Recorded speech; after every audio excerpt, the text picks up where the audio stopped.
How are you? You ready for this case, Kathleen? Yes, sweetheart, take this so I can look out here real quick. Here. What?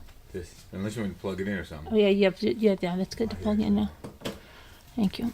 All right. It's freezing, Kathleen. Not in Texas, right? It's hot in windy, Texas honey. still? Stuff's blowing around, that's all. Is that what it is? It Yeah. sounded like somebody was banging on the door. Okay. So this is a case of Jacob Paxton, and I've got all the discovery. I have his interview, I have his jail phone calls, I have everything.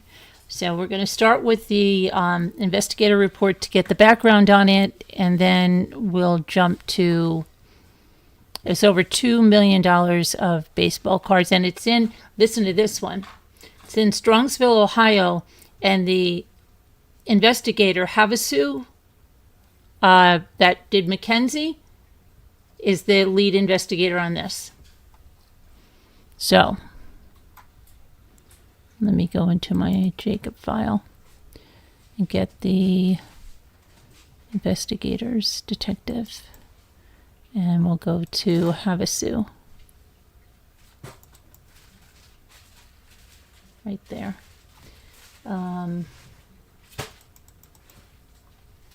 Hazu, not Havasu. Hazu. All right, same guy. So this happened, this is April 19th, 2024, date April 18th, 2024. Interview John Gessner, Detective Sergeant Cravatis, and I think he was in the other one too, and I arrived at the Best Western Plus Hotel in Strongsville. We met with the general manager, John Gessner, to collect preliminary information for the investigation. The approximate 25-minute interview was audio recorded on my department-issued body camera, and this is a summary. Gessner confirmed that there was video surveillance of the package in question being delivered to the on-duty receptionist, Dwayne Meisenhelder, on Wednesday, April 17th, 2024, at approximately 8:43 hours. He accepted and signed for the package. Meisenhelder then removed the package from the front desk area, placed it on a table in the back area of the reception desk, which was unsecured, unmonitored by cameras, and accessible to any employee and possibly the public via two side doors leading to the package. One cannot be opened from the outside. The other one requires a code to be opened. Gessner further confirmed that the hotel did not have a policy or mechanism to account for the packages. The package was discovered missing Thursday, April 18th, 2024, at approximately 14:15 hours when the complainant, Joseph Tomasulu, went to pick it up. Upon being asked, Gessner identified 27-year-old Jacob Paxton as the night shift desk receptionist who was on duty by himself starting at 2300 hours on Wednesday, April 17, 2024, until Thursday, April 18, 2024. Detective Sergeant Cravatis and I arrived at Brunswick Automart Arena in Strongsville to speak with the complainant, Joseph Tomasula, a vendor at Strongsville Sports Collectors Convention that was held Friday, April 19, 2024 through April 21st, 2024. Tomasulo identified himself as the East Coast Consignment Director of Memory Lane, Inc., the owners of the missing package that they shipped from their headquarters in California to Strongsville for the convention. Tomasula explained that Memory Lane typically ships packages containing valuable sports cards to the various shows via FedEx, to have them delivered to the hotel where the company representative attending the show would be staying. Packages are typically delivered a day or two before the show. For the Strongsville convention, let me just make sure that you guys can hear me, right? Let me just make sure. Here, let me see. Let me go like this. Investigator report to get the good. Okay. For the Strongsville convention, Memory Lane shipped the 2 boxes for Tomasula. One oversized and heavy box was delivered on a different day via FedEx Ground, as opposed to the missing package containing the sports cards valued at approximately $2 million that were shipped via FedEx Express. Approximately 9 minutes into the interview, Tomasula called his supervisor, J.P. Cohen, who was in California, and placed him on the speakerphone. He expressed concern about the cards given the value and the lack of empathy and cooperation by the hotel staff. He further explained that he reported the incident to the insurance company. Once the call with J.P. Cohen ended, Tomasula showed us some of the cards that were contained in the missing package. We requested a detailed list containing all 54 cards in the missing box with an estimated value. I called FedEx law enforcement line to inquire whether they had picked up the package after 24 hours. I provided my contact information to the call taker, and she agreed to message the regional investigator and have him call me back. Shortly thereafter, I received a call from Don at FedEx, and he confirmed that no one had picked up any packages from the Best Western Plus in Strongsville, Ohio. I called the Middleburg Heights Comfort Inn hotel manager, Gino Cruz, after leaving him a voicemail. He called me back almost immediately. He confirmed that Jacob Paxton is a former night shift auditor during which several suspicious theft incidents had taken place. Paxton quit work without any of the theft allegations being substantiated. He agreed to let me review Paxton's personal file. Later that day, I went to the Comfort Inn and I reviewed Paxton's personal file. There was nothing in it.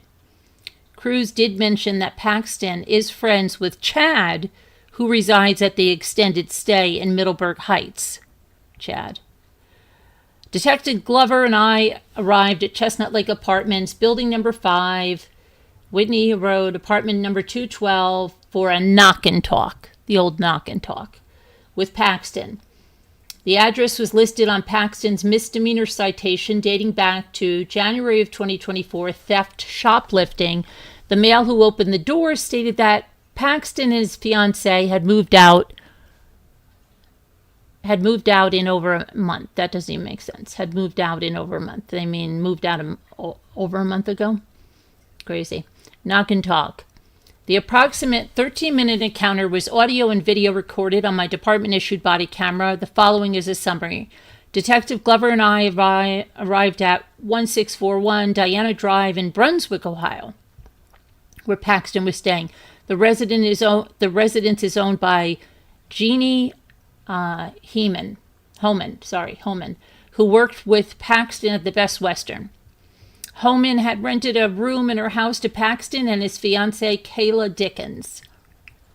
In the driveway of the house was Paxton's Kia Sorento. After walking through the common access route to the front door, I knocked, waited, but no one answered. As Detective Glover and I prepared to leave, Paxton appeared from the backyard. After introducing ourselves and explaining to him the reason we were there, I asked him if we could speak with him, and he said, "Absolutely." I asked Paxton to tell me about his shift, referring to the day the package was reportedly delivered. He said he took over the night shift on Wednesday, April 17, 2024, from Ryan Doak around 22:50 hours. Paxton explained that he completed some tasks, such as checking the premises and doors, prior to returning to the front desk area. He further added that he had only given out a yellow envelope to a guest, but not any packages. He confirmed that packages were placed on the back table. When I asked if someone could go and have hopped over the desk, he said, "Not while I was there." He added that when he goes on rounds, no one watches the desk, and that on the night in question, no housekeepers were on duty, and that no one could enter the reception desk area from the lobby because the doors have controlled access. He stated he could not recall how many packages were on the table during his shift, and that he did not open any boxes. In fact, he stated his manager, Ryan Doak, is the one who opened a box that contained shirts for work.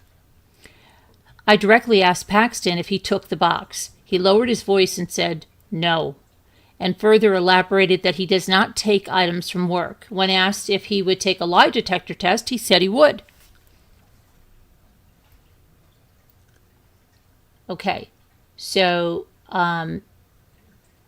here's Paxton, April 24th, arriving at the police station. So let's pull that up. Let's pull up his his interview, right?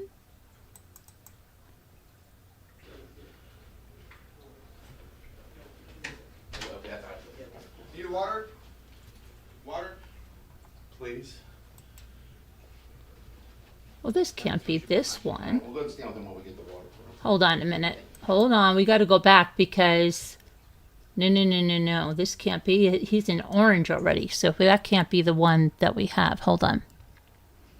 Let's go back to the report. Where's our report?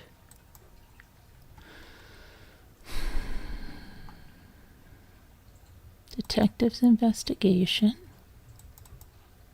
Come on. Well, it must be here, right? Right there. Okay, let's go back to this. He arrived to be interviewed. The approximate 46-minute interview was conducted in one of the rooms and was audio recorded. Okay, so there must be an audio recording in here somewhere because I have it. On April 25th at approximately 1300 hours, officers arrived at that Diana Drive again, where Paxton and his fiancée were staying. The home is owned by 70-year-old Jeannie Holman.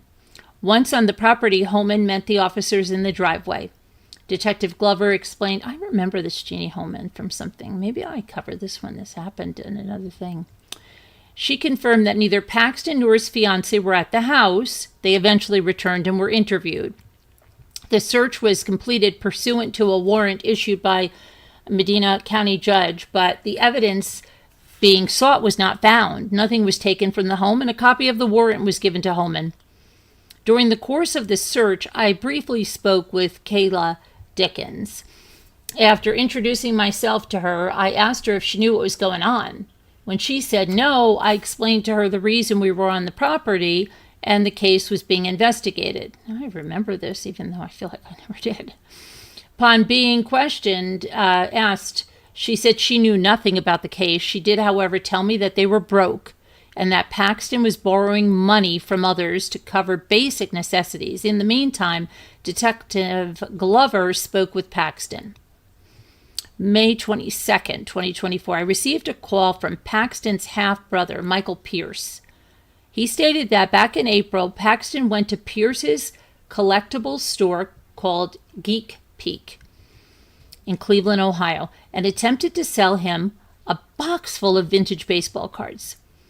Pierce indicated that after turning Paxton away, fearing the cards were stolen, he called their mother, who resides in Tennessee. And he informed her that Paxton was likely in trouble.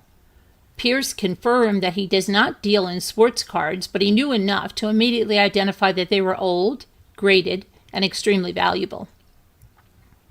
The call was uploaded to the network folder. After the call ended, I immediately called Detective Glover and updated him. I called Pierce back to follow up.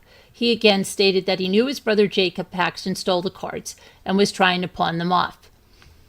Pierce agreed to provide a written statement and to check his store for video surveillance. Strongsville PD executed a search warrant for 3202 Roanoke Avenue in Cleveland pursuant to the Cuyahoga County search warrant. Resident Jamie Hamilton, the wife of Jason Bowling, confirmed that the cards were in 2 boxes in the attic on the 3rd floor. Detective Glover retrieved the boxes and we inventoried the contents. 52 of the 54 cards were accounted for. Sergeant B. Vina took custody of the evidence and transported the box back. Now, how did they find out that they were at Bowling's house?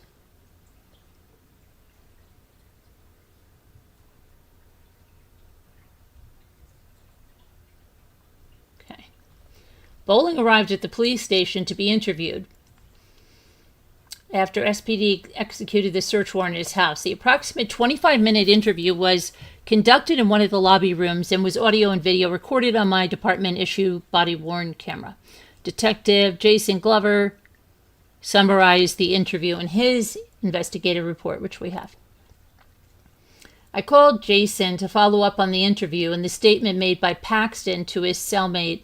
He stated that neither he nor his neighbors he stated that neither he nor his neighbors what?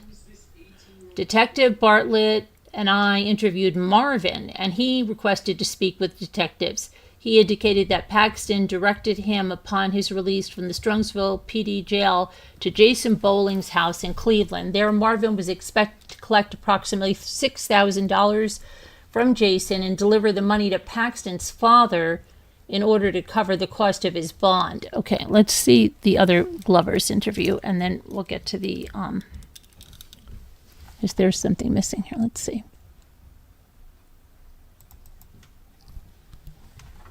Glover, here we go.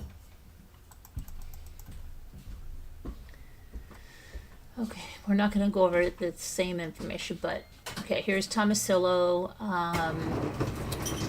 He advised that he works for Memory Lane, the company dealing with vintage sports cards, typically on consignment. He stated that his company shipped the boxes, right? The Best Western Manager, we all know all that. FedEx, they dealt with. Let's go to the different. Okay, Friday, Sergeant Greg Cravatas assigned this investigation to me during a pre-planned trip. I left work early on this day, but Detective Hazu agreed to assist me. And this data was brought up to speed on the 22nd of April and was what was completed over the weekend. I then completed a subpoena through the Berea Municipal Court to the Best Western. A list of every employee clock, personal files, all that stuff, right? But there was nothing in his personnel file. We know that. Okay, additionally, I explained that Detective Hazu watched a small portion of the video, but we would need to retain the video as well as watch every 3 minutes. Doak explained that they are only able to watch 30-second clips and that he would have to send me a link through their camera system. That's from the hotel. This time, Gesner explained that they had an all-hands-on meeting with the hotel owner and asked if I could come back at 11:30. I arrived at 11:45. I returned to the hotel. Gesner provided me with a list of employees on the clock during April 17th and 18th. Okay, and let's see. To April 23rd, they got a call from Tomasillo. I've got that. We're trying to get to the new information that's in here. Hazu, where he had was reviewing the personnel file that had nothing. Hazu said it had nothing. Okay, and then he went to that Diana Drive where they rented the room. We've got all that already. Interview of Jacob Paxton. At approximately 12:58, I met Detective Hazu and Jacob in an interview room. This interview was recorded with my body-worn camera. Detective Hazu began by explaining to Jacob that he was there voluntarily and that he could stop speaking at any time and leave. Once Jacob acknowledged that he understood this interview was voluntary, Detective Hazu began to explain that we were interviewing several employees from the hotel who had opportunity to steal the package. Detective Hazu then informed Jacob that he could leave at any time. Detective Hazu explained that Strongsville PD were looking at the time frame beginning the August 17th at 8:43 a.m. until August 18th at 2:15 p.m. Okay. And this is what he said, the same thing. He explained that he said, we already got this, right? He didn't do anything. He didn't take anything. Okay. Paxton was then asked to think hard and attempt to picture a box with blue tape. Detective Hazu meant to say blue sticky note on the package, but Paxton stated that he recalled seeing several packages on the table, but he couldn't recall a specific box. Paxton confirmed that he did not believe that anyone jumped over the counter because nothing was knocked over. Focusing on the end of his shift, Paxton was asked who relieved him. Paxton stated it was Kristen from the sales department. Usually arrives 4:40 a.m. to 5:40 a.m. depending on the day. Detective Hazu then asked Paxton about his relationship with Ryan Doak and how well he knows Doak. Paxton said he's known Doak for a while and explained that he was a manager at the Sonesta ES Hotel in Middleburg, when Paxton resided there for a couple of months. Okay, so how did they get to this other guy is what I'm trying to figure out here. So Paxton indicated that he and Doak speak approximately twice a week outside of work, compromising of small talk about Paxton's newly born child. Okay, so Paxton has a new baby at that time. Jacob Paxton then identified that his son, Jacob Jr., was recently born, after which his mother left Jacob and his son. Wow. At that time, Paxton took his infant son to his mother in Tennessee until he could get on his feet. So he had a baby with this woman. This woman left the baby with him. He brought the baby to his mother in Tennessee. Plot thickens. Okay. Paxton stated that he recently went back and returned to the Cleveland area with his son. Now he brought the baby back. Paxton went on to explain that his current girlfriend is his son's soon-to-be stepmother. It should be noted that this portion of the interview was conversational, revolving around Paxton and his girlfriend having insurance, as well as them having insurance for his son. Paxton indicated that he does not have insurance for himself, but he does have it for his son, and his girlfriend has her own. Detective Hazoo then asks if he remembers anything suspicious about the box or anyone's behavior.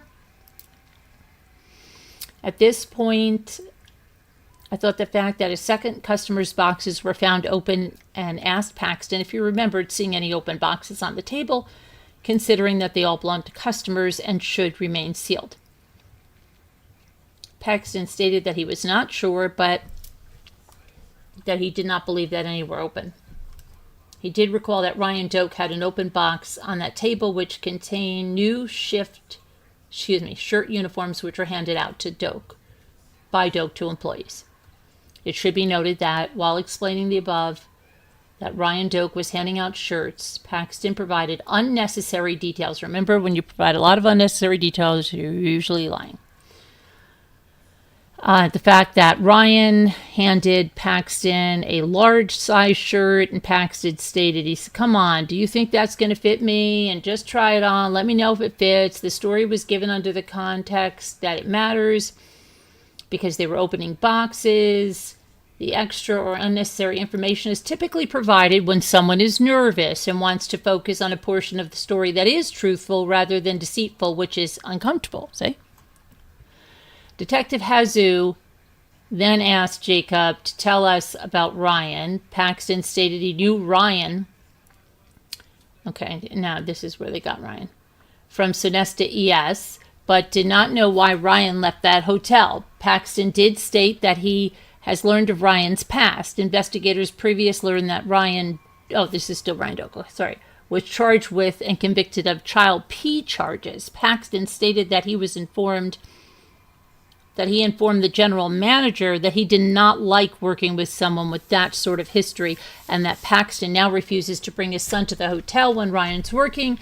Paxton stated that he has a husband with whom he resides in Parma, Ohio. That Ryan does. Okay, so is Ryan's husband that other guy? I don't know, because his wife, that other guy had a wife.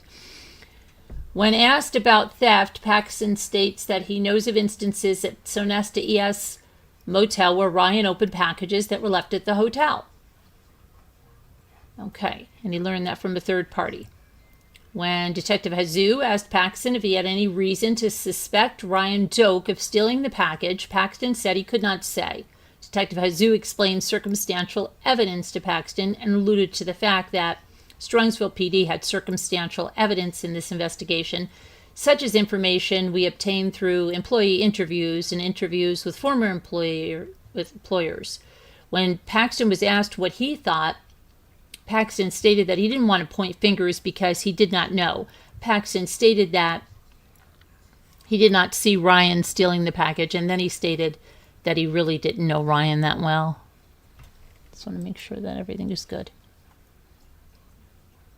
Hi, Jane Grill. Hi, White Angel. Hi, Twisted. Hi, everybody. Hi, Bucky. Okay. So he doesn't really... While speaking, Detective Hazoo informed Paxton that In addition to this package, there were reported incidents of large speakers being missing, a very expensive mirror being missing, as well as other packages. It should be noted that while interviewing Paxton, the moment when Detective Hazoo mentioned the missing speakers, the mirror, and previous packages, Paxton became visibly nervous, stuttered his words, and hesitated to speak. Paxton had hands that were visibly shaking. Paxton then turned his phone on to seemingly check the time because his phone did not ring or indicate an incoming message. Paxton's voice was shaky when explaining that he did not know what was happening and that he did not know who took the package. The line of questioning evoked these additional exaggerated nervous indicators. Next, Detective Hazoo inquired as to why Paxton left the Comfort Inn. Paxton began explaining that he had a disagreement with the general manager over not preparing food while sick with mono. According to Paxton, the general manager forced him to work, causing him to quit the job. When asked if the Comfort Inn had issues with missing packages or property, Paxton stated no. Then he indicated that at the hotel, packages were locked up in the manager's office. When asked what Paxton thinks Ryan Doak will say upon being interviewed, he said he did not know. At this time, I clarified that although no one specifically pointed out the package to him, he was able to see the packages and discern that there were as many as 8 packages on the table, to which Paxton said he did observe there were boxes on the table, but couldn't recall that box being there. I asked Paxton what he knows about what Jeannie knows of the situation. Jean. Paxton stated Jean stated that she would not put it past Ryan to steal the box. Paxton stated that he has been staying with Jean for the last month or so. Paxton advised that Jean offered to help him and his family out by renting her basement to them. I then asked Paxton about the previous residence, to which he indicated that he stayed at the Comfort Inn while working there. Once he left the Comfort Inn, Paxton said that he went to Tennessee, after which he came back and was staying at the Best Western. I asked about the Whitney Road, Chestnut Lake address. He said he used on his theft citation, to which Paxton stated that they stayed with his girlfriend's grandparents for 2 weeks before staying at the Best Western. Paxton indicated that he resided at the Sonesta ES motel earlier around that time, with the former girlfriend was pregnant with his son.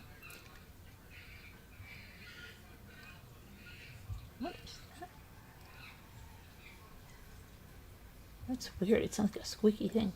I then began to point out the constant moving, the piling medical bills, and the infant son, and pointed out that money is tight. Paxton explained that he also works at Uber Eats and that his girlfriend also works when healthy. At this point, as the interview was ending, Paxton advised that his girlfriend's name was Kayla. He said that he didn't think this interview would take too long, so he brought her with him because she has a doctor appointment after this. When I asked where the appointment was, Paxton stated Cleveland Clinic main campus downtown, and the appointment was at 2:30, and it was 1:45 at the time he advised me of the appointment. We thanked Paxton for coming in and informed him that we would be in touch as the investigation progresses. Paxton then walked outside to his vehicle.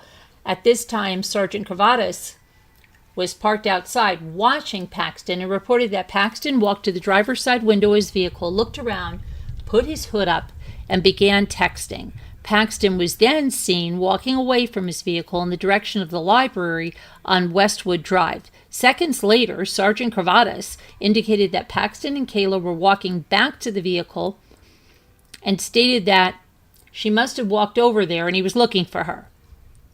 I don't know why this is all sounding really familiar to me, really, like maybe I covered this way back then, I don't know.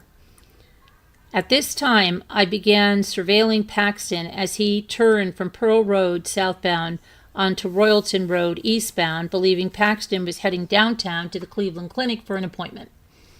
I planned to only follow him to I-71, but upon reaching the highway, Paxton did not merge onto the highway and continued eastbound on Royalton Road. I followed him, and I observed him pull into Spruce Run Apartments on Royalton Road.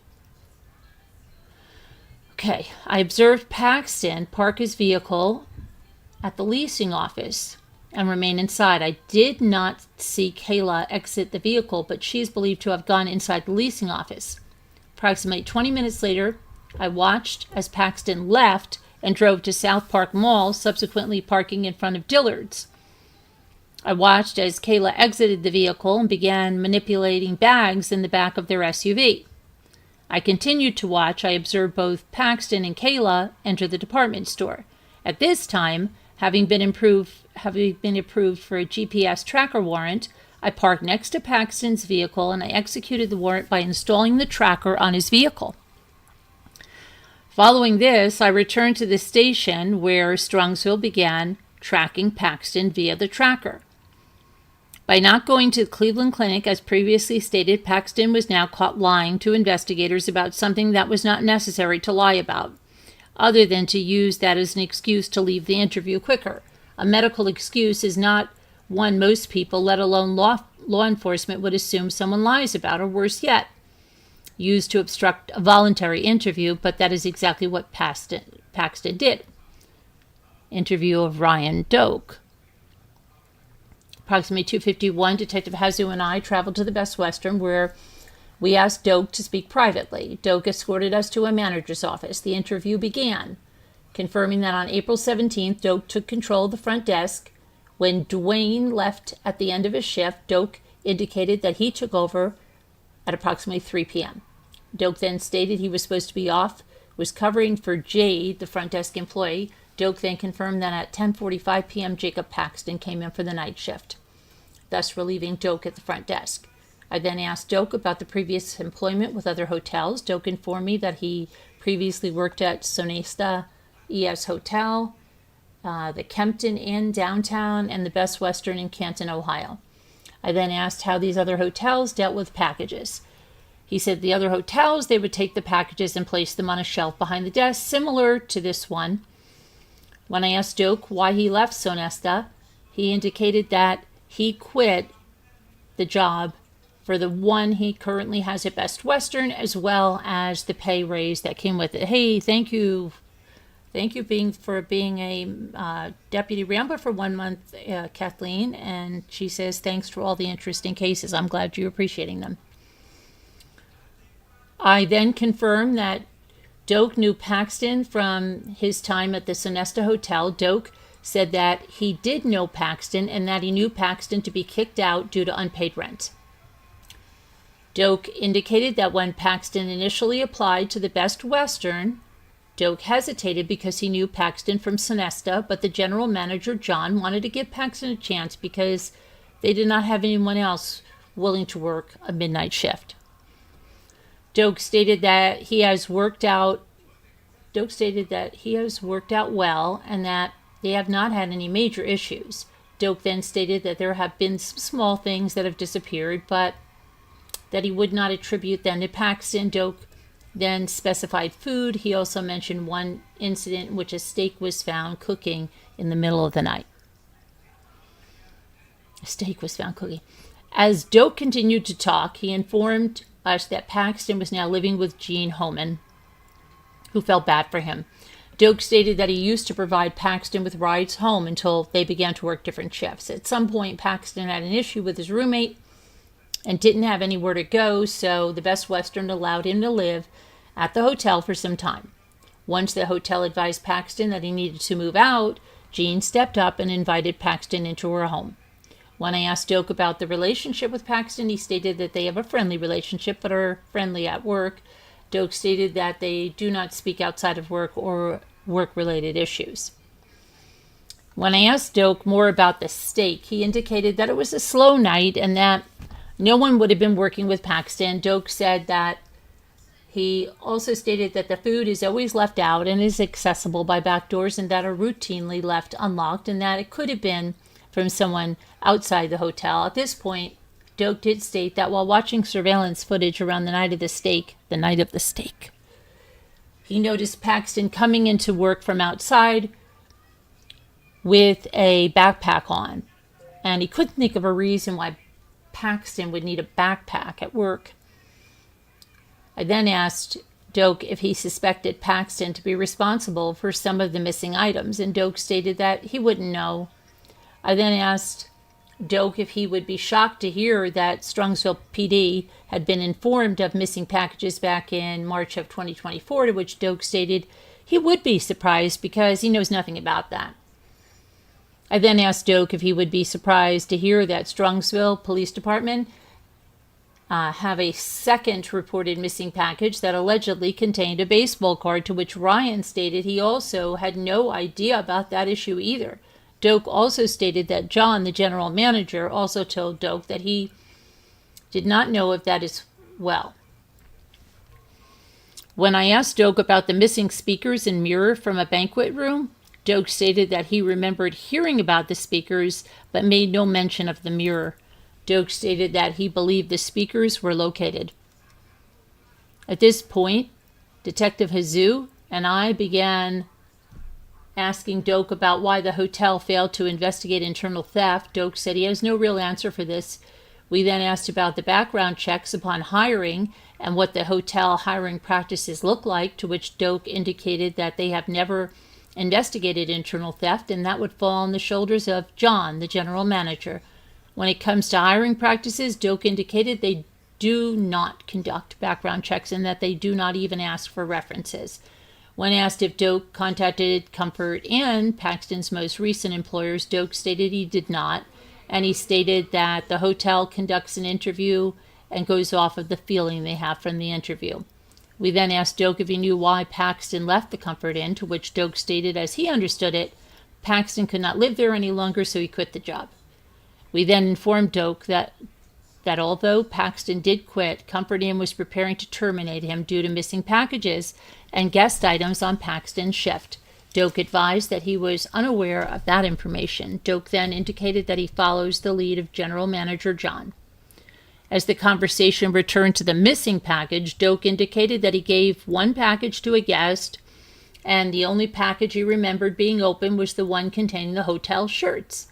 When I asked Doak about Paxton conducting rounds at night, Doak confirmed that those should be done 2 to 3 times a night at most. Doak stated that the desk should be left unattended as little as possible. When asked about snacks at the market area, Doak stated the management allows employees to have a couple of items per shift, free of charge. Doak confirmed that Paxton called off of work 2 days following the cards being found missing. Doak indicated that Paxton's reason for missing work is to assist his girlfriend, Kayla, who recently had surgery. According to Doak, the rumor mill among employees provided info that Gene Homan couldn't understand why Paxton was not coming to work. At this point in the interview, John came to the office and advised that Dwayne was trying to leave for the day and asked that we wrap up our interview so Doak could get to the front desk area and cover it. The interview was then ended. Here's the GPS tracker they put on Paxton's car. 2:40 p.m. the tracker was installed. 3 o'clock, Paxton exited Dillard's and began leaving the mall. 3 to 4:30, Paxton and Kayla make several seemingly meaningless stops around Strongsville and Brunswick. At 4:32, they make a stop at Metzger Road in Medina for approximately 2 minutes, possibly an Uber Eats stop. Another stop in Barrera for approximately 2 minutes, possible Uber Eats. And then they have a stop at Sonesta ES, remain there for approximately 33 minutes. This is believed to be a visit with Chad Whitted. Then they made a stop at another area for 1 minute, possibly Uber Eats, another Uber Eats, another Uber Eats, another Uber Eats. Then there was time driving around the east side, possibly conducting Uber Eats, but that's unconfirmed. Makes a stop back to the Sonesta ES, remains there approximately 52 minutes. Paxton is then seen driving to Burger King. Following that, they drive home for the night. In the above movements made by Paxton, a couple of important items to note. Paxton failed to go to the Cleveland clinic. Instead, Paxton was observed going to Spruce Run Apartments as well as Dillard's, where the device was installed. Second, Paxton was documented at the Sonesta ES motel on 2 separate occasions for a total of 1 hour and 25 minutes. These 2 stops are particularly noteworthy because investigators know Paxton's friend, Chad Whitted, resides at the motel. Whitted is known by investigators to have a history of drug-related convictions as well as passing bad checks. Okay, so the execution of the search warrants, that was at Jean's place, right? And they said they didn't find anything. They said during this time I had electronic surveillance once Paxton arrived home. Okay, next I asked Paxton how Kayla's doctor visit went yesterday, to which Paxton advised that it went well. So he's continuing to lie, right? And that Kayla is healing well. I immediately asked Paxton how that was possible when he didn't even go to the doctor. Ooh.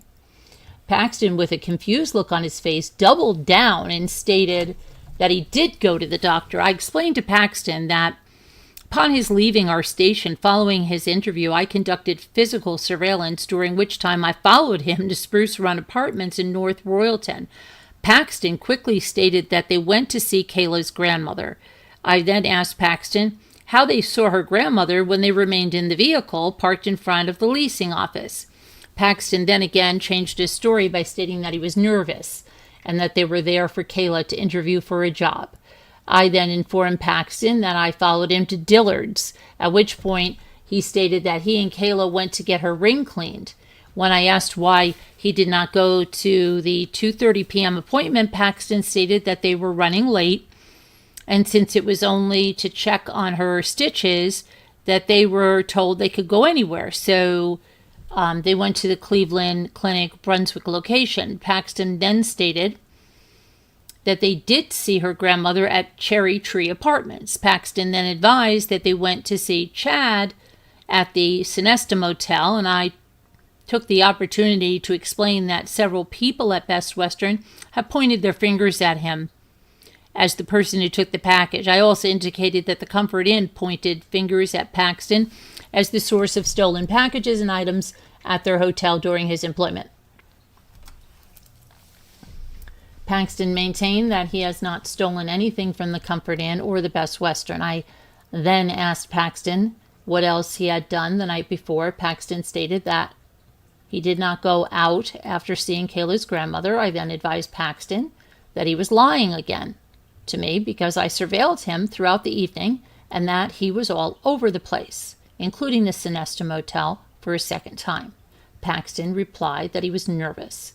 Paxton stated that he told me he saw Chad, and I pointed out that he didn't mention going back a second time, which is not normal behavior. Paxton stated that the first time that they went there, Chad and his girlfriend were fighting, so they left. Paxton stated that later on, Chad called and told him that he and his girlfriend were no longer fighting, so they went back. I then pointed out all the inconsistencies with Paxton's story. He then went through the whole day and included all the stops along the way. Throughout the interview, I offered him chances to come clean, but Paxton remained committed to his story. Paxton offered to show me things in his phone, but would not consent to me fully going through his phone. Toward the end of the interview, Paxton was instructed to sit with Kayla while we completed the search warrant. At this time, I went into the residence and spoke with Lieutenant Mason, who advised that they found no evidence from the box or the cards inside. No evidence was located anywhere in the home. I then closed out the search warrant inventory and provided a copy of said inventory along with a copy of the warrant for Holman. Following this, all equipment was gathered and all officers left the residence at 5:35 p.m.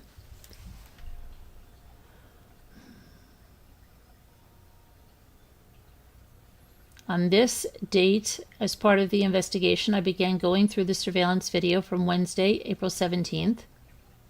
At approximately 3 p.m., below is a breakdown of what I observed. April 17th, began watching the videos. Package arrives with FedEx. FedEx driver leaves. Dwayne Meisenhelder signs for the package. Dwayne removes the package from the counter, places it on the back table where all packages are placed. UPS delivers a large package. Manager Heather Layden and an unidentified hotel employer seen carrying one box towards the sales office. Neither box resembles the package in question.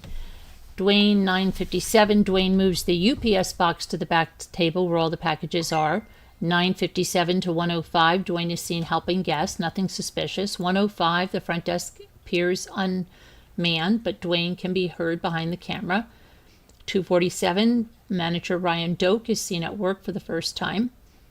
2:56. A maintenance worker is seen moving a large heavy box, already opened from the front counter to the back table. 3:42. Dwayne is seen leaving the front desk. 3:42 to 3:58. Doak is seen helping guests and conducting miscellaneous duties. 3:58. Unidentified female employee, long dark hair, wearing a black blazer, is seen behind the desk being trained by Doak.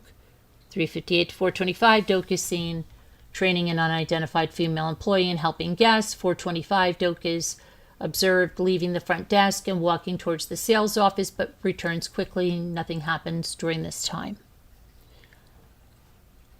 Doak goes to the market area, gets a drink. The desk is empty, but Doak is close and nothing suspicious occurs. An unidentified female employee is being trained behind the desk. Doak trains the unidentified female employee with helping guests. Josh from maintenance is seen hanging out behind the desk and talking with Doak. Doak is seen helping guests and conducting work. Nothing suspicious is observed. An unidentified guest arrives to check in. He's a male subject, tall with olive skin and a 5 o'clock shadow style beard. The male is carrying a black pelican style case, which is subsequently open and is shown another customer some baseball cards. Both guests then walk towards the elevators. Nothing suspicious. Okay, Doak helping customers. Doak is heard during a sound clip speaking to an unidentified individual about Doak having to cover for her, indicating that he's covering for someone's shift. Doak and Josh from maintenance walk to the market area. Doak returns to his desk. Doak walks away from the desk with a tall black male wearing a blue hooded sweatshirt. The male appears to be a guest. Doak returns to the desk after assisting the male. Jacob Paxton was observed walking into the hotel and to the front desk to begin his shift. Paxton and Doak are behind the desk and they went back by the boxes. Doak is seen walking back to the kitchen, leaving Paxton alone at the desk. Doak returns a short time later. Doak leaves for the night. Paxton is now alone at the front desk. Paxton leaves the front desk to walk to the door, walks back 1 minute later with garbage. Paxton walks to the market and takes one bag of Doritos and one drink. Paxton is out of sight behind the partition, behind the front desk. Paxton checks a guest in. Paxton moves back behind the partition. And then he comes out front to assist a female guest during an audio file. At this time, Paxton can be heard speaking with the female as if he knows her personally. The contents of the conversation are difficult to make out. Paxton is seen directing the female around the counter, to which I believe is the side door into the front desk area. It appears as if Paxton allows the female into the office area behind the petition. Look how they spell petition. Paxton is observed on his cell phone walking to the front door of the hotel. This is the first time he's seen leaving the front desk, walking out the front door. Paxton is seen coming back into the building and walking to the desk. Paxton is seen walking away from the front door.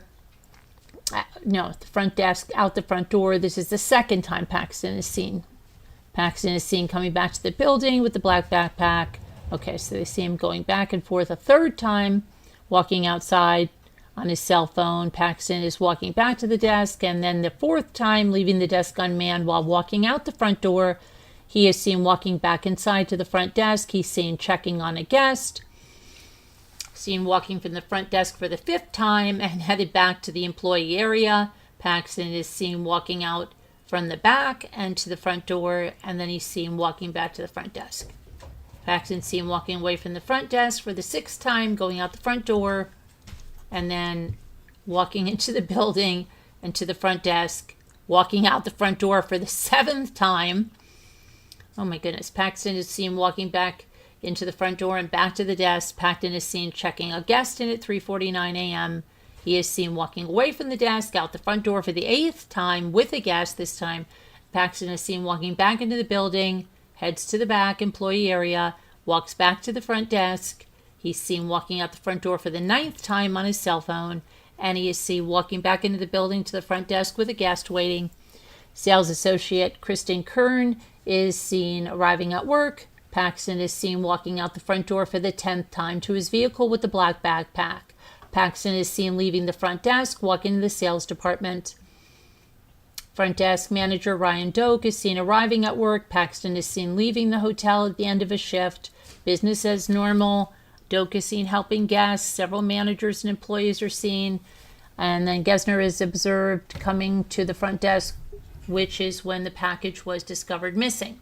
It should be noted that from the time the package was received until the time the package was identified as missing, no one was seen jumping over the desk.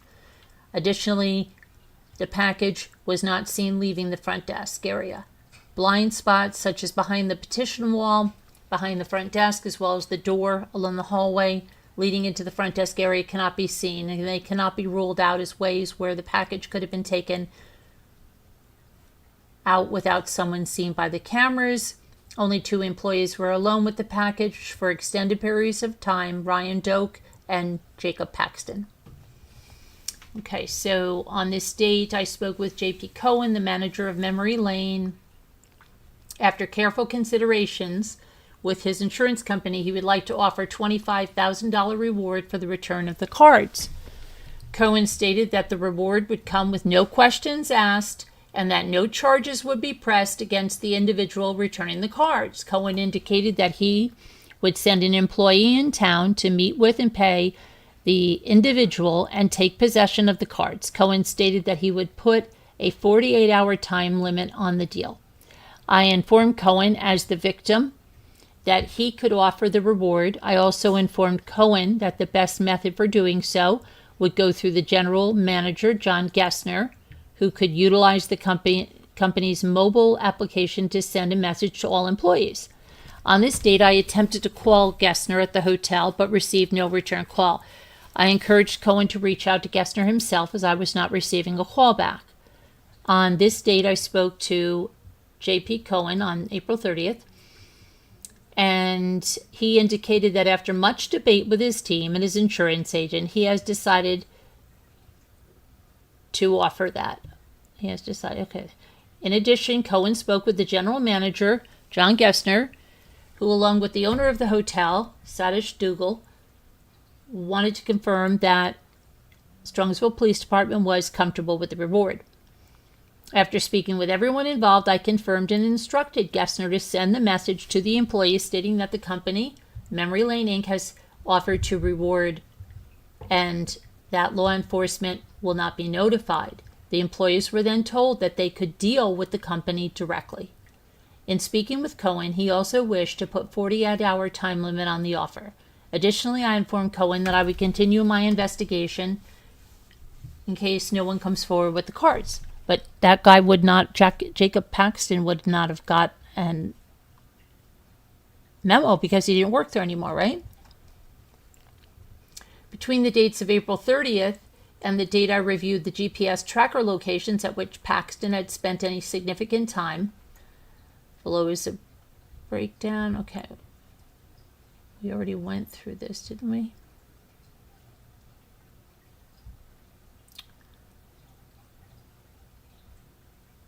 Okay, let's see. He was documented stopping at Brook Park, Ohio during a search. Paxton was seen at Brook Park, Ohio. That belief comes from the pings. Search of this home through various law enforcement databases shows that has Kristen Evans. She's residing in there.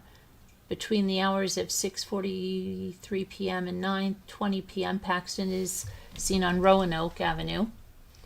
Between 9:01 and 10:43, he's documented at stopping in Parma. We've heard about that with Kenzie, right? The address was at one time listed as an address for Paxton. It's believed to be his father's address. A search of the home through various law enforcement databases say it's occupied by Julie A. Cruz. Between these hours, April 27th, he's seen at the Roanoke Avenue again. And then he's at that Sonesta ES hotel again. Investigators know that Paxton's friend, Chad Allen Whited, resides at the motel in room 1214. He has a criminal history, and according to Kayla, is currently using and selling narcotics. April 28th, 6:45 to 10:21, Paxton's at his father's house in Parma. Then he's back again at the Sonesta Hotel with Chad for about an hour. Between the hours of 12:49 3:25, he's making several stops at the Sonesta Hotel with Chad. Between the hours of 5:18 7:59, he is documented as being back in the area of Roanoke, Cleveland. Let's see, between the hours, Paxton is at his father's house again, and then at the Westgate Mall. He sounds like he might be involved in the sale of something, right? Between the hours of 8:30 and 8:56, Paxton's seen at Sandpiper Drive, Parma. That's a condominium complex. Okay, April 30th, he's again stopping at that Roanoke Drive. Again at the Brook Park. And again at Roanoke, and we'll be conducting further investigation into which home he continues to stop at. May 3rd, on this day, approximately 12:16, I received a call from J.P. Cohen with Memory Lane. J.P. was checking to see if there was any new information in the investigation. Due to the auction, the cards are in, closing Saturday, May 4th. I informed J.P. I had no new information. With the auction ending in 24 hours, it may be time to change the course of the investigation from a more secretive element of surprise to flood the sports card market with the news of the lot being stolen to prevent and or identify any individuals attempting to sell one or more of the cards. JP stated that he agreed, and when the auction ends, he will have to establish a value for each card. This established value will be utilized. So they were placed in an auction? JP went on to state that on May 6th, he planned to begin putting information out in the market, that the company that graded each card then stated they had planned to create a catalog of each item and to spread across the market with the hopes that people would be on the lookout for one or more of the cards to appear for sale. He indicated that most of those cards are rare enough that there would be one or two in the entire United States that they would attract attention among enthusiasts. JP stated that he would get a copy of the catalog to me with the current values. I told JP to share my contact information with the PSA as well as any other professionals. On this day, I received a GPS tracker from May 1st through May 3rd. On May 1st, okay, let's see. He's stopping at Marion Cliff Drive in Parma, known for his father. Then he's back at that motel, Sonesta. And then he's back at that father's house again. May 2nd, he's stopped at Smith Road, then back to his father's, and then back to that hotel. Based on the GPS, Paxton is seen primarily visiting a handful of places, narrowing down any other locations at which Paxton could or would feel comfortable storing the vintage baseball cards.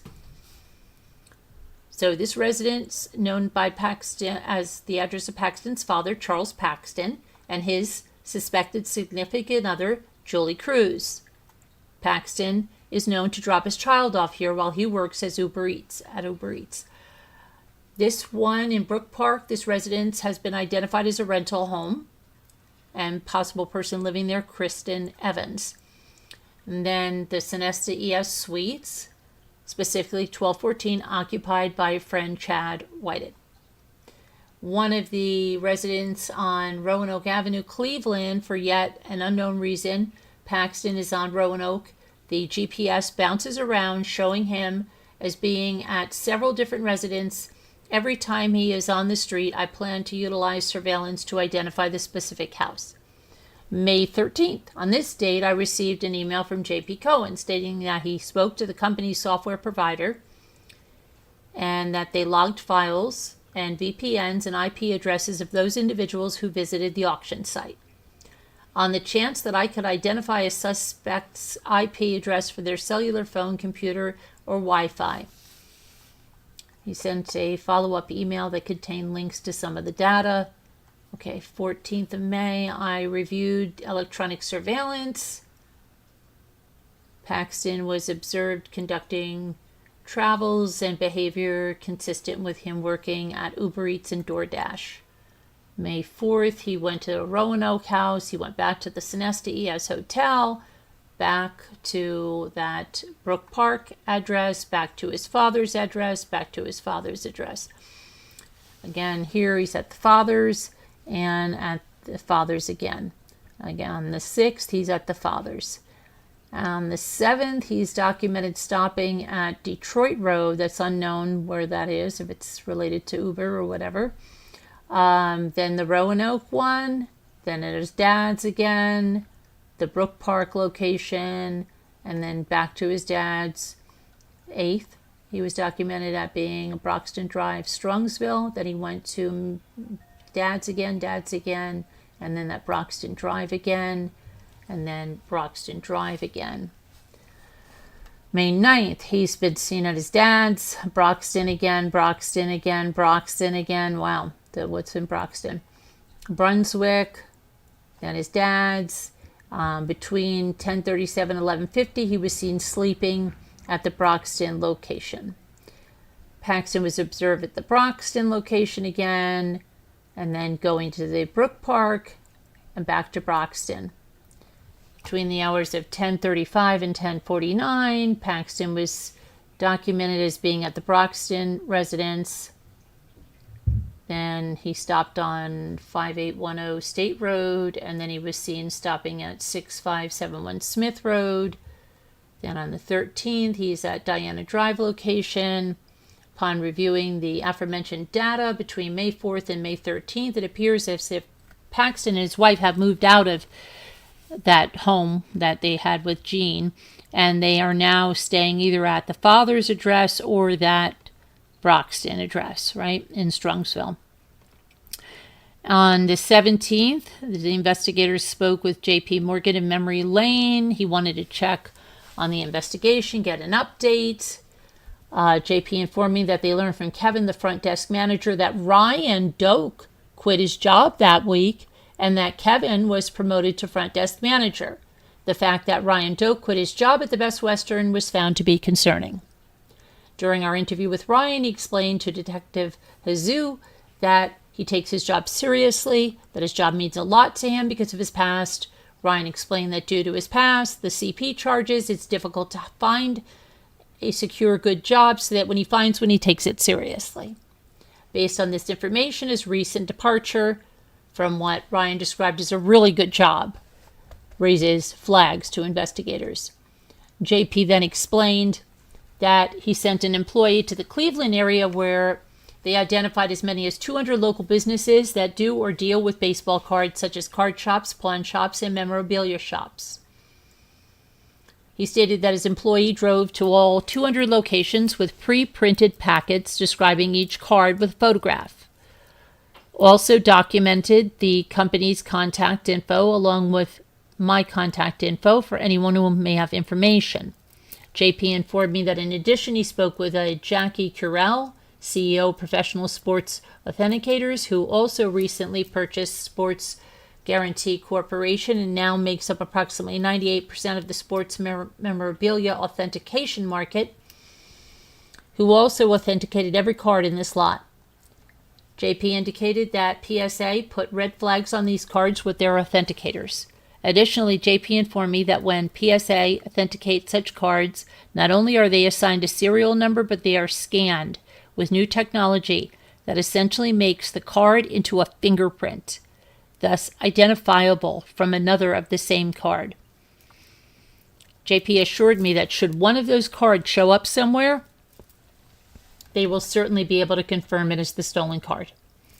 JP then stated he went to the eBay website, logged the cards, including several specific identifying words, so that he'll be notified anytime a card like that is listed. On May 20th, 2024, on this date, I went to the Best Western. I spoke with John Gessner about Ryan Doak leaving his job. Gessner corrected my information by stating that Ryan did not quit, but was let go.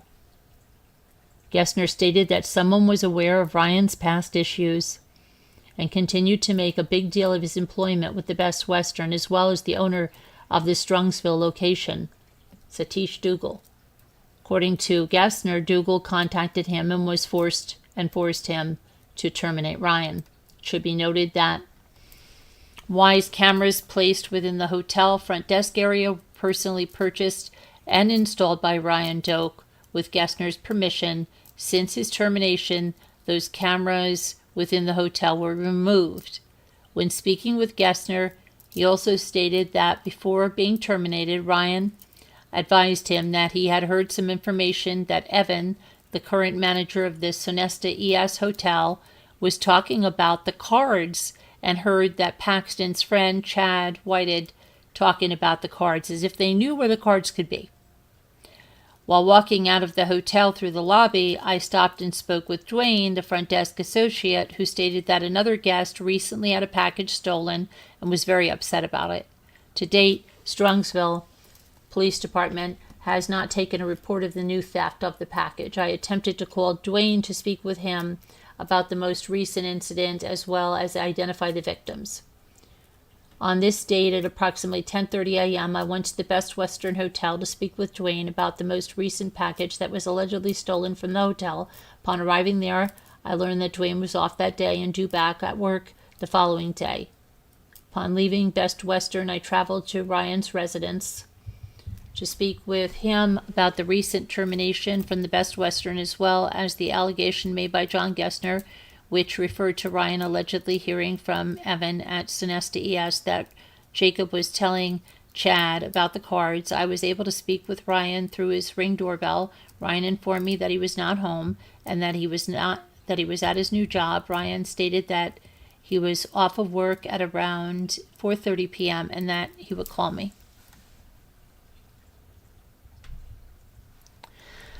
After leaving Ryan Doak's house, I traveled to Sonesta ES, where I met with the hotel manager, Evan Schaefer. Evan confirmed the allegation by advising me that he learned from Chad that Jacob had the baseball cards and even showed Chad one of them.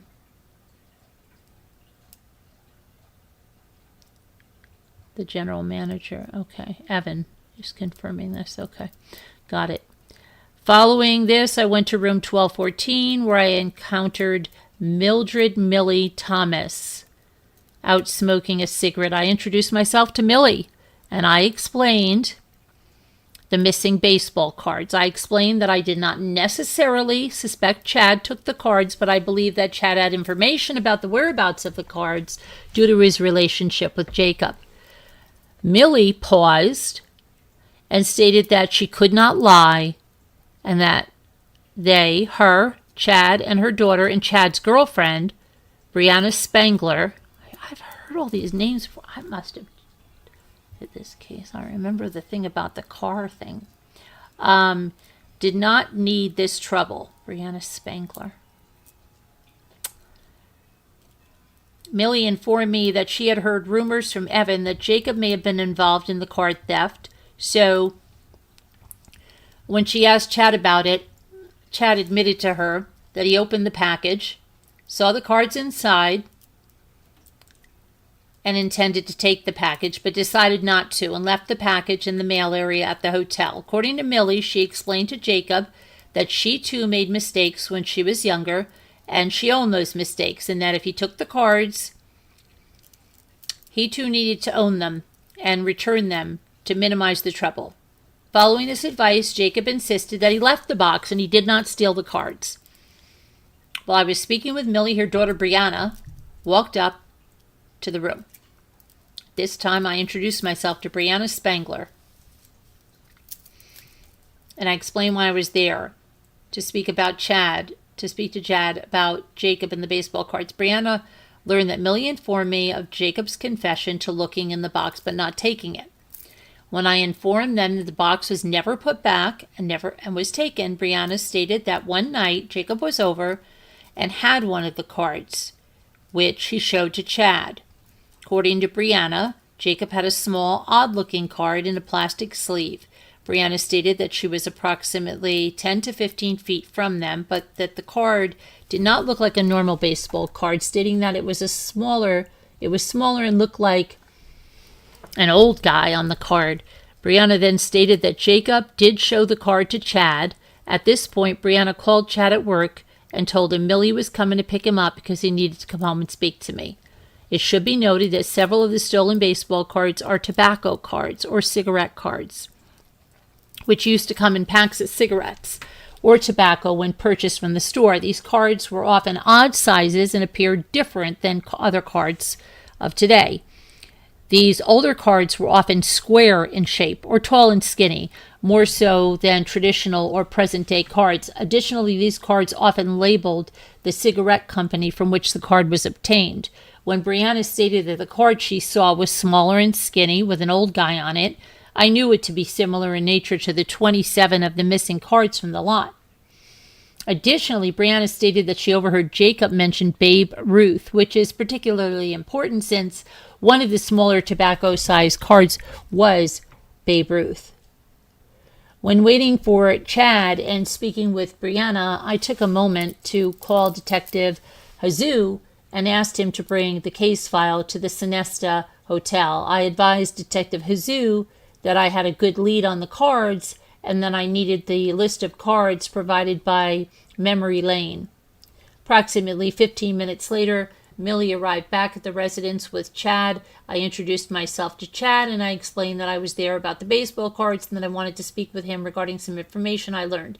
I explained to Chad that rumor had it that Jacob showed you at least one, if not more, of the cards. Chad asked how much trouble Jacob was looking at. I stated that the charges could get serious, but stated that recently the owner of Memory Lane offered a no-questions-asked reward for the cards of $25,000, and that although the time limit expired, if they simply get the cards back, that maybe be willing to forego the criminal charges. Chad and Brianna stated that their main concern is Jacob's young son, Jacob Jr., whose mother left Jacob and him after his birth.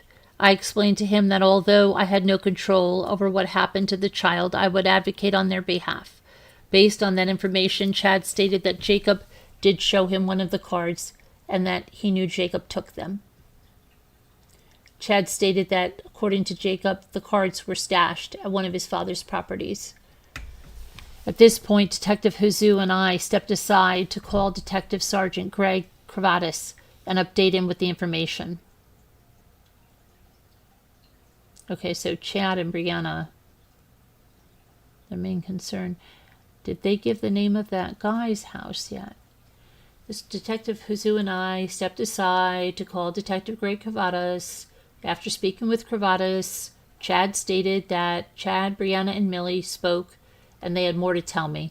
Chad then stated that Jacob came over and showed him 3 of the cards, all of which were in plastic sleeves.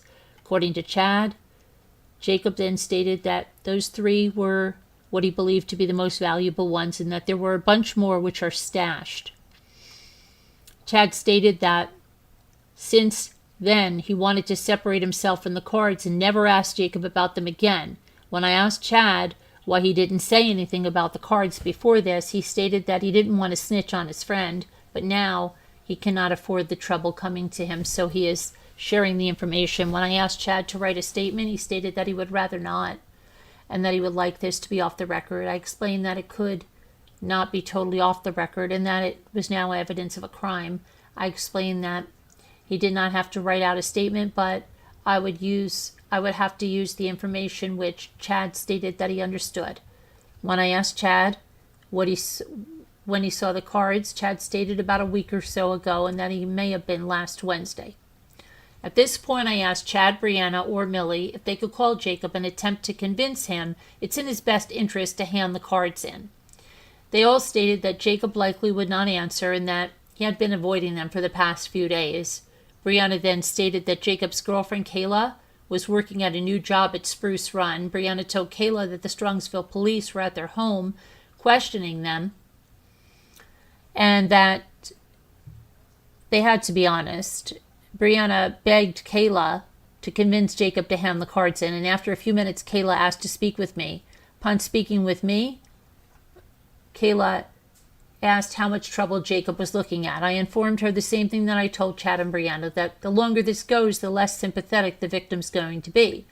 When Kayla asked about Jacob Jr., I stated that we do not have control over that, but I advised her that I would advocate on behalf to care for the child. Kayla then stated that she did not currently know where the cards were, but she believed he had them. Kayla stated that she was unable to call due to her being at work, but asked that I call and share this information with him. I then gave the phone back to Brianna, who spoke to Kayla a little longer. Brianna stated that Kayla had told her 3 cards were at the father's house in Parma. Brianna stated that Kayla believed that Jacob confided in his father and they took the cards to his friend's house. At this point, Chad needed to get back to work, so Millie left to take him. Detective Jesus and I decided to go back to the Strongsville Police Department and update Sergeant Cravatis, after which we would go to the father's house and question Jacob's father. After arriving at the station, updating Cravatis, Detective Jesus and I left to go to the father's house. While driving, I checked the electronic tracking, learned that Jacob was currently at the father's house. Fearing that Jacob learned of our visit to Chad, Brianna, and Millie, causing him to obtain the cards and possibly destroy or move any cards that may have been in the residence, Detective Jesus and I said that we needed to see where Jacob was traveling to. Detective Jesus and I caught up with Jacob on I-71. We followed him into the city of Strongsville and into North Royalton, and pulling into a Shell gas station, Officer Pat Sullivan assisted conducting a traffic enforcement stop. Jacob was removed from the vehicle and detained in the back of Officer O'Sullivan's cruiser. At this point, officers on scene realized Jacob Jr. was in a car seat in the back seat of the car, and due to this realization, the vehicle was left running with the air conditioning on. Also, during this time, Jacob was removed from the rear of the vehicle and the handcuffs were removed. Jacob was issued a written warning for continuous lanes of travel.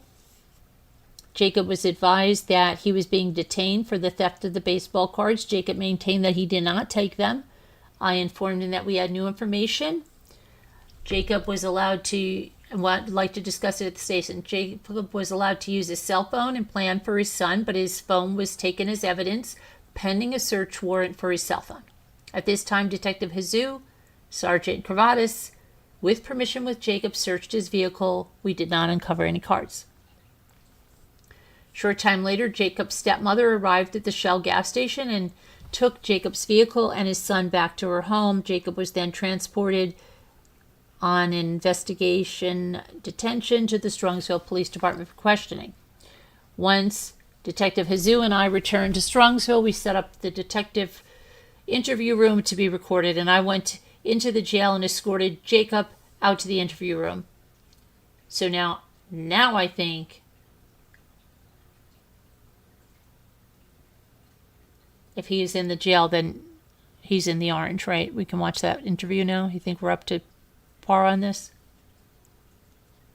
Let's see if that's current. Let's see if that's the right one. Let's see. 524, right? Would that be correct? Let's see.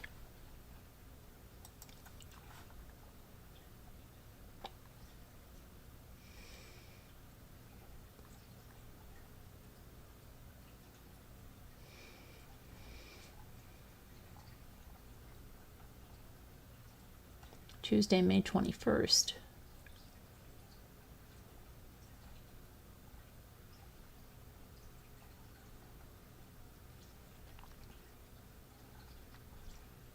Let's just see. Oh, no, we're not up to that yet. Okay. Upon entering the room, I asked Jacob if his father had a friend named Jason, to which he confirmed. I then asked Jacob what was Jason's last name. He said he didn't know. I asked him where Jason lived. He said State Road near West 25th Street. I asked Jacob if he knew I'd taken a package, to which he stated no. If Jacob had ever seen the cards, to which he stated no. I then asked Jacob if he knew where the cards were, to which he stated no. I then asked Jacob why Kayla, his fiance, would tell us that Jacob had the cards. Jacob stated he didn't have any cards. I asked him again why she would say that. He said she's scared. She's scared we're going to lose everything because she's not sure what's going on.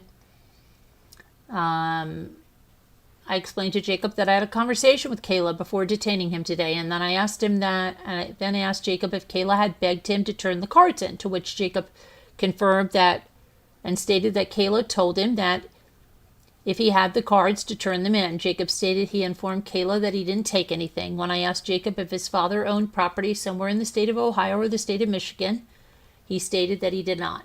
Throughout the course of the interview, Jacob never came off of his stance that he did not take the cards, and he has never had the cards. Towards the end of the interview, Jacob stated that only 2 people he has ever spoken to from the Best Western were Kevin, a front desk employee, and Jean, with whom he lives in Brunswick. At this time, I stepped out of the room once more. Upon returning, I began to conclude the interview.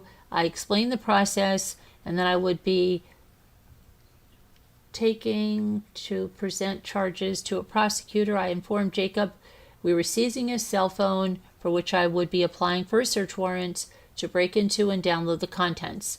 Upon ending the interview, Detective Hazoo and Sergeant Kravatis and I decided to release Jacob to the lobby, where he called for a ride. I explained to Jacob that I would be in touch, and then Jacob asked if he could call me tomorrow and provide me with his cell phone's PIN to speed up the process so he could get his phone back. I told Jacob that he definitely could and provided him with a business card. And Jacob left. They left Jacob in the lobby. On the 22nd, on this date, upon arriving at work, I informed Detective Hazoo that he received a phone call from a male identifying himself as Michael Pierce, brother of Jacob. Okay, and that's when he says that Jacob came there, right? Michael went on to say that after hearing of Jacob's arrest the day before, he called his mother in his panic. Once Michael came in to inform us what went on in his shop, Detective Andrew Bartlett went to meet and obtain more information from Michael. Based on the information provided by Michael, I typed up an arrest warrant for Jacob on 1 count of theft, which I took to the Barrera Municipal Court. Judge Sean Kilbane. Judge Kilbane signed the arrest warrant at that time. They looked at the GPS tracker. They saw him at his dad's house. With assistance from Parma, they arrived and they arrested him and brought him to Strongsville City Jail. Following Jacob's removal from the home, I read Charles Paxton his Miranda rights. Once Charles stated that he understood his rights, he agreed to answer questions. I began asking Charles, this is Jacob's father, if he knew the whole story of why we were at this point. And Charles stated that he knew as much as Jacob would tell him, but that Jacob maintained he did not take the cards. I informed Charles that Jacob did take the cards and that Jacob may have implicated him in the crime. I informed Jacob that Strongsville PD has information alleging that Charles assisted Jacob in moving the cards to his friend Jason's house. Charles immediately stated that information was false, and that although he knows Jason, he has not spoken to Jason in over 10 years. Charles went on to explain that he and his ex-wife, Jacob's mother, used to live next to Jason and became friends with him. Following his and Jacob's mother's divorce, Charles moved away, and Jacob and his mother stayed with Jason for some time, and they were much closer to Jason.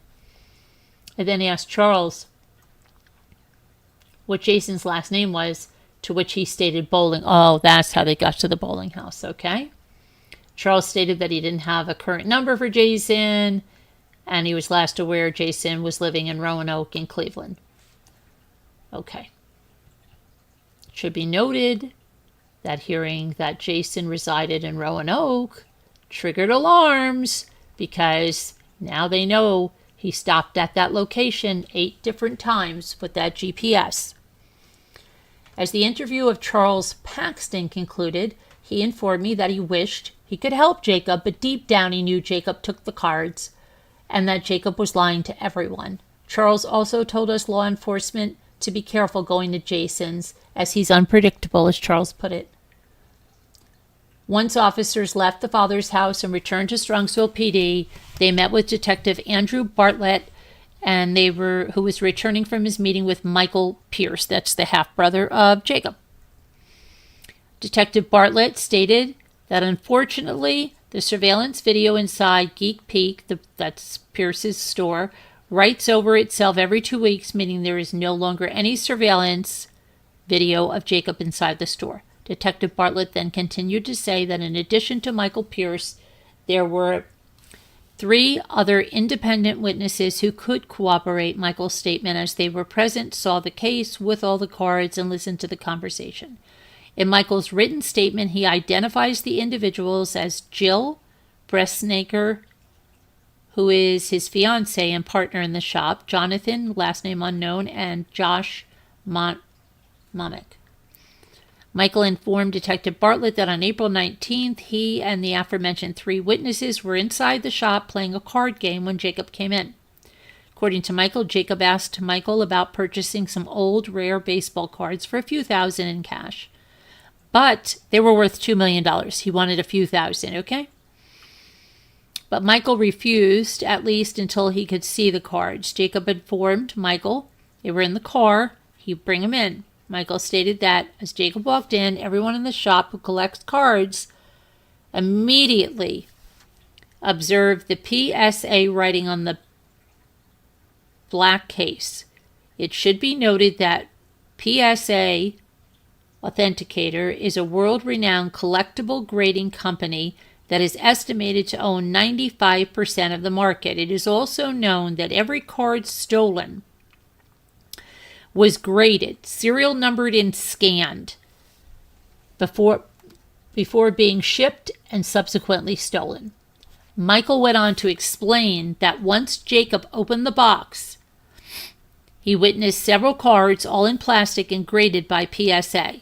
Michael then stated that he randomly selected 5 cards to search on the PSA website, which as a dealer he has access to. Michael was able to identify the 5 cards he searched from our list of stolen cards, and below are the 5 that Michael personally handled and looked up the value of. A Topps 1953 number 82 Mickey Mantle, estimated value $110,000. A Babe Ruth Oxford confectionery with an estimated value of $45,000. A Goodie Babe Ruth $80,000. Pittsburgh Pirates blank back, estimated $90,000. Tip Top Red Wagner Pittsburgh Pirates $75,000. Just a couple thousand. Michael went on to state that he immediately suspected the cards were stolen, as he knew they were very valuable. When confronted about them being stolen, Jacob informed Michael that he was conducting a clean out of a home and he located them in the attic. Michael stated that he knew this could not be true, as these cards, all being graded, would not be stored in an attic of a home being cleaned out. Michael stated that he told Jacob he could not do anything with them, but did tell Jacob that he could store them in the shop until he figured out how to move them, which Jacob refused and immediately left with the cards. Michael stated that following this interaction with Jacob, he feared Jacob was in trouble for having these cards, and they could lead him to being harmed or arrested for having them. So Michael called his and Jacob's mother.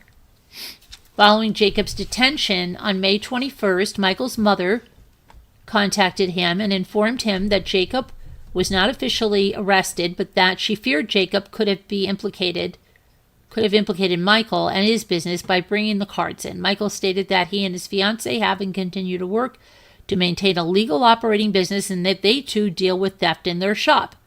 Michael stated that he was at the time, he knew he could not remain silent and contacted SPD to report Jacob.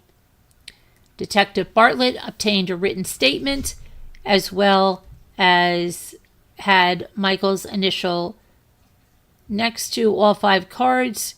He identified as having searched through the PSA website, all of which were taken from the PSA box, which according to Michael contained all 54 missing cards. On the return to the station, I drafted a search warrant for Jason Bowling's residence. So due to manpower issues, the decision was made to execute the search warrant May 23rd. So they went there and they went to, let's see here, to Jason Bowling's. Officers identified Jamie Hamilton, the girlfriend of Jason. She was removed from the house, at which time she asked why we were there. Detective Hazoo and Detective Bartlett informed Jamie we had a search warrant. We're looking for baseball cards. They're in the attic, she said. I'll show you. Just don't hurt my kids or destroy my house. Officers continued to clear the home, during which time an older male identified as Brian was located, handcuffed, and taken outside. Later, Jamie's 22-year-old daughter came up from the basement. She was escorted to the front porch. 3 additional children were located in the home and were left sleeping. Once the house was deemed safe, all the adults were accounted for, even Jason, who was identified as being at work. Jamie was escorted to the attic of the home. At the top of the stairs to the right, Jamie pointed out a brown cardboard box on a shelf, inside which I located 2 black cardboard boxes with PSA on top of the box. Upon locating the 2 boxes, Detective Hazoo and I took them to the living room where we opened them to count how many cards were present. Detective Hazoo counted 1 box, which contained 32 cards. I counted the second box, which contained 20 cards, for a total of 52 cards, meaning that there were 2 cards missing. The boxes were closed, transported back to Strongsville. Detective Bartlett interviewed Jamie when Detective Vinek and I completed the search warrant inventory. Following Jamie's completing a written statement, she was provided with a copy of the search warrant as well as the inventory, which listed the 2 boxes. Upon returning to Strongsville Police Department, I laid out all 52 cards for Detective Vinek to photograph. Detective Hazoo and I then went through the list of cards provided by Memory Lane. Having been sent the original package, we were able to identify the 2 missing cards as a 1909 Ramley Walter Johnson, valued at $61,909, and a 1941 Playball Ted Williams, valued at $27,631. Okay, now here's the prices, and these were the ones that were missing. Following the identification of the missing cards, the 52 cards were placed back in the PSA boxes, and they were zip tied closed. And then they were heat sealed in clear plastic.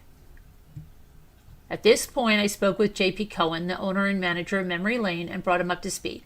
J.P. was able to send me a finalized list of cards and what they sold for at the end of the auction. J.P. also provided me with a press release we wish to disperse to his customers and clients.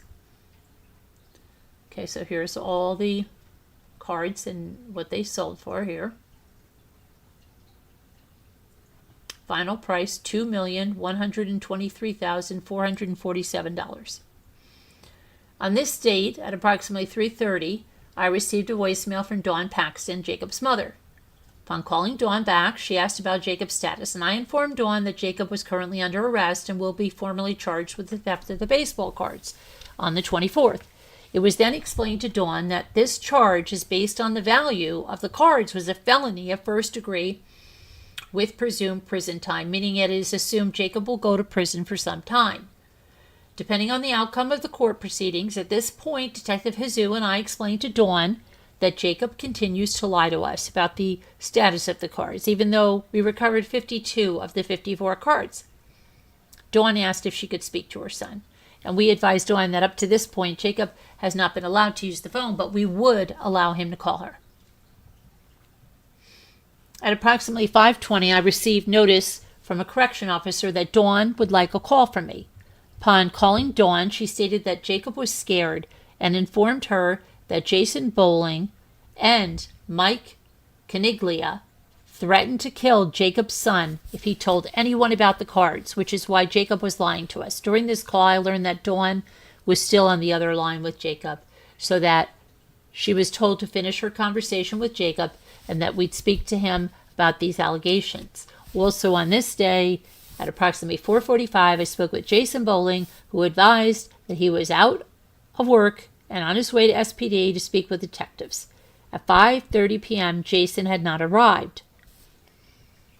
A synopsis of jail calls. Now, I have these jail calls recorded, so I guess we should listen to these. Now, let me see. We're going to listen to the call, okay, from Jacob and his mother. Let me get that.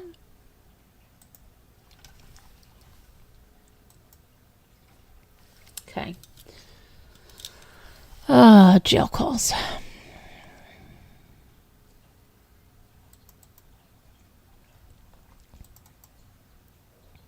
I'm assuming 5:23. Yeah, this is it.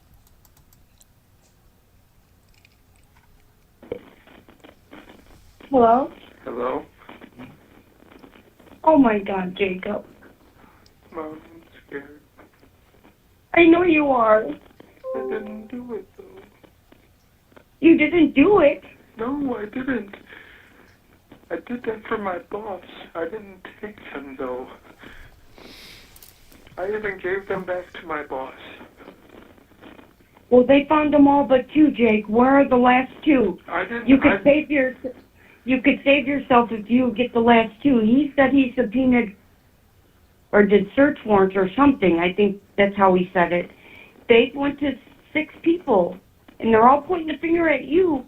And these 2 cards, they found all the cards but 2 cards. Please, baby, tell me where those cards are. Are you in trouble? Mom, I have no idea where those 2 are. I didn't take any of them. I don't have possession of any of those, Mom. Oh my God, Jacob. Please. Please. Mom, I swear on everything, I do not know where those are. I swear. Oh my God, Jacob. Mom, I've never been more scared in my life. I know you're scared, Jacob. Please just tell where they are. Mom, I don't have them. I don't know. I have no idea. I really don't. I really don't, Mom. I'm not a bad person. I didn't take those. I swear on everything. I swear. Listen, you need to listen to me. And you need to listen to me right now. Okay. I know you took those fucking cards. And I know that you panicked, or you put them somewhere, or you took them over to fucking Jason and Kelly's and left them there. Tell me where them fucking cards are. Mom, I did not take those cards. I swear on everything I do not have them. On everything I do not. On everything, Mom, I do not have those cards. Jake, you keep saying that, but they're going to put you away for a long time, and that is not a place you want to be. I know, but I really didn't take them. Everybody's saying you did. I did. I know everybody is, but I did not. Those were given to me. By who? My boss, Ryan. Did you tell these people that? Yes, I did, and they all looked at me, told me I was lying, and won't talk to me now. You only have until tomorrow. You go in front of the judge tomorrow. You only have today to save yourself. It's a long time you're looking at, and I can't help you. I need you to help me help you. Mom, I know if I had them, I would give them up. I do not have them. I really don't. On everything I love, I do not have them. You had to have given them to somebody. No, Mom, I didn't take any of those. I didn't. You, listen, you did take them because you took them inside Michael's fucking store. It's on surveillance. They already seen the Listen, I did not take them. My boss paid me to see what they were worth. I didn't know they were stolen until a detective showed up at my house. After Mikey told me what they were, I took them back to my boss. Okay, no, this ain't jiving, Jake. You're bullshitting me because your girl said you took them right over to fucking Jason and Kelly's. Mom, I did not take any of those cards out of there. I swear on everything. I swear on Junior, I didn't take none of those cards out of there. Your kid's going to grow up without you. He's going to grow up without you, and you're going to be in that horrible fucking place. Mom, I didn't take those cards. I don't have any of them. Kayla's saying you took them? I didn't take them. I didn't take any of them. Those were given to me by my boss.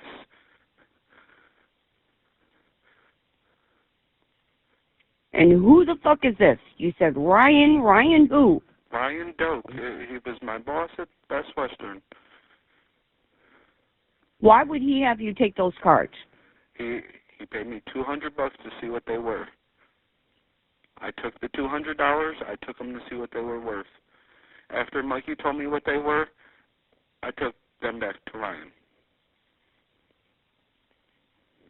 You even put Mikey on the line here, Jacob. I didn't know. I didn't know when I had them. I had no idea. Okay, but you're the only one. You're the last person that anybody's seen with those fucking cards. So it's you. They're pointing the finger at you. Not some fucking Ryan Yahoo. It's you, Jacob. I don't have those cards picked. I don't have them. I never kept any of them.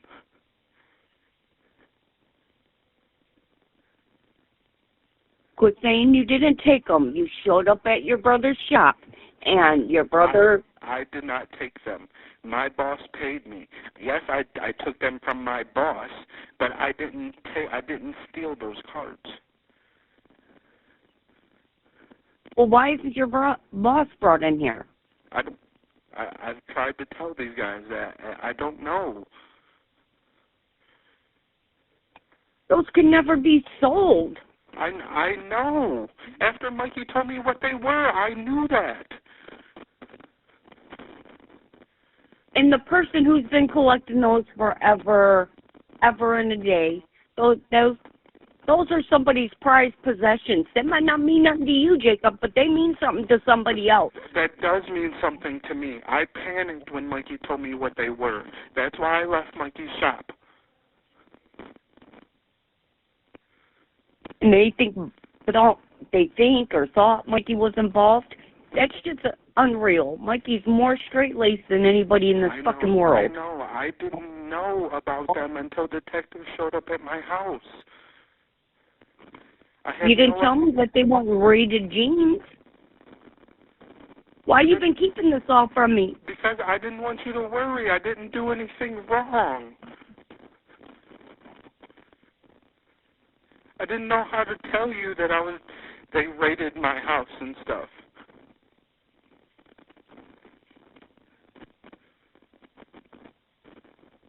I didn't keep any of those cards. None of them. It doesn't matter if you kept them or not. You had them in your possession. I didn't know. Okay, it doesn't matter. They were stolen, Jacob. When people receive stolen property, people go to jail for that shit. I didn't know. I needed the $200. Listen, how could you not know?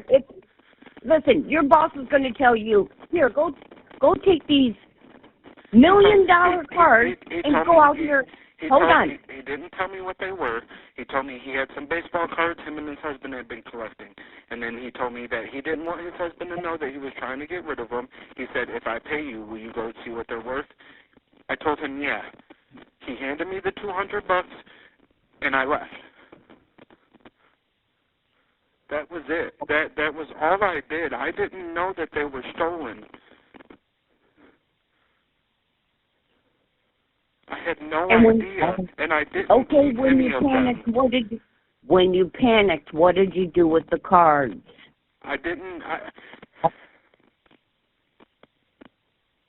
When you come out of Michael's shop and you panicked, what did you do with those cards? Went back to my job and gave them back to my boss.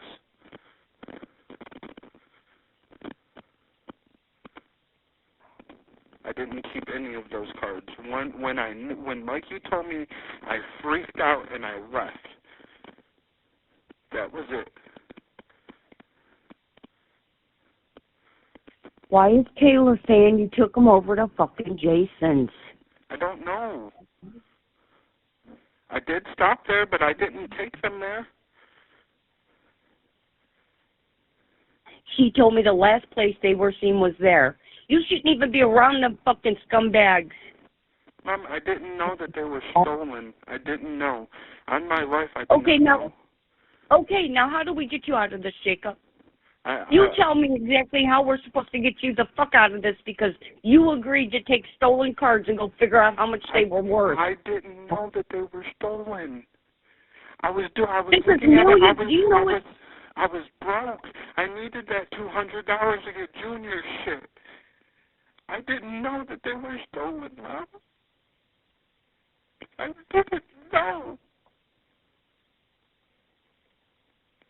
Well, how come they found all the cards but 2? I don't know. I didn't take those 2.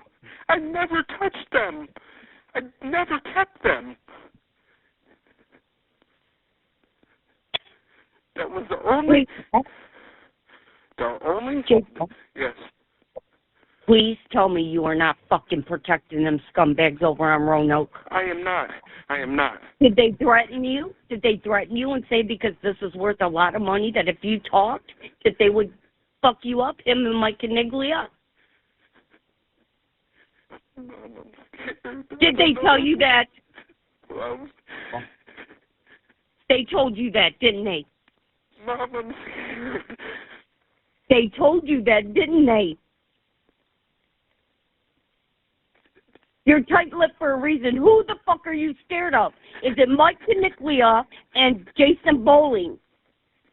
Yes. You tell me right now. Yes, it is. Then you get that fucking detective on the phone. I want to talk to him right now. I don't know where he's at. They threatened you, didn't they? Jason said he'd kill you, didn't he? Answer me. Yes, okay, yes. He told me if I didn't leave. Then you tell on those goddamn people or you're going to live without your goddamn kids. I'm telling on them. I knew you fucking did it. I knew you fucking took it over there to them scumbags. And then they're going to threaten you. They threaten everybody. Anybody who comes down on them, they're drug dealers. They do not look at their house, Jacob. I told you, stay away from them fucking people. And then when they did that, I didn't know what to do. What they do? I said when they did that, I didn't know what to do. Okay, what'd they say to you? That if I talked, it would be the last time. Them motherfuckers been doing that their whole life, Jacob. That we grew up around them fucking people, and you knew they were dangerous. Why would you go there? I panicked. I didn't know what to do, okay? I didn't know what to do. God damn it.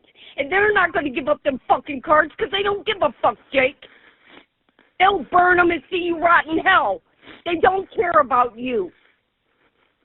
You better tell that fucking detective. Mike Caniglia and Jason Bowling are fucking threatening to hurt you over them goddamn cards. The detectives Do you hear me? The detectives won't talk to me. Well, they're going to talk to me. And if they talk to me and you don't fucking tell them what you know, Jacob, your life is over. I know. Say goodbye to your kids. Nobody's going to fucking see you till you're an old man. This is real serious. Mom, I'm a People good go person. to... I didn't say you were a bad person, goddammit, but you shouldn't keep your fucking mouth shut on people, scumbags like that. They needed to be off the fucking street forever. Okay? Huh? They threatened to kill Jacob, okay? That's why I kept my mouth shut. Jacob!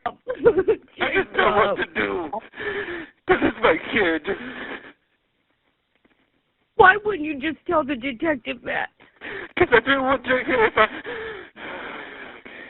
Relax. Relax. Relax. Breathe. Breathe.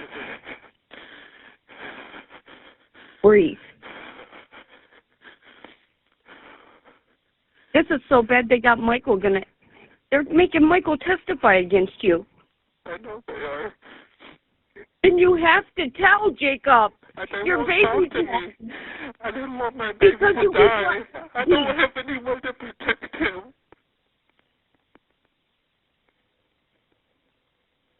Oh, my fucking God. So you just stay tight-lipped, knowing the motherfuckers been grimy, dirty, all their fucking lives, Jacob. Look at how they live. I told you to stay away from them fucking scumbags. Those are not your friends. Do you see that now? Yes, Mom. And they threaten you by... Why would they threaten you? They took the cards and threatened you? If I said anything, yes.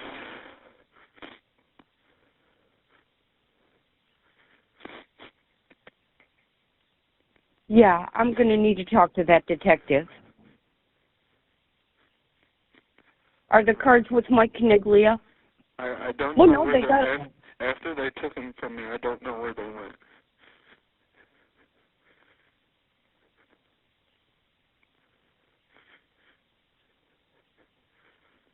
Motherfucker. But I didn't lie. My boss paid me to see what those were worth, and then I panicked when I left Mikey's shop. And you took them right over to Jason. I didn't know what to do, Mom. Okay, but you've been sitting here telling me, no, that ain't what happened. What it is what happened. Quit fucking lying. I'm scared for Jacob, okay? Stop it. You know what? You need to be scared for yourself. Save yourself. Fuck those people. They're crooks. They've been crooks their whole fucking life. Nobody's ever worked. Excuse me. My mom, What? My mom wants to talk to the detective.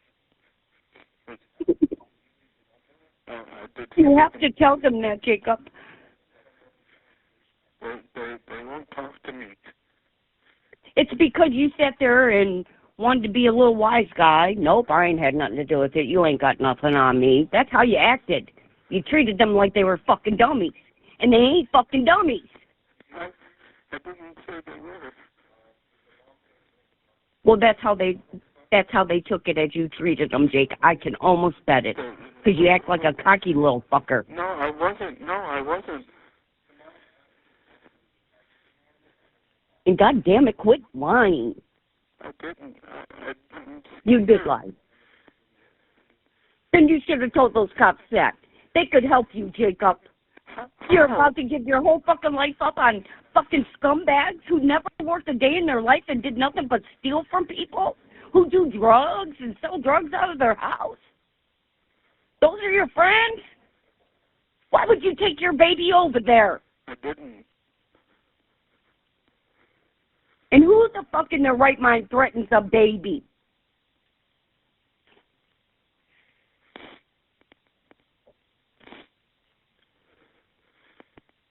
This is all bad. I just didn't want Jacob to die. That's all. You know what? If you were that scared and worried about your son, you would have told those people so you did not have to, that baby did not have to live without you. His mom already ran from him. He needs his father. She said it's very, very important. Like very important. And you're going to tell these people that.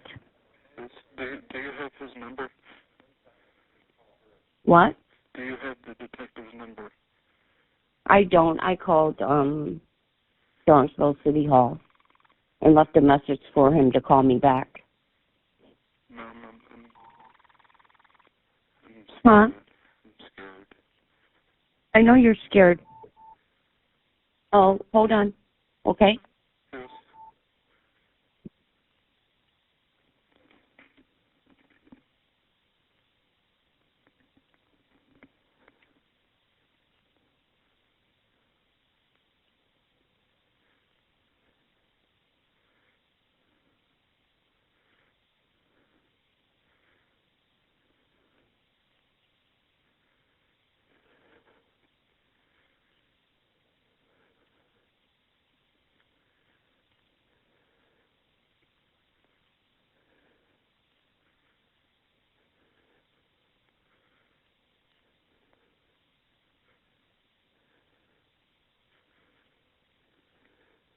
Okay, I think that's that call gave me so much anxiety.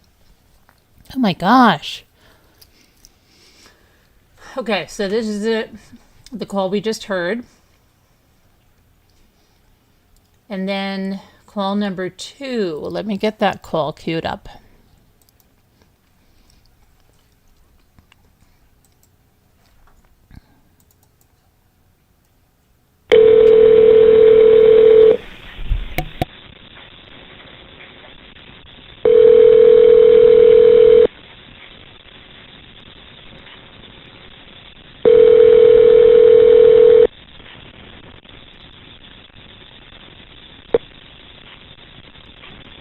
Hello? Hello? Yeah. I'm here. The CEO let me call you again. What's that? The CEO let me call you again. Oh, okay. What's going on, honey? Nothing. I just wanted to hear your voice. No. Did he come in and talk to you? No, did you talk to him? He's gonna call me back because he's going and investigating. Not going, but he's investigating, pulling up stuff on Jason Boland right now. Okay. Yeah. Mom, I'm not made for this. I didn't mean...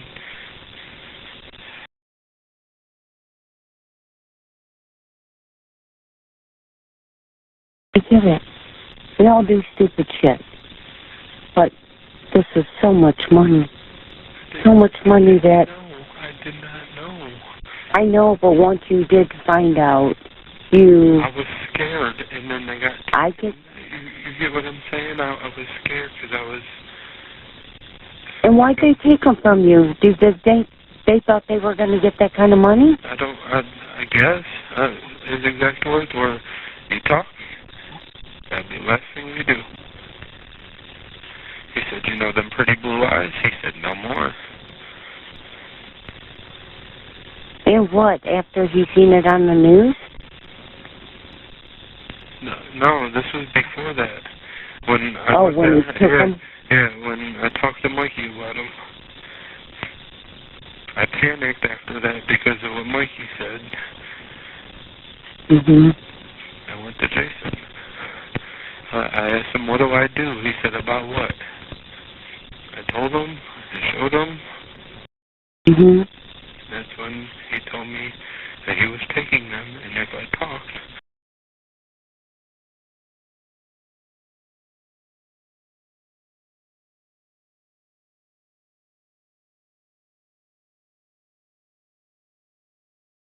This is just redacted in an area. Let me make sure.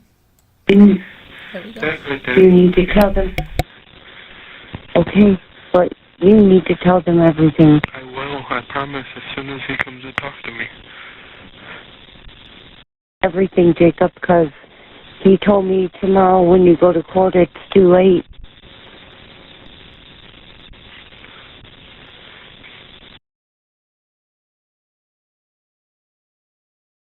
Anytime it stops, it's redacted in that portion, but it'll pick up again.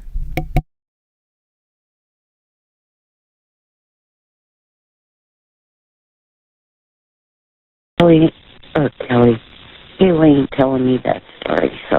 Huh? Kayla's not telling me that story. No, I didn't. I'm telling you what story about Jason? No. She's telling me that. Okay, I got you.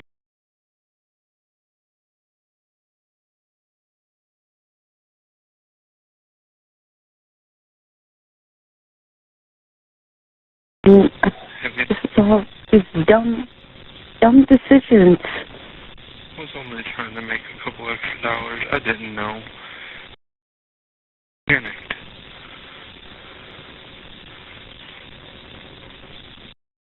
I would have took him right back to the guy who gave them to you, like. He wouldn't answer my calls. At all. And what's in your phone? Because they're dumping your phone, so whatever in it that can incriminate you is in there. There's nothing in it. Absolutely, there's nothing in my phone.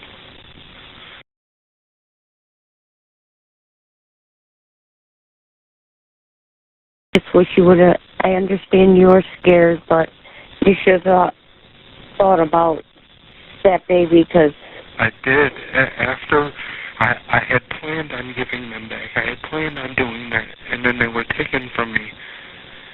And then when I was threatened, I didn't know what to do. I didn't have anybody to tell. Who do I tell?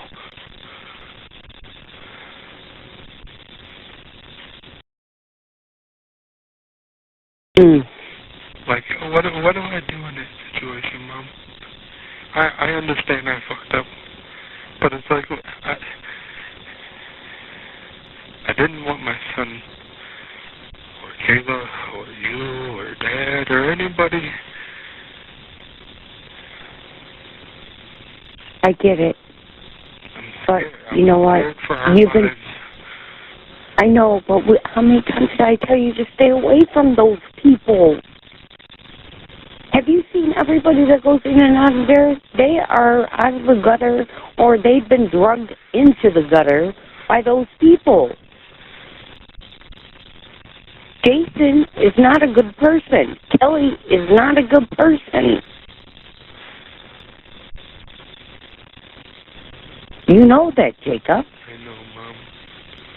And it frustrates me that you took that baby there.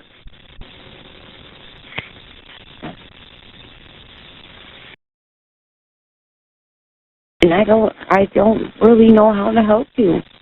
Like, you're the only one that can help yourself out of this, because you sitting there all mummed up and acting stubborn and don't want to talk to these guys.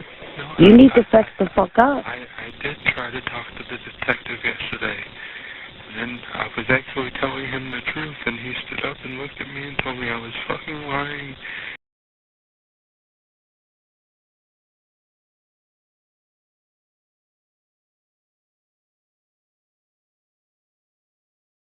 I swear on everything I did. I even had him come back down and talk to me. And you were going to tell him about the threatening and the Jason and all that? I was getting there. He wouldn't let me. He stood up, he yelled at the top of his lungs, and he walked away from me. I begged him to come back and talk to me. He wouldn't. He just kept walking. And then the CO that was here took me back to my cell, and when I asked him, I said, can you please go get the detective and tell him I really need to talk to him? I've been asking for 2 days to talk to the detectives, and they won't talk to me. But they're pissed. I understand, but I did try to sit here and tell them. Okay, but what you tried to do and what didn't happen, it doesn't matter. They're trying to solve a case. They're just doing their job. I know. And you know what? And you see how it goes. You know how this goes. And you know what? Tell them the God's honest truth. I mean it. Don't you lie about nothing. I won't, I promise. Now is not the time to be lying. I know. And you know what? When you get out, whenever that is, but when you get out, change your motherfucking life. Mom, we got our apartment. I've already been. I understand that. No, you were trying to do that, but you see what got fucked up, Jake? Now you see what everybody's dealing with now, Jake? And the person going through this the worst, besides your parents, is your son. I know. I would do What the anything. parents? I would do anything right now to see those fucking pretty blue eyes. I love it more than I love myself. I know.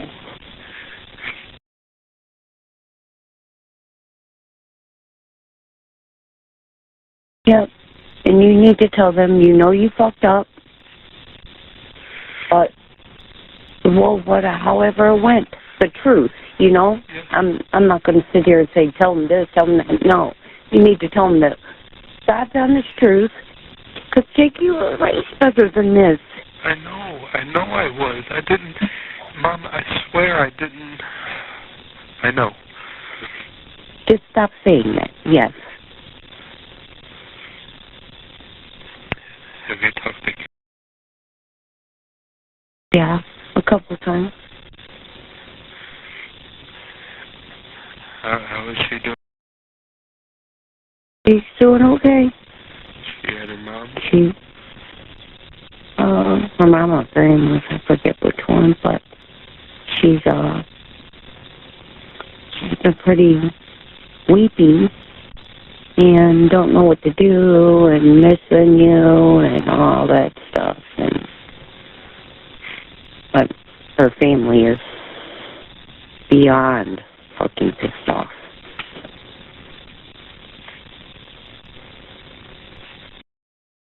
Least of your worries right now. I know. I know you're probably going to go over and drink it, but you need to not do that. You need to think about exactly what needs to be done here. And you being a father or a dad, you need to do everything you can for your child. And that means tell the truth. I will. And he told me there's 2 cards missing. They're worth like, I don't know. It was a high price. And Mom, let me stop you right there. I swear to God, I never kept one of them, ever. On Jacob's life, I swear to God, I never kept one. Not one. this is so stupid because you can't sell cards Listen, like that. I was too scared to keep them anyway. I wouldn't. No, I never kept any. I didn't. I swear on everything I didn't. On everything.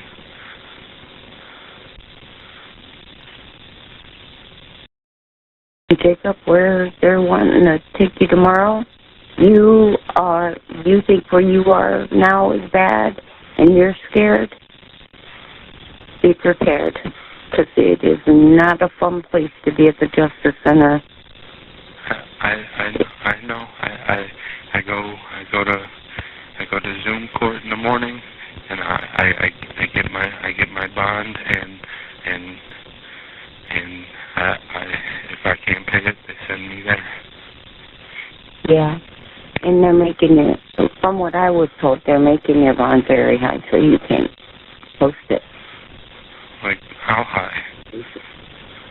I don't know. I mean, we're talking about the theft of $3 million, so I don't know how high they're going to put it. Not saying, I'm not, do you get what I'm saying? This is and it's a high-profile case.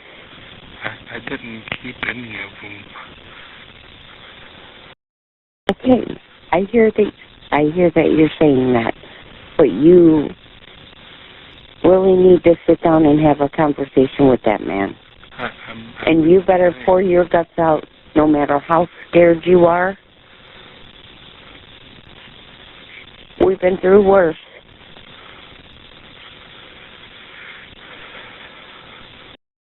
And there's nothing wrong with that baby. He's okay. I'm just worried. Talk to him and what was over, not a video, the voice. Paxton? Yes.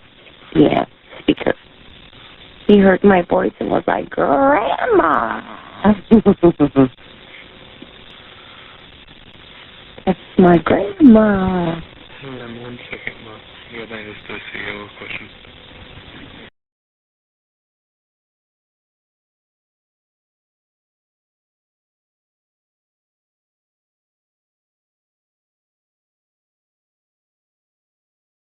Okay, let me see if that, yeah.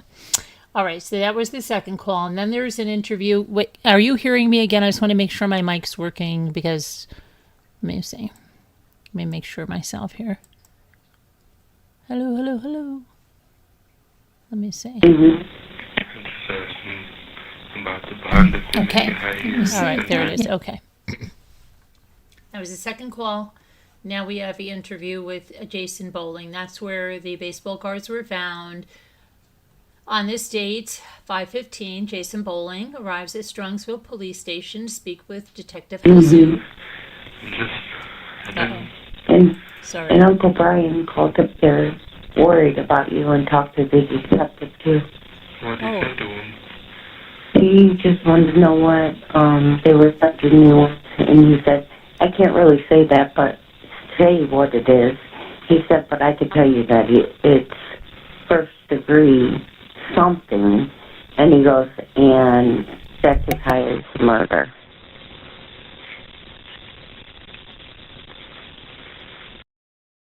First degree felony. Yeah, I know. And that's like murder, is what the detective said.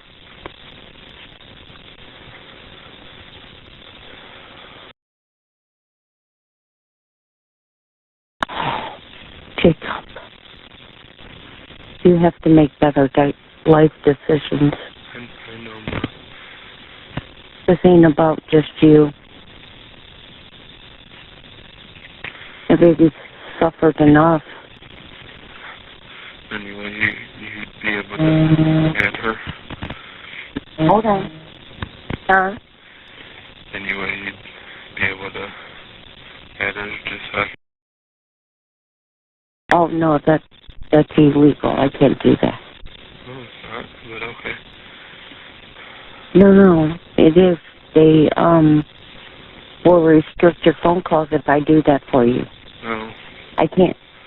Okay. Huh? Never mind. It's fine. Don't worry about it. I mean, they can't do three-way. Can you not make phone calls? No, I'm not allowed. I'm only allowed to call you. Oh. Hang on. Okay. Another question. You know if she's allowed to...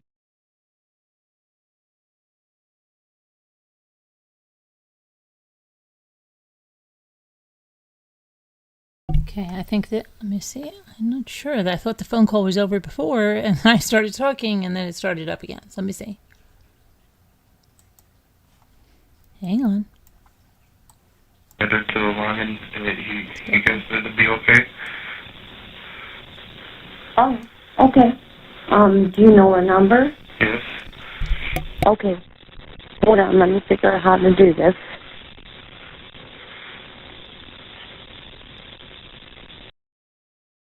Off Jean's phone and put it on speaker. Right, you got it. Hold on. Let me see.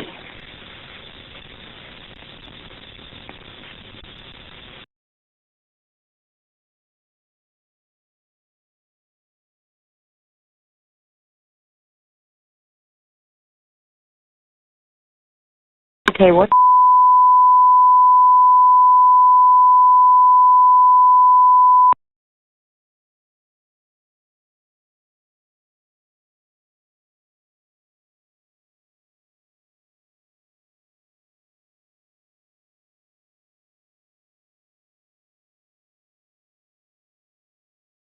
The call is still going. Hold on a second. Are you there? Yes. Yeah. Baby. All right, Jacob, send the phone. Talk to him. Baby. Honey. Relax. Take a deep breath. Relax. Baby.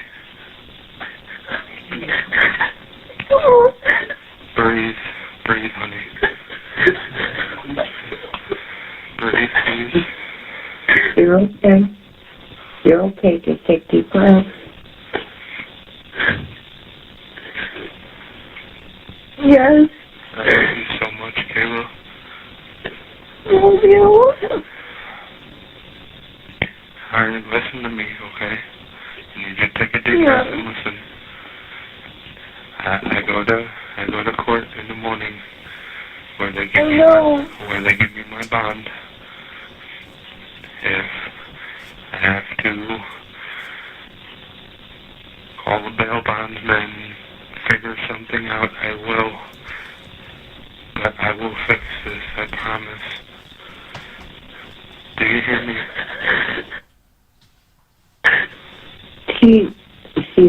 I just need to let you know this. It's because you wouldn't talk. You know, you wouldn't tell anything. And that's what she's scared about, because you didn't talk. So you didn't listen. No, she's thinking you didn't want to save yourself, save them or you as a family. So she's hurt. No, I did. I was scared. I know you're scared. Listen, I was threatened, and I wanted to protect you guys. That's all I wanted to do. I can't even speak to her. Why not? Because she was your dad. Huh? She tried to take your car, and your dad wouldn't give it to her. Me for it. He's keeping the car. He won't give it to me. I'm confused. What happened? Gene came here and he wants the car. And your dad won't give me the car. He said it's in your name, and the lady told... He's keeping it. He's keeping it because the lady said that you made 2 payments and you weren't. That, I don't know. I don't even know. Okay, well, Kayla, I love you. I love you so much. And I promise that I as soon as the detectives come and talk to me, I promise you I will tell them everything. I didn't want to say anything because I didn't want you worried. I am worried. I know you are. What's the last kiss I got from you?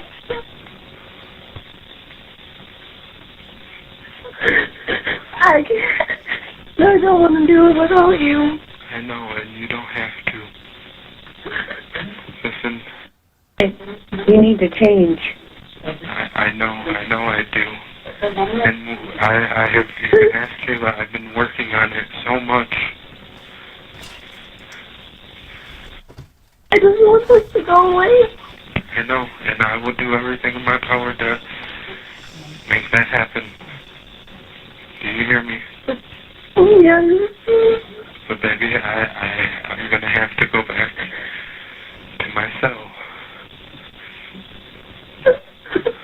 I love you, and I will call you tomorrow, I promise. Do you hear me? Yes. I love you so much, Kayla. I love you. You are everything to me, you and our baby. I know. I need you to breathe and I and love relax. You. And I love you. I need you to breathe and relax, okay? Okay, that's the end now. So this is giving me a lot of anxiety. I'm really, like, I don't know what the heck is going on. Okay, on this date, Jason Boland arrives, and they get Detective Hazoo to escort him into the interview room. And Detective Hazoo begins the interview and tells Bowling that he was not under arrest, and that they indicated that the search warrant was obtained because they tracked the cards to his house. Detective Hazoo asked how the boxes of cards ended up at his home. Bowling states that Jacob brought them to his house and told him that he located them in a dumpster at his work. According to Bowling, Paxton asked him to store the cards because he did not have a place to stay, and Bowling stated that he has known Paxton from the day that Paxton was born. Bowling admitted to Detective Hazoo that he looked in the boxes and he saw that they contained old baseball cards, but Bowling thought the cards were fake. Bowling stated that Paxton did not give him anything to store the cards and that he did it because he was friends with Paxton. According to Bowling, Paxton stated that he kept a couple in the car to see what they were worth.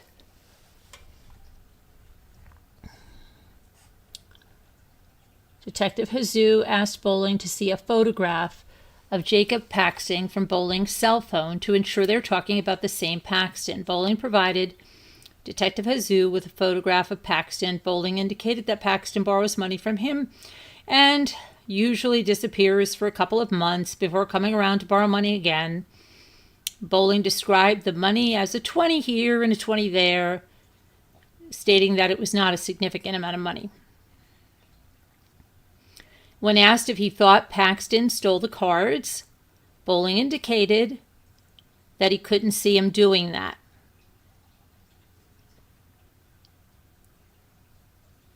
Bowling stated that after taking them, Bowling stated that after taking them from Paxton and looking at them, he asked his wife, Jamie Hamilton, to put them in the attic. Bowling then stated it was a few days later that Paxton called to him and informed him that the cards were valuable. Detective Hazoo asked about Mike Caniglia, who Bowling described as his best friend. Detective Hazoo asked Bowling if Caniglia was aware of the cards, to which Bowling stated he did know about them. When asked how Bowling stated that Caniglia was there when Paxton brought them over, when asked about communicating with Paxton, Bowling stated that they text and talk as normal. Toward the end of the interview, Detective Hazoo advised Bowling that the value of the cards was approximately $2.1 million. Hi, Lacey. Making it a felony of the first grade. Can you hear me, Lacey? I hope everybody can hear me. Which came out of his house. Bowling was visibly shaken and surprised at the value of the cards. Detective Hazoo then asked Bowling about any other cards that could have been left behind or hidden somewhere else, to which Bowling stated no. Bowling stated that the only cards he was aware of were the ones given to him by Paxton. Thank you. Detective Hazoo informed Bowling that Strongsville PD were still missing 2 cards and informed Bowling to go home and look for those cards. After telling Bowling about the reward that Paxton seemingly passed on through memory lane, he walked Paxton to the lobby and ended the interview. Friday, May 24th. On this date, arriving at work, I immediately prepared Jacob's charges to be served to him as well as sent to the Barrera Municipal Court. Detective Bartlett took a copy of the charges to the jail to serve Jacob, at which time Jacob asked to speak to detectives. Detective Bartlett escorted Jacob to an interview room to have a conversation. So here we go, finally going to look at the interview.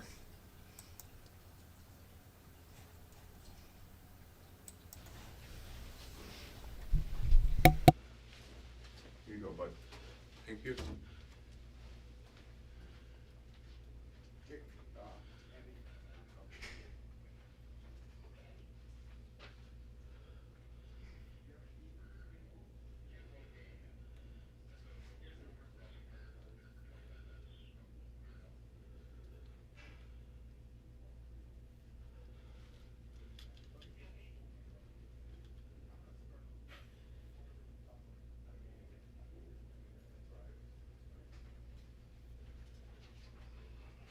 Is that a Hitman tattoo?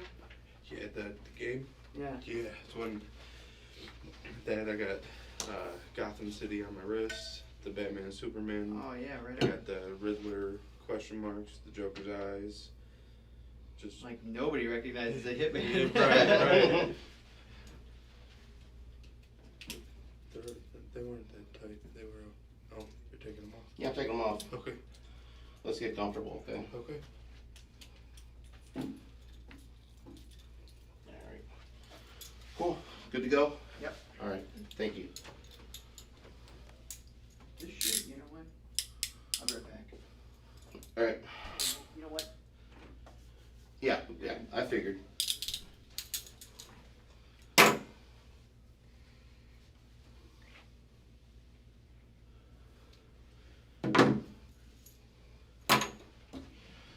Alright. Jacob, you can read, correct? I can. Okay. Alright, well, I want you to read along. Before we get started, you asked for this interview, correct? I did. Okay. Read along with this. Yes, sir. Initial yes or no. Alright, I'm gonna read along with you, okay? Uh-huh. Do you understand that before we ask you any questions, it's my duty to advise you of your rights? Yes. Do you understand that you have the right to remain silent? Yes.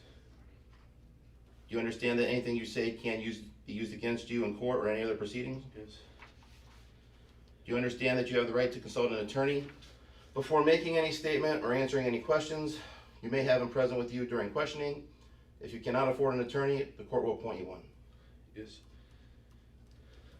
Do you understand that if you decide to answer questions without an attorney, you still have the right to stop the questioning at any time for the purpose of consulting an attorney? Yes. Do you understand that you may, however, waive the right to remain silent, and you may answer questions or make statements without consulting an attorney if you so desire? Yes. Then you sign at the bottom. And it's May 24th at 8 a.m.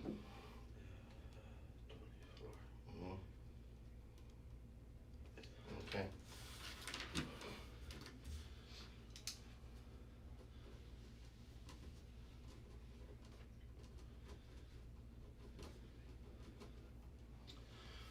One more time to be clear, I was heading back to serve you your charges. Yes, sir.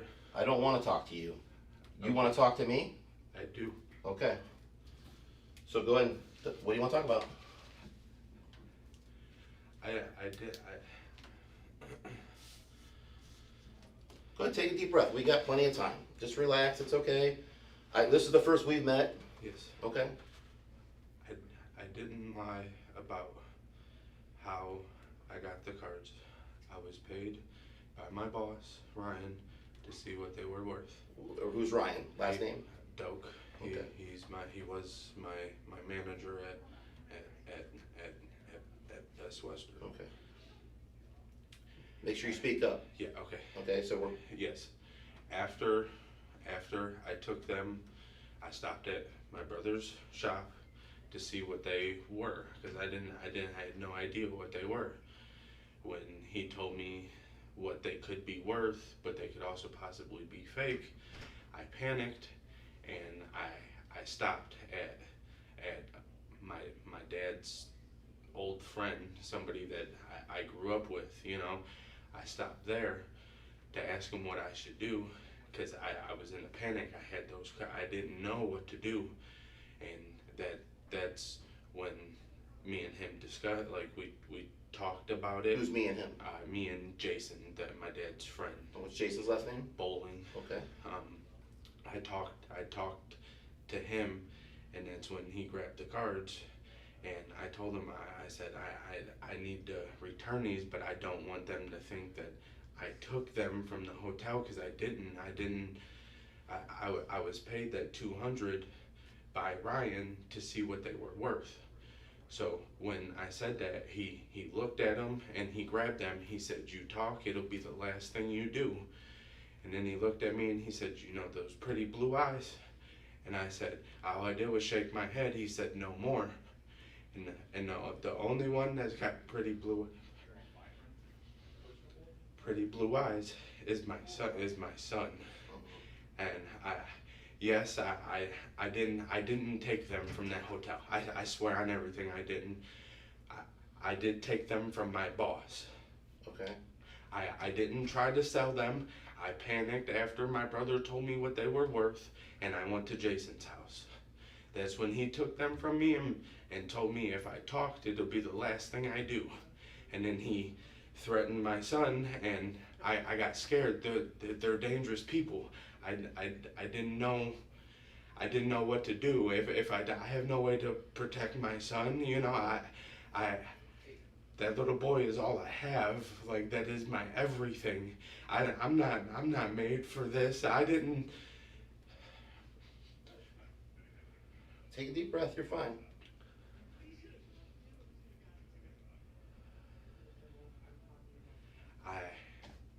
I'm not a thief.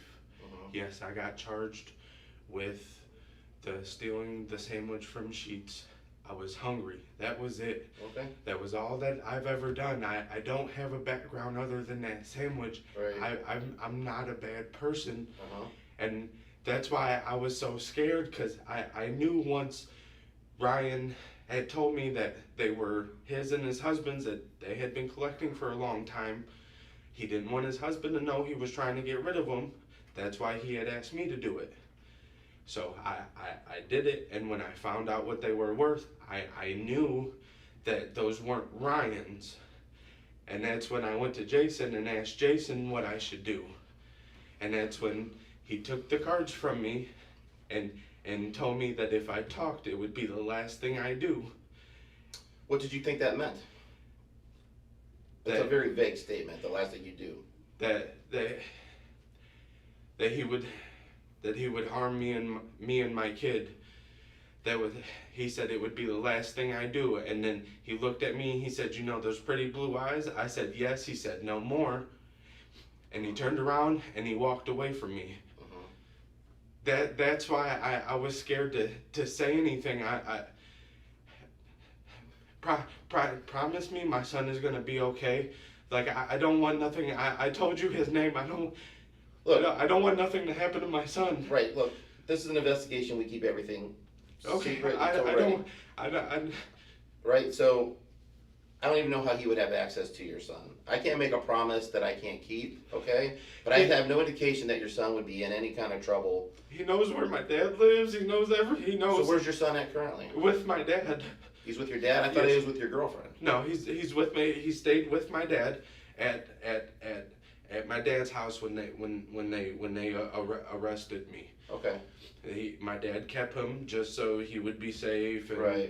You know, there's somebody always there to take care of him. Right. But I needed to tell you guys the truth, because I didn't steal those cards.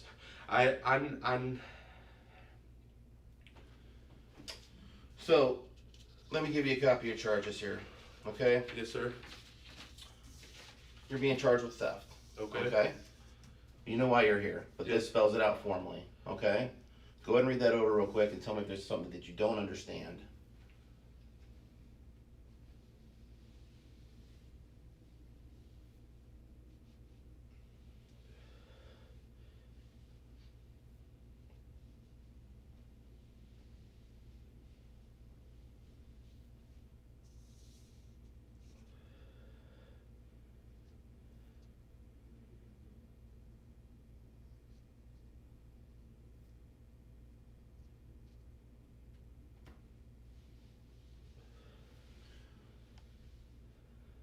This page is the charge, this page is just saying that you're being arrested for it, okay? So you're gonna get to keep that copy when we walk out here, okay? Serious charge, okay? I know, and that's why I needed to come tell you guys. Right. I know I was scared in the beginning. I was very scared. I know them people. I know how dangerous they are. Mm-hmm. I didn't want anything to happen to my son. Why wouldn't you just take the cards right back to Ryan? I didn't know what to do. They were his cards. Why wouldn't you just take them back to him? I was once my brother had told me, you know, where they were from, and you know, my brother had looked them up.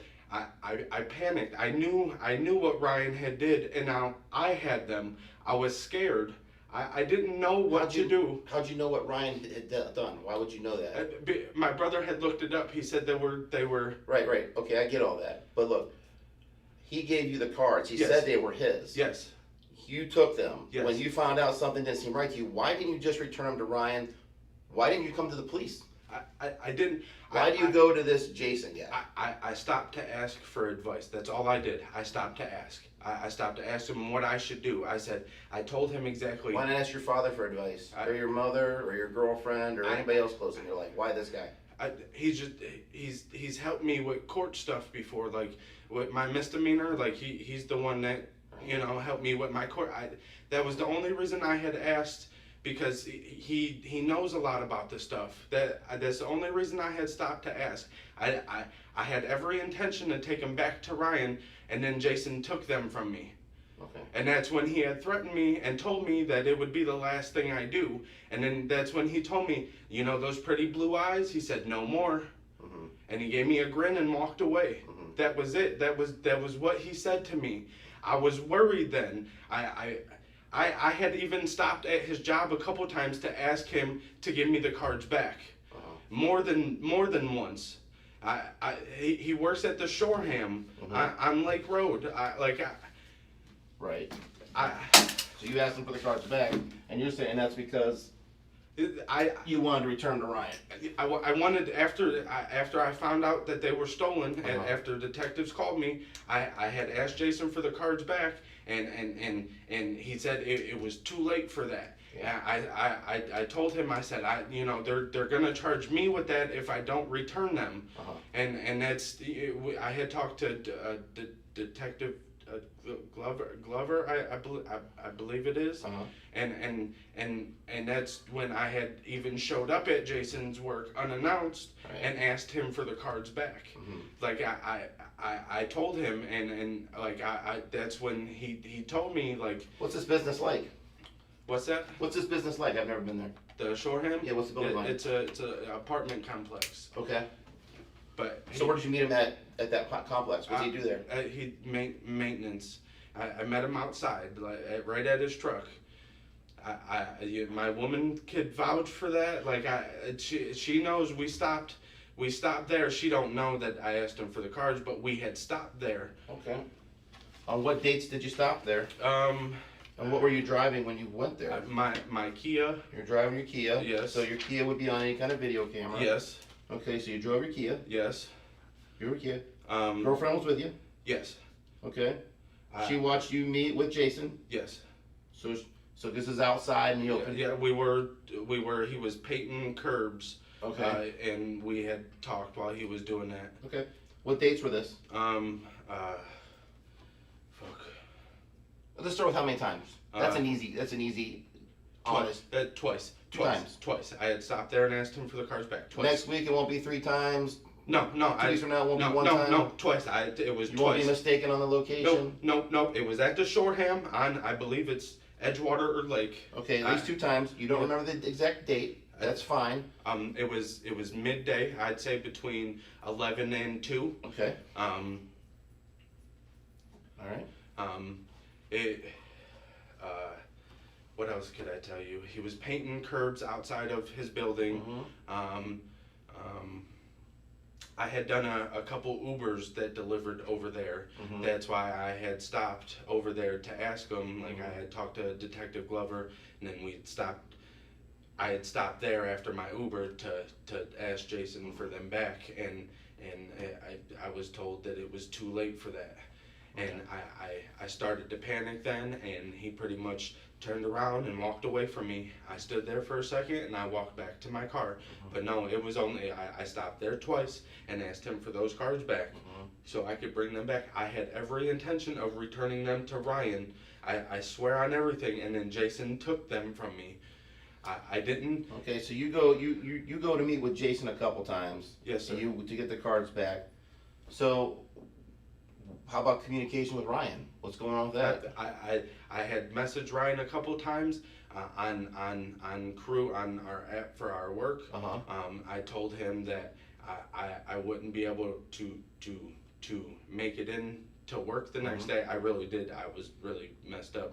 But I texted him that, and that's when he texted me back on the Crew app and told me that it would just be better if I parted ways with Best Western. And that I had already put in my 2 weeks. I told him I still had a week left of my 2 weeks, but he never asked me about the cards after that. after detective showed up, after Jason took them, Mhm. and I text Ryan like, hey, look, I'm not gonna make it in tomorrow. I'm not feeling the greatest. Son's sick, got a horrible cold. Ryan texted me back and told me it would be better if I parted ways, it would be better if I parted ways with Best Western. So let's lock down this timeline. Yes. And if I say anything that's not true, Yes. correct me. Okay. I'm not gonna put any words in your mouth. Okay. Right? Yes. So the cards get stolen Okay. from your work, obviously. Okay. Right? I didn't know that. But Right. yeah, Right. Okay. Right. Yes. I get it. I understand. Look, I know you don't tell the truth a lot. I get it. I get you resort to, because you're sitting here with that charge because you've not been truthful for a while. Okay. Wait, that's okay. Okay. I let you speak. Let me just say. Yes. Okay. So, I understand how you like the word salad. You like to pick out words, and if they're not specifically exact to what had happened, you say no. So I get that. It's how you kind of stay where you feel you're being truthful. We don't color in that. Okay. So all we want is the truth, as best you know it. Okay. Yes. And if I'm not using the exact specific word, you're a smart guy. Okay. You know what I'm driving at. Okay. So let's just forget the whole. Okay.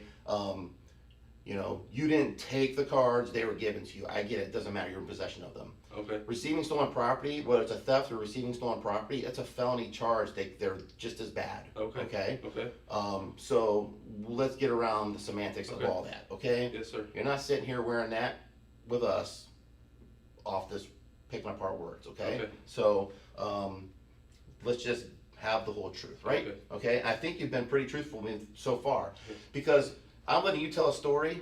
I know where you're not telling me the truth. I know where you are telling me the truth. And right now I feel like I'm getting 80% truth from you, okay? Yes, sir. So that's why I'm letting you keep talking. Okay. All right? As soon as I start feeling that 80 drops to 20, we're done. Okay. Okay? Yes, sir. So that's fine.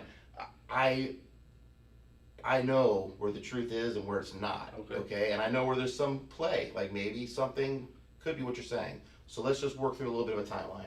Okay? You're working at the Best Western. Correct. All right. When were you first approached to take these cards? I relieved Ryan. I believe it was a Wednesday night. Okay. I'm not sure exactly what day it is. So you're his relief. Yes. Okay. I relieved Ryan. I was night audit. Mhm. I had went to close the pool, and he had come to where I was closing the pool, and that's when he had talked to me about it. And I told him, yeah, I needed to. Now let's get specific. He Okay. talked to you about it. Yes. What was the conversation? He told me that he couldn't say anything in front of the cameras because his husband TJ watches the cameras. He has access to the cameras. He didn't want his husband to know that he was getting rid of the cards. I said, okay. I said, well, what am I supposed to do with them? He said, can you just take them to see what they're worth? And that's when I told him, I said, I gotta work, I have things to do, I have money I have to make. He said, I'll pay you. And I was like, all right, cool, whatever, it is what it is. I need the money. I needed diapers, wipes, and stuff. So this conversation's happening beside the pool? Yeah. In the building? Yeah, right. Like, if you walk down the hallway and you're going to the pool, you gotta go through a door. It was right there in that hallway. Okay. So that's when he told me that his husband watches the cameras, and he didn't want his husband to hear that, he was trying to get rid of the cards. Okay. So I told him, I said I had to be at work to make money, and that's when he told me he'd pay me. Okay. So I told him, I said, screw it, All cool, right. I'll take it. I took the money from him. Okay. So you took the money right there in the hallway? Yeah, he handed me the 100 and 250s. Okay. So 100 and 250s. Yep. Okay, I like that. 250s. Yes, sir. And then when did you get the cards? Where did those come from? The next morning when he come in, he told me that they were in his car. When I left, I stopped at his car. He said it was unlocked. I grabbed the cards from his car. I put them in my car, and I left. So you took the cards from his car Yes. and put them in yours Yes. on his instructions. Yes. Did he give you the key to the car, or was it already He unlocked? said it was unlocked. And what's his car? It's a blue Kia, newer Kia. I forget exactly what it is, Okay. but it's a SUV, blue SUV. Okay. but yeah, no, I Anything odd about it? Anything? no, I opened his car door. There was nothing out of the ordinary. The boxes were Anything sitting else inside the car? No, the two boxes were on his front seat. He had a jacket kind of on the Describe side the of him. boxes to me. What do these boxes look like? They were rectangular black boxes. Had some writing on them.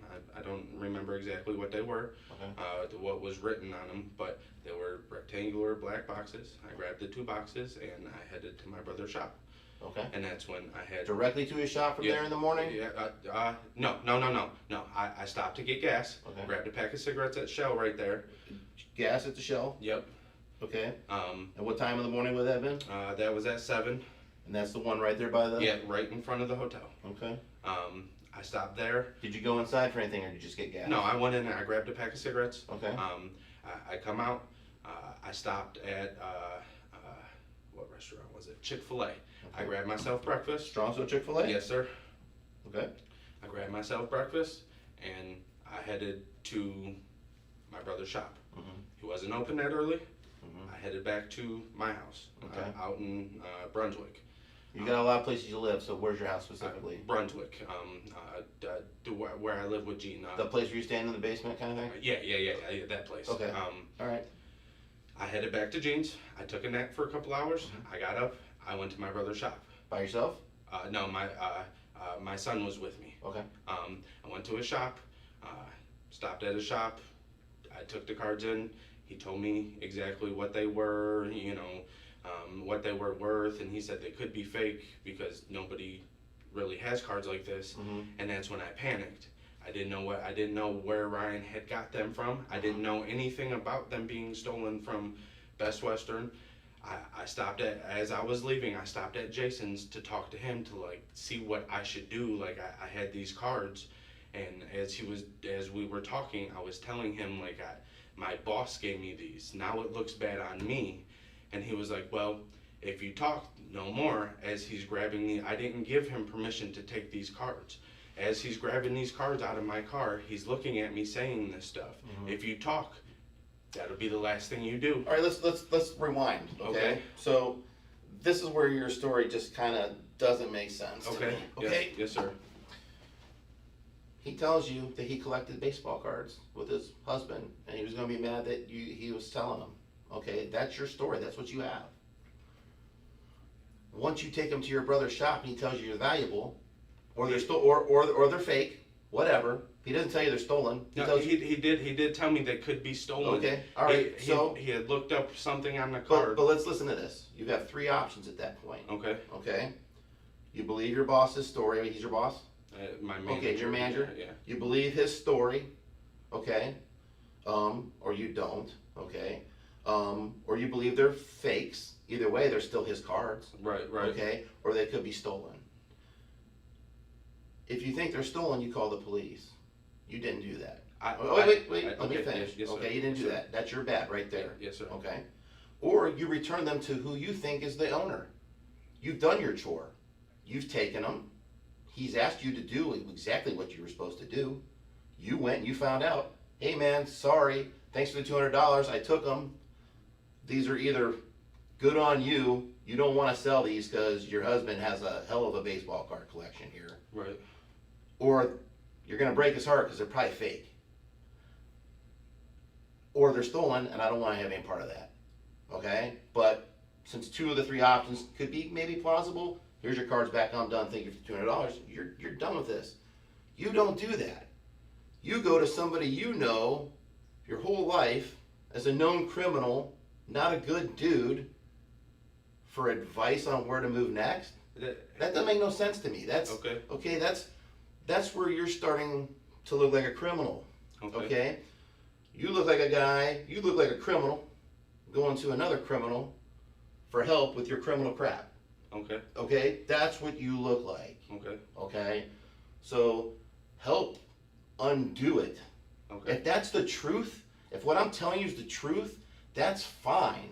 That's the truth of it. We can believe that. If you're gonna say no, that's not the truth, I'm telling you the truth, fine, we'll take that part of it. But if the truth is that that's what your intent was, to have your buddy help you somehow, some way in the criminal end of it, then just be honest about it, because we're gonna look into that end of it. Okay, Yes, we're sir. gonna look into these things. But if if he says no, he came to me and he wanted, and you're lying about that, that looks bad on you.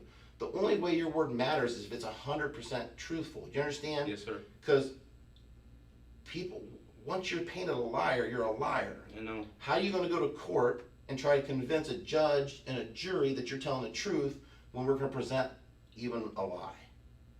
You know what I'm saying? So why did you take him to Jason? So my brother's shop sits right there at Pearl and State. Mm-hmm. Jason lives 2 streets away. Right. After I left, I was in a panic because of what my brother had told me. He had looked up something on the car. Mm-hmm. He said they very well could be stolen, and that's when he told me, like, if they're stolen, you know, you're gonna get in trouble. Mm-hmm. And that's when I panicked. I didn't know what to do. I didn't want to upset my dad with everything that his, you know, hard problem. I didn't want to upset my dad. That's why I didn't go to him. I stopped at Jason's just to see what I should do. Like, I didn't know, like, do I take him back to Ryan, or is, you know, and then when I stopped at Jason's and Jason took them from me, I was in more of a panic to even tell Ryan. And that's when Ryan texted me. Like, I text Ryan that night, and that's when he texted me back and told me it'd be best if I parted ways. So what exactly did you text Ryan? What were your words? I text Ryan. I said, I think it's best if I take off tomorrow. I'm not feeling good, and Junior's sick. You know, that was all that I texted him. He texted me back. He said, I think it's best if you just part ways with Best Western. And that's when I said, I put in my 2 weeks. I'm not done yet. I said, we're just both sick. I was in a panic. I didn't want to go back to work. He never said anything about the cards in those text messages on our crew app that we communicate through. Any meetings, any conversation about the cards after that, after you're terminated? I wasn't able to see Ryan, but I talked to John, and John said that Ryan had pointed fingers at me. And I told John, I said, that's not right. I said, I didn't take those cards. I did Ryan a favor. And John told me word for word, he said, you're talking to the wrong person. Okay, so who's John? John Gessner is the GM at Best Western. So you tell him you didn't take the cards, and you tell him it's Ryan. Yes, I went in there, I talked to him, I said, why are detectives questioning me about something I didn't take? And he was like, they come in here with a subpoena for contact information, we gave it out, blah blah blah, you know, telling me what happened. I said, I didn't take those cards, you know, I told John I didn't take those cards. He told me word for word. He put his hand up, he said, talking to the wrong people. And I stood there for a second, he looked back down at his paper, and he kept doing what he was doing, and I walked away. That was the conversation with John. And then when that was the following day, that was the day I took off. I had gotten phone calls from detectives that the day that I took off. Right. But I texted Ryan that night and told him, that's when me and him had that conversation. So through the work app? Yeah, through the work app. But in this work app, and when you texted the messages, and what's this work app called again? Crew. Is that supported through Best Western? No, that was a Ryan thing. It was a Ryan thing? Yes. Okay, good to know. So Ryan, creates a group chat? It was for, like... What's the app that runs it? It's called Crew. It's called Crew? Yeah, it's called Crew. And Ryan set it up? Yes. Okay. And you have that Crew on your phone right now? Yes, I do. I don't know if I was, like, if Ryan took me out of access after I was done, but yes, that Crew app is on my phone. How long were you in this Crew app for? The entire time I worked there. Which was how long? 3 months, I believe. 3 months? Yes. Who's all in this? Is it a joint sharing? Does everybody get to see the messages, or are they private? It's private, but, like, all of us are on there. So, like, let's say me and you were on there, I could message you, and then separately I could message Ryan. Okay. But if Ryan wanted to, he can message us all, you know. So what were the specific messages? Did you say, hey man, I tried to give you your card? Did any mention the cards in these messages? No. None. No mentions. Nothing. And that's when I had texted him that I wasn't feeling well, you know, and I wasn't gonna. Why wouldn't you just text him and say, hey man, I don't like the feeling I'm getting off these cards. I got some bad feelings on this. I want to give them right back to you. Why would you do that? They were taken from me already. All right. I didn't have that option to return them. Okay. I didn't, and that's what I'm trying to tell you. Why wouldn't you just tell Ryan, hey man, you gotta talk to this dude, he took them from you. He don't know him, he knows nothing about him. But you could have told him. I could have, and then when Jason told me that, I was scared for mine and my son's life. I know how bad those people are. I know what they've done in the past. What have they done in the past that's so bad? The selling drugs out of there, the always getting in fights and shooting at people. I know how they are. Okay. I know what goes on over there, and that's why I was scared to say anything. Okay. I wanted to make sure my son was safe, Okay. and I thought the only way that I could do that was to. Right. This detective, you know.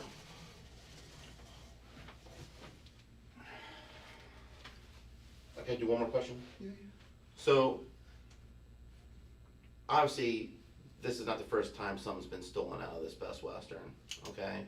And you're saying Ryan is who you're implicating. Is he stolen from there before, that you know of? Not from Best Western, but I know from a previous property that he has. And that's like, at Best Western, I know of nothing being stolen by Ryan. At a previous property that I lived at, that he worked at, I know of. How about any other thieves at Best Western? We had one, Robert. Robert? Yes. He still works there? No, he was fired a while ago. Okay. But yeah, yes. Nobody else that would be implicated with Ryan? No, not that I know of. No. Okay. All right. We've talked before. Yes, sir. Is this your story? This is the truth. That's not. Let's stop right there. Is this your story? It's a yes or no. Yes. Stop. Are you willing to take a lie detector test on this story? Yes. That you call the truth? Yes. We set you up with a lie detector test now. You're taking it? Yes. That's number one. Number two, you said there were text messages on your phone. We have seized your phone. Yes. We are going to take a search warrant to a judge today to ask him to sign it. Okay. And if the judge grants us this search warrant, we are going to look through your phone. Okay. I'm sure you wouldn't want to spend the holiday in jail. Correct. Right? Memorial Day, it's going to be a long weekend. But your phone has a 4-digit password. I will give it to you. Okay, so would you give us consent to search your phone? Yes. Okay, so if I go right now, get a consent form, I don't want you to think you're being coerced. You don't have to. We have enough probable cause to take this to a judge and put it on the judge's desk and see what the judge says. But we would like to expedite this, okay? Did you see the picture? Did you show him the picture? I'll work into that. You should show him the picture while I get a consent form. Right. Check this picture out real quick. Okay. So, a lot has happened. But, we recovered all the cards. Okay. We have them. Okay. Oh, with one little thing, we're missing 2 of them. Okay. Where are those 2 cards? I didn't keep any of them. I swear on everything, I didn't. Do you understand how that would help you if you? Yes, if I knew 100%, I would tell you. I didn't. Okay. I didn't keep that. Don't panic. Did you see any of us yelling at you? No, I'm sorry. I'm just. Take a deep breath. Drink some water. water. I'm not built Drink for some this. water. It's No, my it's first fine. time ever in trouble. We know. I didn't. Bro, drink some water. Take a deep breath. Relax. Can I have a pen?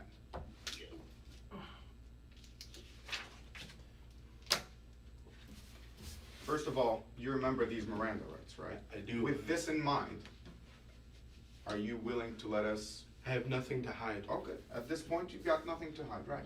Your full name, please? I need you to read this out loud. Can you give me just Take as one much minute? time. Breathe, relax. Low key. What's Right. Slow is smooth, smooth is fast. Okay? You have to understand, now you're implicating Ryan. Ryan, you know Ryan's history. Yes. Which is why you told me before you didn't feel comfortable keeping your kid around Ryan. Correct. Okay. So now, I now we're gonna bring Ryan into the picture. To take, right now, all the weight is on Jacob's shoulders. Yes. And some of that weight to come off Jacob's shoulders is gonna have to be shared with somebody else. If there's evidence on your phone, at this point, help yourself. Our case against you is airtight, my friend. Okay. Airtight. We have statements and video surveillance and everything. So, I know, and that's help yourself. that's why I knew I fucked up It's by okay. taking those from Ryan. I knew I did. Okay. But I didn't say anything because and even saying it, I'm worried. I don't want anything to happen to my son. Nothing's gonna happen to your son. I don't. These people They are don't know dangerous what- people. They're not. They- We have interviewed Mike Caniglia, we brought him in, and Jason, and, relax, okay, relax. They are bad people though. They know where my son is at. There's a difference between bad and dangerous. There's a difference between bad and dangerous. Bad, they are. Dangerous, they're not. Take a couple of breaths, and then I need you to read this out loud to make sure that you understand. I don't want you to just sign without understanding. And you do know that the thing that keeps your son the safest is you being 100% truthful. And that's why you keep us running in any little circle, wasting time, searching for stuff, that's on you. You're the father. It's your job. So be honest. I like where you've been so far this morning. I didn't keep none of those cards on Okay. everything. I got you. We believe you. I believe you. Okay. Take a Take a breath. Take some water. Drink water. Relax. Did you eat this morning? Did they feed you yet? All right, we'll get you back and get some breakfast. Understand that I have a constitutional right not to have a search made of the property, residence, or vehicle described. Can I get a tissue? Hey Zach, you bring us some tissues? Yeah. There's some property, residence, I hereby authorize officers. I don't know. Am I just signing and? So yeah, go ahead and sign there. That's fine. And then you're gonna see what we're gonna fill in for the rest of it. And if you don't agree with that, then you're gonna rescind your signature, okay? Today's date still is. We're gonna put Strongsville Detectives. 24th. Okay. And then here, you're gonna check this box that says property. Put your cell phone, what do you have? An iPhone and Apple? iPhone, whatever. Right here in Yeah, description. sure. And then, put your phone number and your passcode.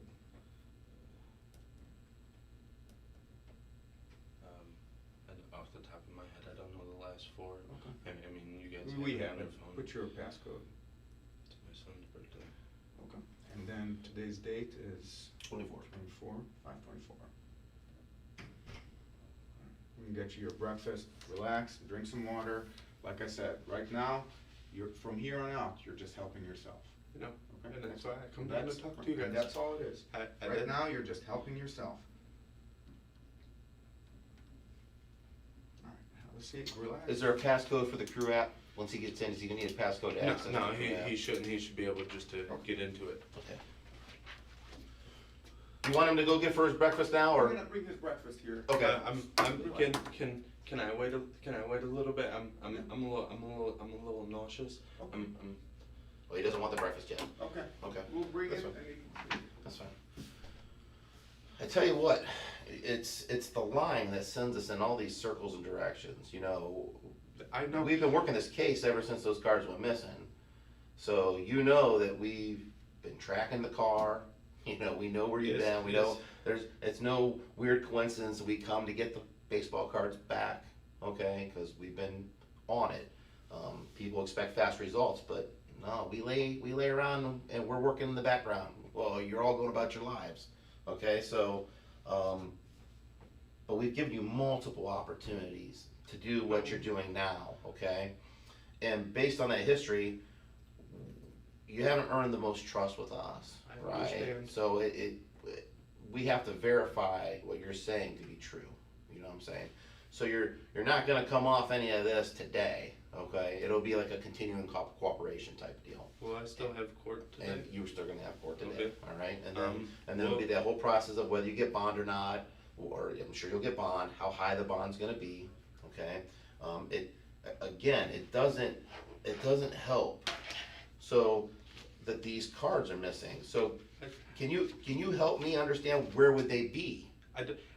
After my You do know, I said, I don't care that you exactly know. Do you have any idea? Like, can you speculate? You know, you're a creative guy. Where would they be if they're not where they should be? They should be in those two boxes you described. Correct. They're not. So where would they be? After Jason had taken them, like my brother put the cards back in the box and pretty much told me he couldn't do anything with them. And I went from his shop straight to Jason's. Jason took those boxes out of my car and took them into his house.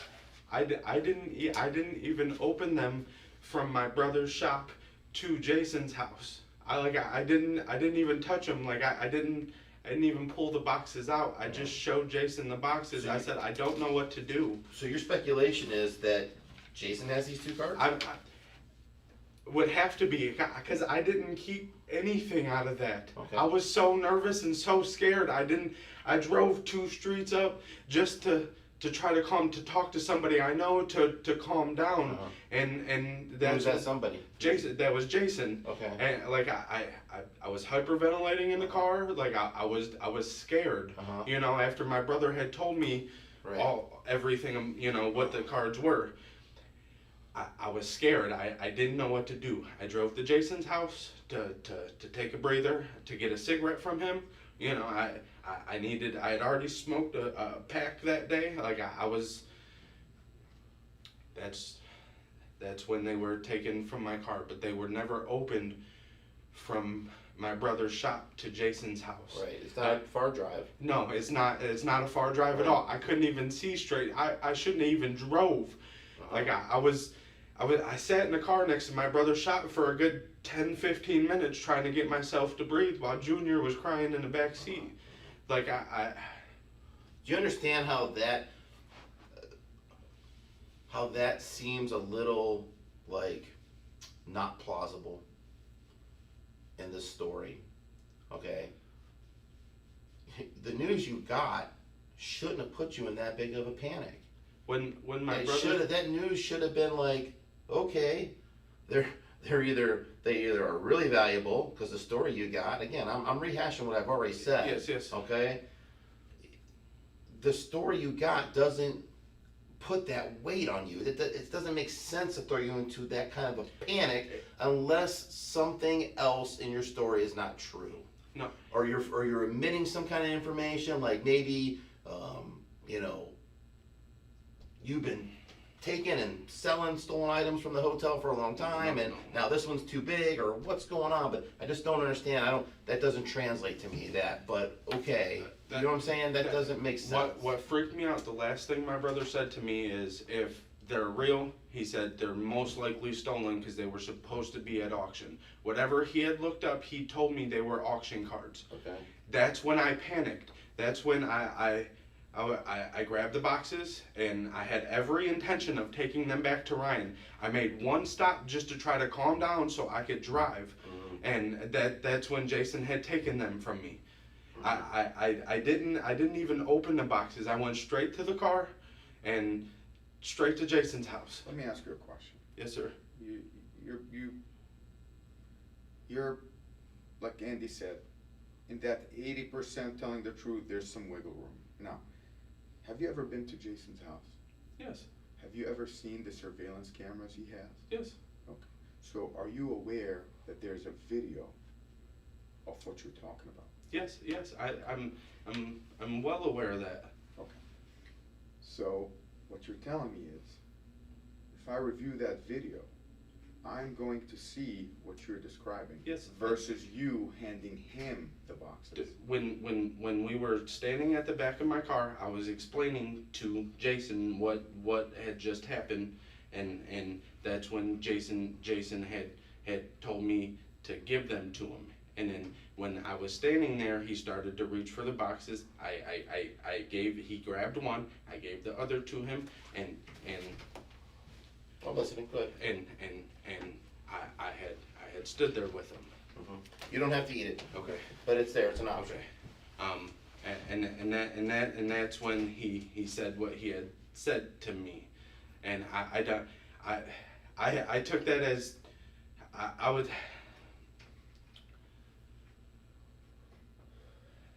I took that what he said to me as he was threatening mine and my son's life. Hold on. All right, that's fine. Okay. So I interviewed Jason yesterday. Okay. I brought him in here, sat him down for a recorded interview. I asked Jason how he knew you. He told me a story. How long have you known Jason? All my life. Okay. And that's what he said. Yes. In fact, he alluded to the fact that he was the one to introduce your mom and your dad to each other, which resulted in your existence. Yes. Okay. So, with that said, he told me he's like a father figure to you. He Would you consider him that? Kinda is, yes. Like when you're kind of short on money, he helps you out. Yeah. Loans you $20-$30, whatever you need to kind of. Yeah.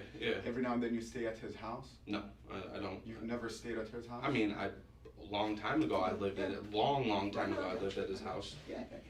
He truly seems to love you. Would you agree? Yeah, I would hope so. I would hope so. Okay. I would hope he wouldn't want to harm us, but that's. Hold on. I don't want you speculating, right? Because speculation is not good.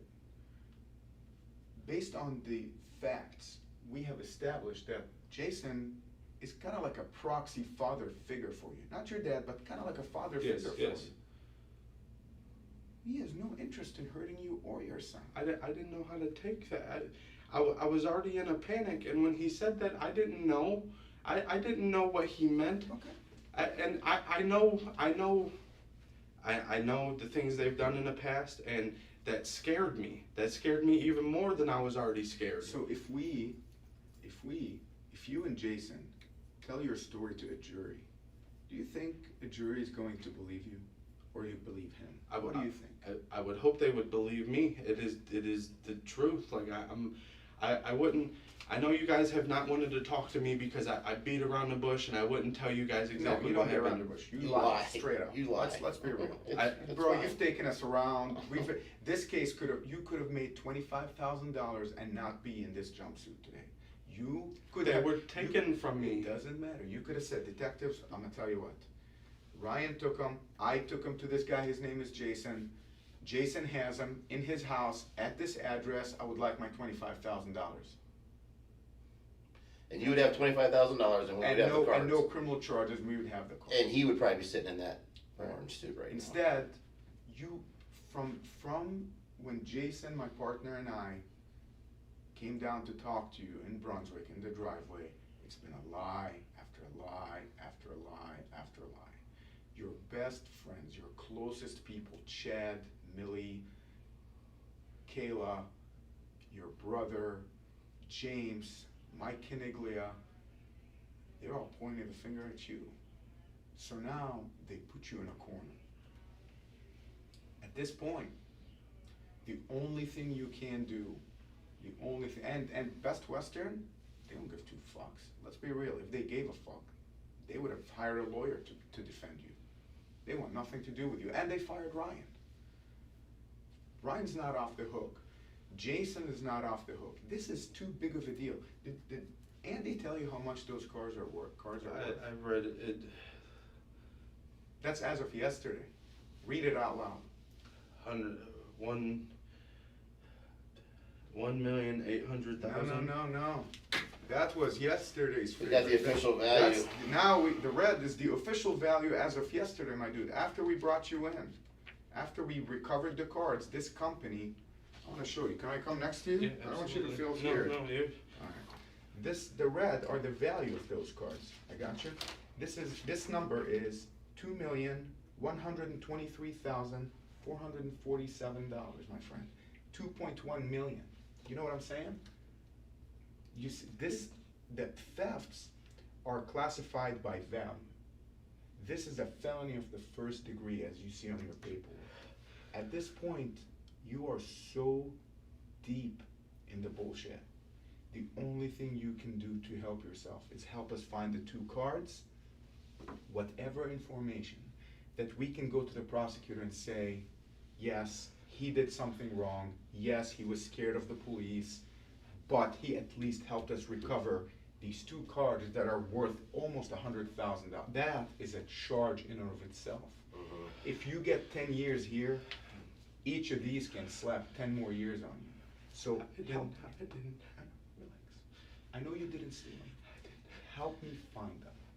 That's all I'm saying. Do I have to wear a wire? Do I have to go talk to somebody? I would do anything. Okay. I didn't take. Okay, relax. It's okay. Take a deep breath, my dude. Take a deep breath. Okay? Take a very deep breath. Relax. Okay? I'm not trying to give you a heart attack. I just want you to understand how serious this is. I didn't. I know you didn't take them. I didn't even keep any. I didn't keep any of these.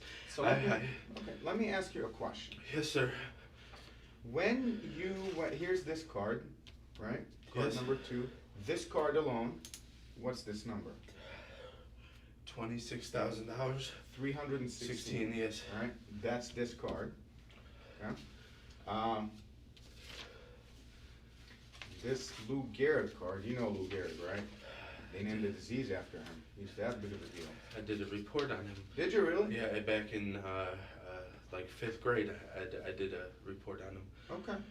Well, this one's actually my bad. I was wrong. This is what? How much is this? $6,226. Okay, so we have almost 6,000 plus 26,000. Well, okay, maybe not 100,000, but there's still Still a felony. still a felony. But so listen, I know you didn't take them. I get that. What we're at, listen to my question. Yes, sir. My question is, help me find them. I'm not saying you took them. Hear me out. I'm Yes, sir. not accusing you of stealing. Yes. I am asking your assistance in finding these two. Where do you think they went? If you were to speculate. I don't even. The boxes went straight from. You okay? How about this? You know he's a bad dude. You said you know all the bad things he's done. So you're familiar with his criminal enterprise. Where would he take these 2 cards to sell them? I don't know where he would take them. Drink some water, man. Drink some water. You're stressing yourself out. You're really stressing yourself out. I'm worried because I didn't keep any I card. I know you didn't steal these. I'm asking you for your assistance in helping. The police is asking your help right now. That's all we're saying. And he's got so many places he could take stuff to. Who's he? Jason, I don't. So that's my question. Do you think these 2 cards would be with Ryan or with Jason? I don't. I have no idea. I never even. I didn't count any of the cards when I took them to my brother, and when I took them to Jason, I didn't count them. I didn't. How many cards did you take to your brother's shop? I don't know. I took 2 boxes. They were 2 long rectangle black boxes that I took. And how did your brother assess them? Did he open the boxes? Yes. But I was standing right next to him. Everything he took out, he put back and set on his desk and told me. Okay. He's like, if these are stolen, you're in big trouble, dude. And that's when I panicked. Okay. And that's when I went to my car. I sat there for a minute, trying to breathe, trying to get myself together. And Jason's only a couple streets away. That's when I drove there. Okay, good. I swear. I believe you, dude. Right now, we're going to give you a 10-15 minute break.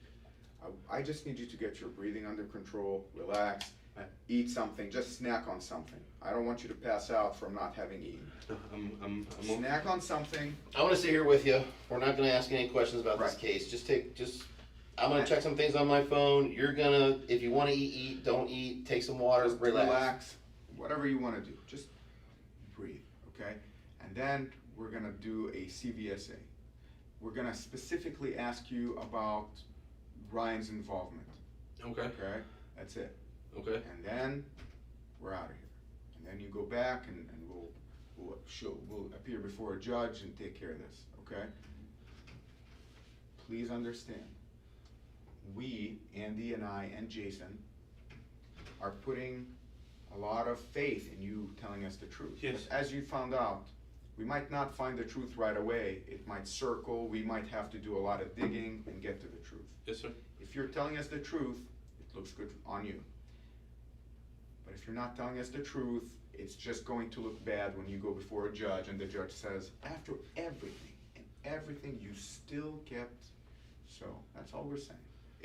At this point, you're just helping yourself. Yes, I know, and that's why I'm here. So breathe, relax. I'll be right back with you. This is a break. Nobody's gonna talk to you, okay? Just breathe. And I gave you phone privileges back so you can make phone calls. Okay. You know, as soon as you get back. I'm allowed to now? Yeah. Okay. We'll let you Okay. make some phone calls. Okay. Whoever you need to call. You're gonna talk to a lawyer this morning. Okay. Okay, and he's whatever, you know. But once after you see the judge, we are no longer gonna be allowed to talk to you. Okay, so this is one of those speak now or forever hold your peace. Okay. Yes, sir. All right. And that's why I wanted to talk to you We before I went to court. Listen, we appreciate it. No, I'm sorry. I really was just It's worried. okay. I've never You have been a in kid, trouble. man. You love your kid, right? That's all I have. That kid is all I have. I got you. Listen. At no point did anybody here yell at you or hit you or abuse you, did we? But I was trying to tell I think your boss, he got mad at me, but I really was telling him what I was trying to tell you, what I was telling you guys today. Forget my boss. He's a boss. But nobody here, we got you food, water, we're telling you, relax, calm down. We're gonna get you through this, okay?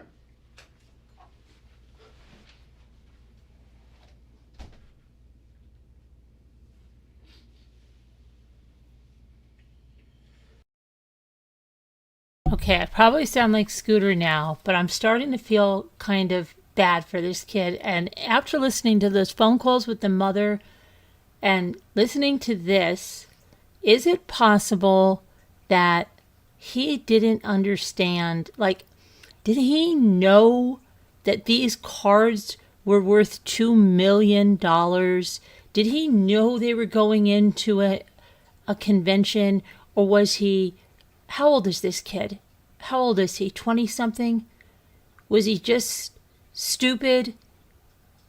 Thought his kid needed diapers and stuff? Thought they were some, I don't know, something, just hear me out. Sent to somebody at the hotel.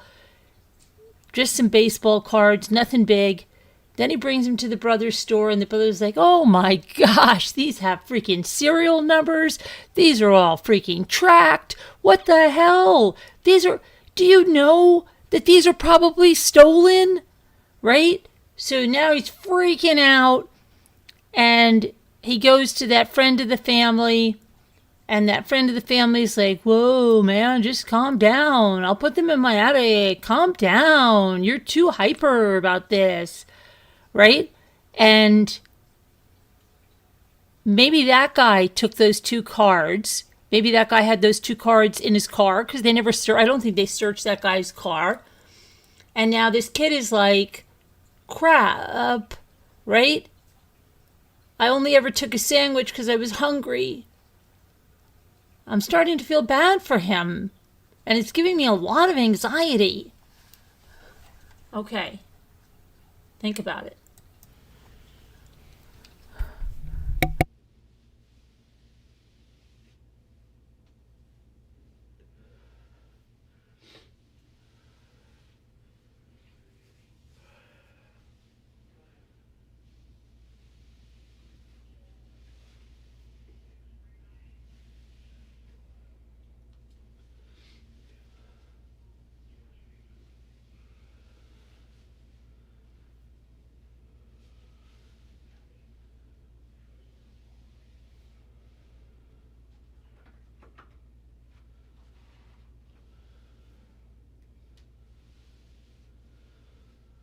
I'm feeling like this guy right now. I am seriously doing what he is doing right now, okay?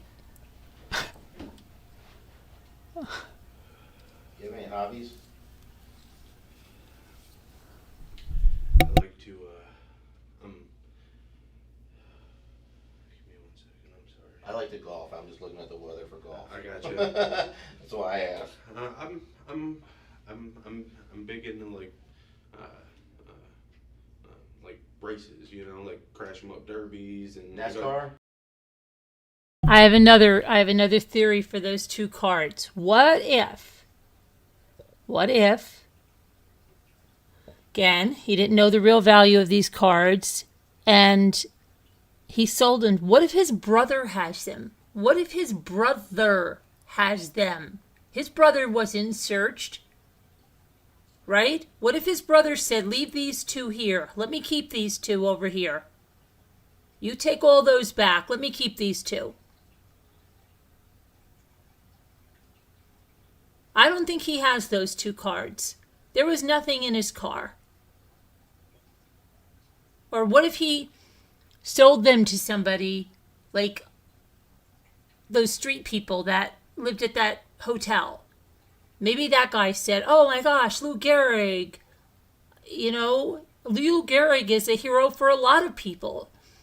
So I think I did a report on Lou Gehrig as well. I'm pretty sure I did. Okay, but yeah, Lou Gehrig, Babe Ruth, come on. So the other one is some obscure, isn't it? Pittsburgh Pirates, something or other, right? What if something happened like that? I don't know. I've been having a lot of anxiety with this. When I heard the mother on the phone with him, I'm just getting a lot of anxiety. This guy, something happened with his baby mama. He's got this baby. Baby needs diapers and wipes. He's in a terrible time. He's young. He's foolish. You know what I mean? People do things. People do things when they're young and foolish. And needing to provide for a baby. He didn't kill somebody. They're freaking baseball cards. Yes, they're worth $2 million, but I don't think he knew that. I don't think he did. Don't you think law enforcement would search his brother's house? I don't think they did. We'll read some more, but I don't think they did. And here's the other thing that really bothers me, okay? The company was willing to let all charges go if the cards were returned. I don't think, how could he have gotten that memo if he was already let go? Do you know what I mean? I don't know. I feel bad. I've got a lot of anxiety. I am shaking like this guy. I am rubbing my legs. I feel like my heart is... Where's Scooter? Scooter feeling guilty? Because Scooter, are you feeling guilty? Scooter's probably thinking like, oh my gosh, I think I might have the baseball cards. That's probably Scooter's probably like, oh crap, I think I bought those. Scooter feels guilty about everything, but I'm getting to feel like that. I don't know. All right, let's go. Sometimes I like I've been to Lorain County Speedway a couple times Okay. for the crash 'em up derbies Right. and the trailer races. Okay. And that's what I like. I haven't been able to go in a while, but it's one of the things that... It's expensive to get? And it's not terrible, but you know, if you want to get into the pit and see all the cars, Right, and you know it's expensive, then I don't understand people put money into something just crashing all crash up. 'em up. I see those on the trailer sometime going on the freeway, and I'm like, they look pretty nice, you know, before they mess them up. I would break my heart to put so much time and effort into something just to get it messed up in a pit. But hey, to each their own, right? Right. I like golf, and people think that's dumb, so. No, see, golf's peaceful. I can't golf for shit for. No, I can't golf for crap shit. either. I get where you're, but I still like it. Right, so. right. It's Yeah. peaceful. It's Right. Right, for sure. That's the best thing. I've been hanging out with buddies, and the weather's good, and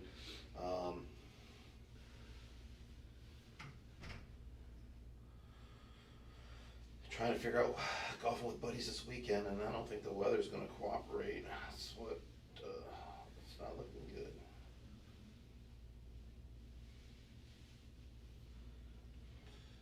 Oy.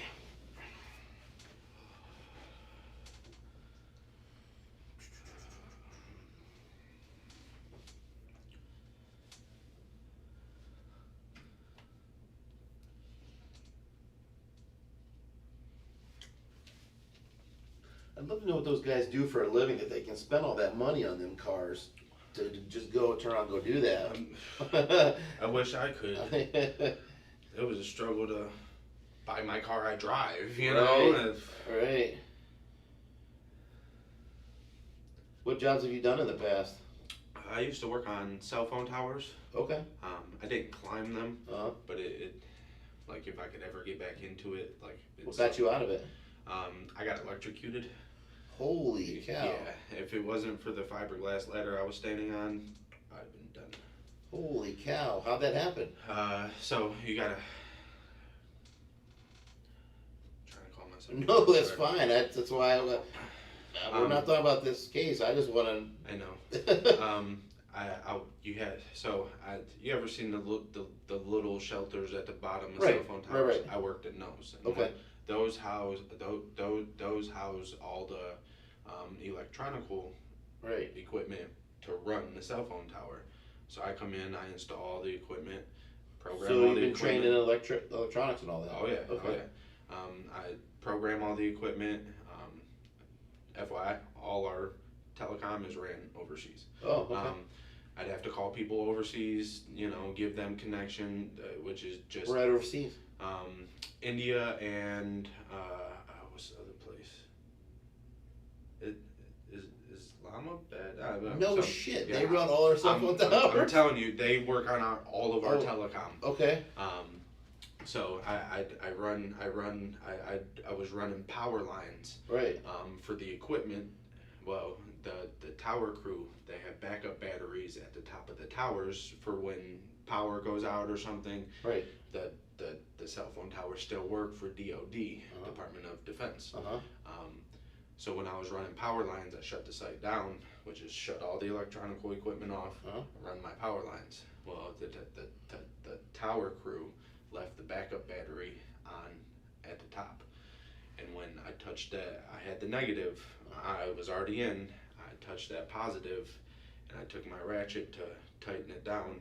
And when I did that, the end of my ratchet touched the wall of what we call a BBU, where it's all the fuses and stuff to run the power lines. It touched the wall of that, and it created a current from that backup battery and fucking zapped me off like a cartoon. Oh man. Somebody was with you? Oh yeah, I was still in training at that. Oh, okay. Kind of training. I was on my own, but I had somebody there to watch and shit. But normally you could be doing that on your own. Yeah. Oh yeah. That's okay. So you were lucky somebody else was there. I was lucky, because they don't reach out until 24 hours after the ticket for the site isn't closed. So I could have been laying there dead. Does that pay pretty good? $25 an hour plus $100 a day per diem. Do you get an area, or do you have to travel all over? All over. Kind of an area. It was like Ohio. Sometimes they'd send us to Pennsylvania, and then where else was the other place? Where else have I been? Oh, right inside Indiana. Is that on the job training, or did you have to go to school for that? No, that was on the job training. Really? I met the dude that was doing it, and he was quitting, so he was looking for a replacement. He had to find his own replacement, so he offered it to my dad, but my dad's all messed up, you know, so my dad's like, I can't do it. And I was like, So was that like an 80-hour work week? Was that a pretty steady check? It was. Pay you for the mileage, give you a car, or how'd that work? Rental car, hotel room, and gas card, all complimentary. 365 days a year, no matter if I worked or not. 25, so it was $250 a day, with $100 a day per diem. So it equaled out to So you're making like $350 a day. Yep. And you could have worked 7 days a week if you wanted to. They would work me 25 days in a week. If How many? What's this company's name? Star Tech. Star Tech. So, was there is that a pretty big company, Star Tech? It used to be called something else, and they got sued for like something what happened to me. Right. And they changed the name. Did you get any disability or anything off that? Nope. No. Nothing. How many years ago did that happen? Last year. No. The year my son was born. So you get 22. zapped, you get thrown off the ladder. Yep. So what happens then? Are you I chose not to go back right away. They told me But I mean, did you stand up and holy cow, did that just happen? yeah, or were you knocked out? The ambulance comes? How's that work? I was dazed and confused, but I could remember my boss standing there come Right. on, you okay? Right. I was kind of talking. I could remember seeing him, the ambulance come, and they checked my heart for 4 days in a row. Wow. And I was the idiot little kid. I mean, I was a little kid. I still remember it though. I was the kid that stuck the knife in the outlet. That knocked me on my butt. yeah. Taught me a lesson. Yeah, I'm scared, plugging stuff in. I'll look at my woman hey, can you plug this in? Right. I have PTSD. So now you're finally getting over it and you think that's probably the route you go again. Oh, yeah. And they'd have you back. If not, a different company would. Right. I know that for sure. You Right. know? And that's, me and my woman had planned. We were getting our apartment. That's good money. She got her job back. I was gonna start at the apartment complex too until I could find a company that would take me back, and we were just kind of getting everything For the together. hotel, $350 a day, repairing the boxes at the bottom of cell phone towers, Okay. running all the electric and The stuff. shelter, the big shelters you see at the bottom of cell phone tower. Yeah. Somebody did something wrong when he was connecting a line and zapped him, so he hasn't been Shot back. me off like a cartoon. Wow. Yeah. Well, listen. I'm gonna ask you 3 more questions. Yes, sir. But then I want to give you an idea before you talk to your attorney. I want you to mull this through, okay? First thing I want to know is, did you or the employees know that there was a card convention next door? I hadn't been told about it. I think Ryan, I forget, somebody had said something that day. Oh, it was Dwayne. Dwayne, the previous day, he's like, we're having a card convention here. He said it was at the hotel though. Okay. I didn't, okay, we have conventions and shit here all the time. I mean, nothing but a thing, So Wednesday night, you came in for your night duty. Yes, sir. Who did you relieve? Ryan. Ryan. Who relieved you? Ryan. So it was Ryan's shift, Jacob's shift, Ryan's shift. Yes. He worked 3 to 11. I worked 11 to 7. He worked 7 to 3. Okay. And then with the Jason thing, with the boxes. Yes.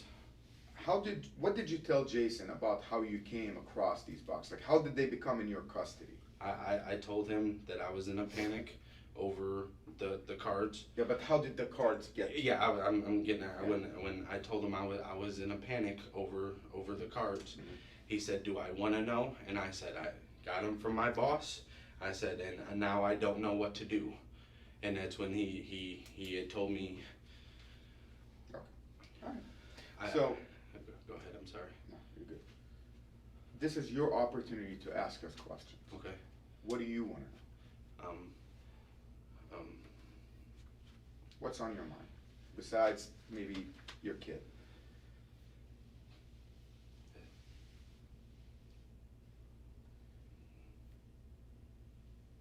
Am I going to jail forever for something that I didn't do? Forever? No, you're not going to jail forever. There are people who commit murders and don't go to jail forever. Now, I do want to let you know procedurally how this works. So you're going to appear before a Berea court judge. Okay. You're going to be assigned an attorney. Okay. Okay. Because of the seriousness of this offense, there's a good chance you're going to be assigned a bond that is very high. Okay. Okay. It's a high bond. Like. That you might not be able to afford. Like what do we? I don't. That's up to the judge. But generally speaking, you could waive something called a preliminary hearing. Your attorney will explain all that, and then we send you downtown, and now you're downtown Cleveland at the county jail. Okay. And this is a long weekend, so you're there till at least Tuesday before you get to see a judge. Okay. Okay. The one thing we're going to try to do is you know, between the court and your attorney and your help, if you want, Yes. see if we can help you stay here. Okay. And if you do stay here till Tuesday, we'll try to set up an appointment, like an opportunity for you to see your kid, okay, before the ball gets rolling. This is a very complicated case, and so we cannot just cut you loose. See, I think these guys feel bad for him too, because I think that did you hear the first thing he asked? Did you know that there was a convention next to the, coming in next door? Because I think he's thinking too, this kid is just a stupid kid who took some cards, needed some money, maybe didn't realize what these freaking cards were, and maybe he really did freaking panic when his brother told him, do you know what these cards are worth? Oh my gosh. You know, you're in trouble. Okay? And then I think they do feel bad for him. And then look, they want him to stay here. They know he's kind of like a fragile guy. I feel really bad for this guy. If these were my baseball cards, I saw this, I would tell these guys, look, ask him where those other two cards are, and then I don't want to press charges. You know, just no. Seriously, because I feel really bad for this guy. I'd give him that second chance. If he blew it, you know, then that's on him. But I don't know. I don't think he had any idea. I think he was probably doing what he had to do to provide for his kid. Was it the right thing? No. But who, you know, wow. It's just, I don't think he had any idea what those cards were. Okay? He's thinking baseball cards. Oh, there's some baseball cards. Those are Pokemon cards. Are you expecting your Pokemon cards to be worth $3 million? No. Only a court can cut you loose, okay? But because of this as being a felony, it's not up to the municipal court, it's up to the common pleas court, so a different court. And because it's a holiday weekend, you know, if we keep you in Strongsville, we'll try to set up a visitation with your kid, so you get to see your kid and things like that, okay? I can't make you any promises. This is kind of out of our realm. You're gonna have an attorney, he's gonna tell you, you know, the process, but everything you told us we're gonna take today, we're going to follow up on it. We're gonna work those parts and corroborate what you told us. Yes, Corroboration means you tell me I did this or I took them from Ryan. Now we have to go and investigate that portion of it and see if that stands on its own or not. Okay? So now it's the second phase of the investigation. If at any point you recall anything about those cards, just let us know. Yes, sir. You know, it will look good in your favor. But if you don't have anything, then we're going to take you back so you can talk to the judge. Okay. Okay? Yeah, yes, sir. Do you have anything, Andy? No, just be truthful. Yes, sir. And I know in your mind you don't feel you've done anything wrong, but some of this weight falls on you. I know. You got to help shift it off yourself. I know, and that's why I had to. It ate me alive knowing that. I was so worried. You're right, and that's why I needed to come talk to you guys today. The truth early would have kept you, you know, but all the lying really just kind of messed things up. So, I was just and now we don't scared. know. This is my first time. Right, I get it, but I get it. We will be taking you back to the back, so we're gonna have to put these back on you. Okay. For that, this is yours. So if you want to fold it up, put it in your pocket to make it easier. Do you want to take your food back with you? Do you want us to just throw it in the trash? What do you want? Throw it away. Okay, because I don't want you getting sick. Nobody wants you getting sick. I know. So, like with bond, like am I able to call like a bail bondsman or something? so that's what'll happen. So when they set the bond, they usually don't make you pay all of it. You can get a bail bondsman, pay a percentage of it. Okay. But if they make the bond, say 20% you owe, if they make the bond $100,000, you're gonna owe 20 to get out. Do you know anybody who's gonna come give you 20 grand? See what I'm saying? So that's where the difficulty gets in here, okay? So, and I'm not gonna, cause you're not going far, so just try to make this easy for them. Thank you. All right, so we're gonna walk out there. You walking back? Yes. Okay.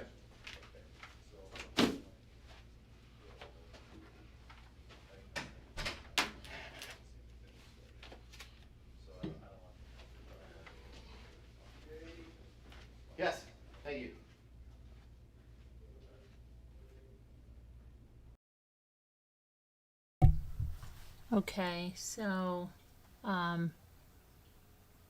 me see here. Okay, so this is on the state's, here's the interview, right? Detective Andy Bartlett. That must be the guy that just walked out. This is all about, by this point, Paxton was attempting to blame Ryan Dock for the theft of the cards. Paxton went as far as to say that he knew Ryan did and that he found himself in possession of the cards, indicating that he knew the cards were stolen and that he had them, otherwise known as receiving stolen property. Let's see, go to the end here. Should be noted that during the time Ryan Dock worked at the Best Western, at the front desk manager, he installed Wise cameras, which were his personal cameras from his home due to the property owner not installing proper surveillance. This was confirmed during the investigation when Doak supplied me with the access to the cameras to watch the surveillance video from the time the cards were received until they went missing. Hotel employees were all aware these cameras belonged to Ryan, so Paxton would know how to use this information in his story.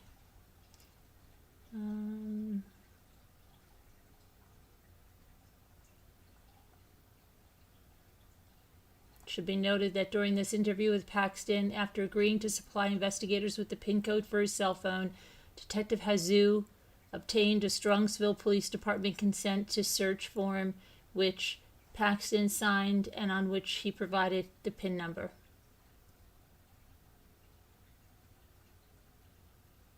Okay, let's listen to this is going to be the third jail call, and it is, see, at least they have the jail calls identified. It's not like, oh my gosh, Mackenzie's. Jacob calls his girlfriend. Let's listen to this call, okay? Hang on.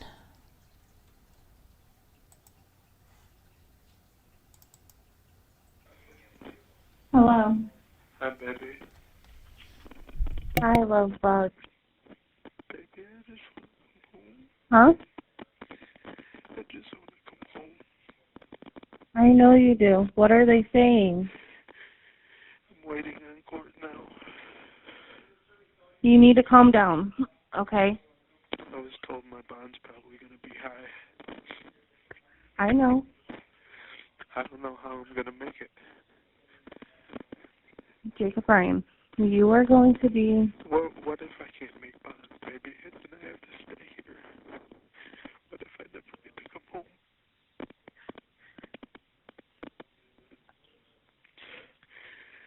home? What are they saying your bond's going to be? My attorney told me it's probably going to be high. Like how high? They don't know. Did you talk to the detectives this morning? Yes, I did. And what'd they say? Told me that I don't have a good reputation here, and they have to look into what I told them.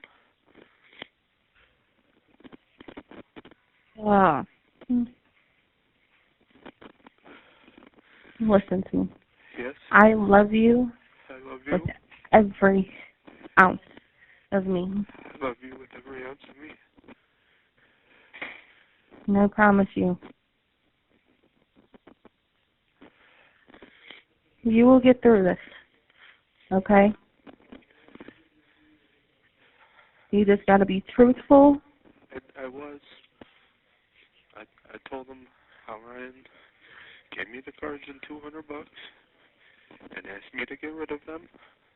Not get rid of them, to see what they were worth. I freaked out. I went to Jason's. Jason took the cards. I said, I just...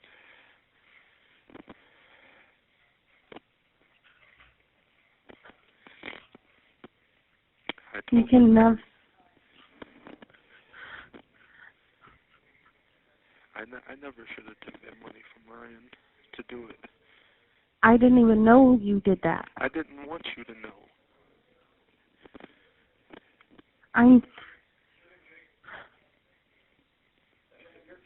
I will do everything I can from here. What if I can't make my bond?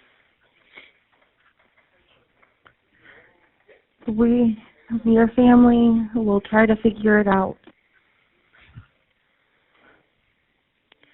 Please call my mom and tell her I need out of here.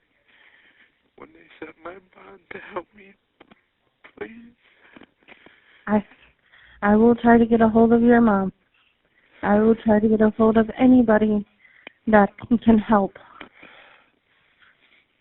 When do you have to pay this bond by? I don't know. I still haven't seen the judge. Because you know, as much as I know, you need help. I do. You do. And when you go in there, you tell them that.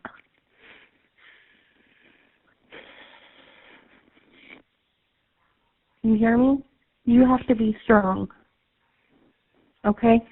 I need you to call around to some places, to some bond companies, if possible. See if they'll take collateral. If so, put the car on the line. Your dad's not going to let me take the car. That is my car. You don't have to take the car. They don't have to have it. It's if I miss court, they come and take it. I will do the best that I can. Please. Did you pay the phone bill? No, I need to. But I will, okay?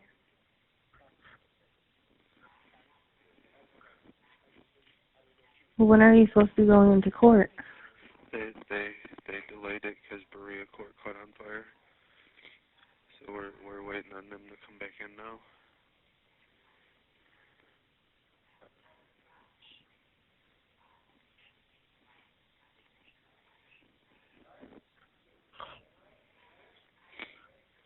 Baby. Yeah. I love you. I love you more, Jacob Ryan. Please pay the phone bill. So I have a way. I have my telephone. I have my telephone permission back, so I'll be able to call you. Please pay the phone bill so I can talk to you. I will. And Mom said that she could put a phone on her plan. I would just have to give you the number. Okay. Is that okay? Yes. You need to calm down, okay? I'm just scared. I know you're scared. I'm made for this. Nobody is, honey. I didn't mean to fuck up. I know you didn't. And it's a mistake. We have to learn from our mistakes, you hear me? I am here always. It would have taken me 10 years. Then what? I am here. I know. It sucks. I know that. Okay? You hear me? Stop thinking of the worst case scenario about this. You need to go in. You need to be strong.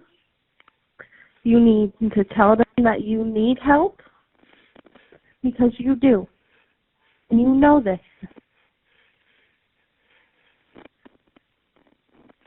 I am here. And when you get out, I am here. Are you still taking the apartment on the 31st? Yes, I am. Okay.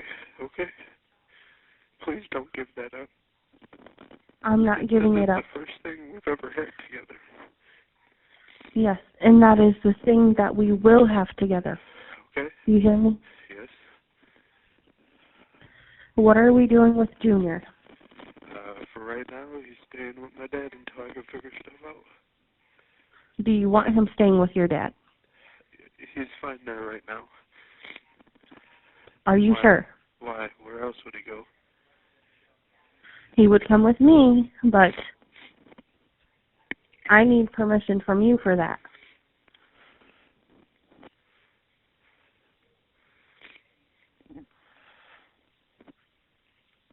But if you want him to stay with your dad, that is perfectly fine. Would it make it easier with work and stuff? Well, Bree and Chad Nope. were asking to move in. No. Hell no. You don't want them moving in? Nope. Okay. No, absolutely not. Okay. I was just seeing where your head was at with it. No, I'm not dealing with that. Okay. Baby, I really am scared. Babe, I know you are. But I understand that you're scared. Okay?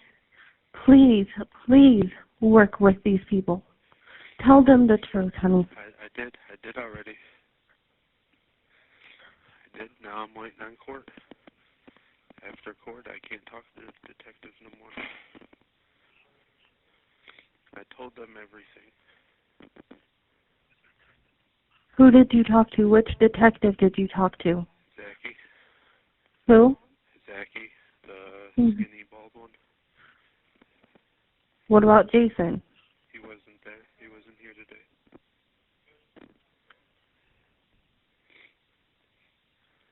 I told them everything.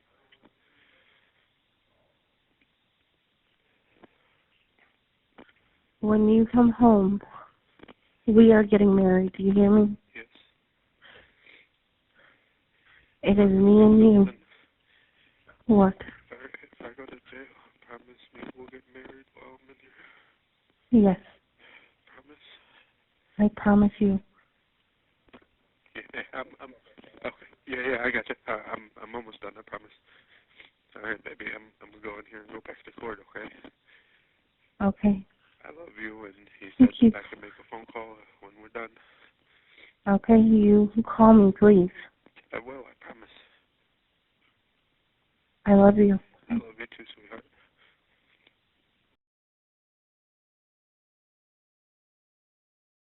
Okay, so that was call number 3, also made on May 24th at 10:16. This is call number 4, also on the same date, 5/24/2024, 12:19. Okay, Musab. I don't know who Musab is, but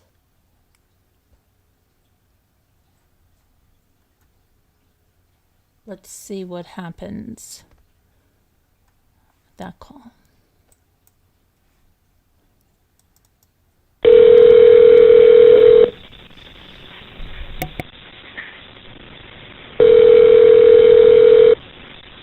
Hello. What's going on? I'm trying to figure it out, babe. Okay, what are you trying to figure out? Einstein and ankle monitor stuff. I talked to Musa. He's trying to help. He's trying to help? Yeah. Oh my god.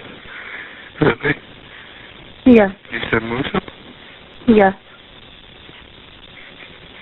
I just talked to him, honey. Can you give me his number? Is it the same? Yes. Alright, I'm gonna give him a call. What are they saying? No, I was in holding. I'm just waiting at this point. I talked to your dad. I'm trying to figure shit out. Have you talked to Eric? I have not talked to Eric. Okay.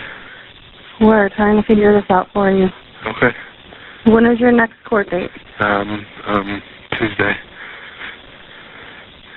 Tuesday? Yeah. Okay. Well, we're trying to figure this out, okay? Please hurry. Huh? Please hurry. Honey, I'm trying my best. No. Let me call Musa. Okay. Oh, never mind. Can you add him to the call? Is that okay? No. It's Michigan. Okay. All right. I'll call him. Okay. Honey. Okay.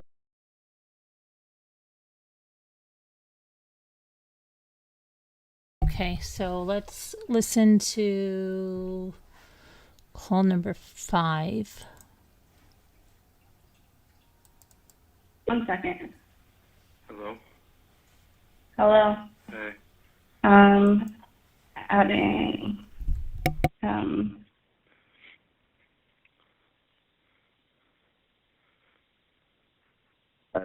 I lost signal. Traveling. hello. Yeah, can you hear me? Yeah. What's up, brother? Hey, what's up, man? What you do now? I fucked up. Man. I don't know what to tell you, Jake.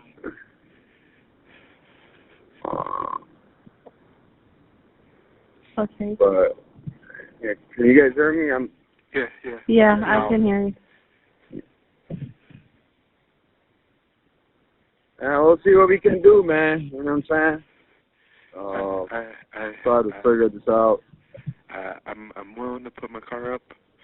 I just need the 600 for my ankle monitor, and I can try to make this shit right. You have to. I fucked up big time.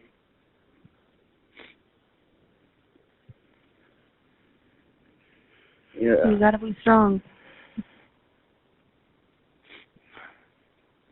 Yeah, man, you gotta keep your heads up. You're gonna figure something out. Let me see. I gotta call a couple of people, see what they can do.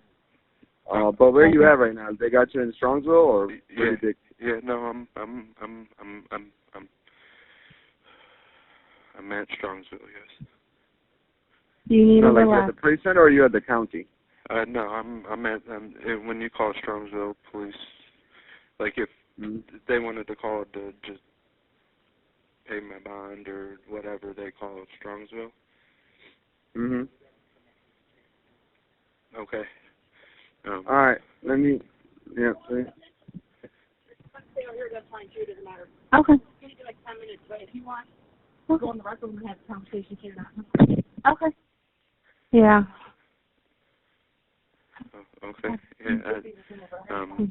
They said that you would have to come up here to pay it. You can't do it over the phone.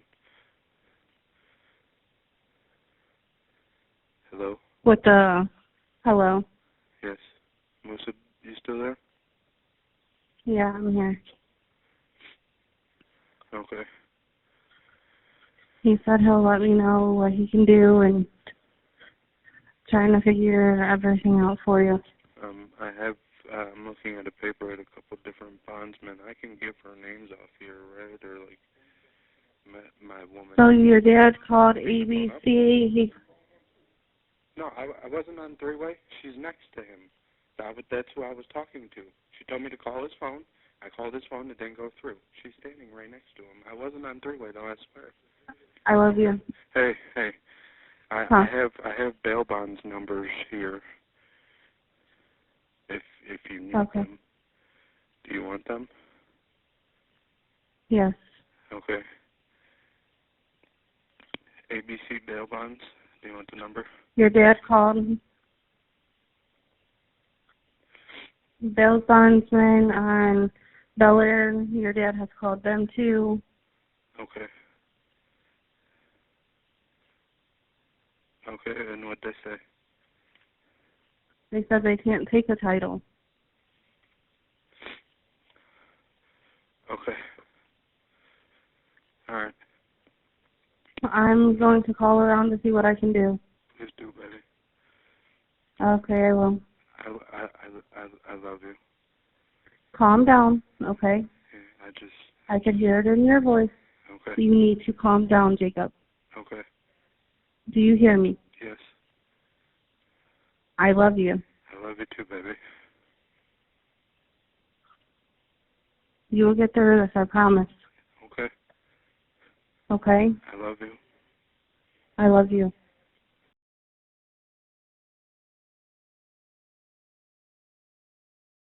Okay, so let's see. Let me see, where are you guys over here? Okay, so yeah, that's no good, right? See, he's kind of doing things. But I mean, okay, yeah. Is it, again, in the scheme of things, I don't know. You know what I mean? It's he's trying to get a bond. What was the guy doing? The guy wasn't like, what was it? Somebody was helping with the bond, and he couldn't get through to him, and he had a number. I mean, there's a lot worse things. Let's see.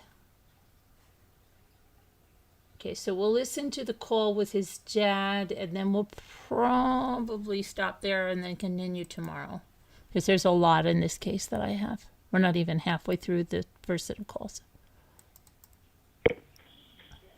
Hello. Hey. Hey. Have you been able to figure anything out? Jacob called 4 bail bondsmen. None of them take the car title. They want $5,500 cash. Kyle said you'll go to court for a bond reduction. I will. Yeah, he said in a couple days you'll go to court for a bond reduction because they have to do it to everybody. They have to give you a reasonable bond to be able to bond out. So if you don't bond out, you'll go back to court in a couple days for a bond reduction. Jake, I don't know what to do. I really don't. I have Jacob here. You're gonna have to. I have a list of like hundreds of bail bondsmen here. Jake, I've been on the phone. Me and Kyle's been on the phone for hours since COVID. A lot of them don't like. The car would have to be for $100,000. The car would have to be worth almost $20,000 for them to take the car for collateral. I talked to the top bail bondsman, ABC. They were the ones that helped me the most. I talked to this guy, Josh, at ABC Bail Bondsman, and he said since COVID, they stopped taking car titles. I'm trying everything, dude. I really am. You need to, I know, Jake, but you need to calm down and let's figure this out. And I can't rush it because there's nothing I can do.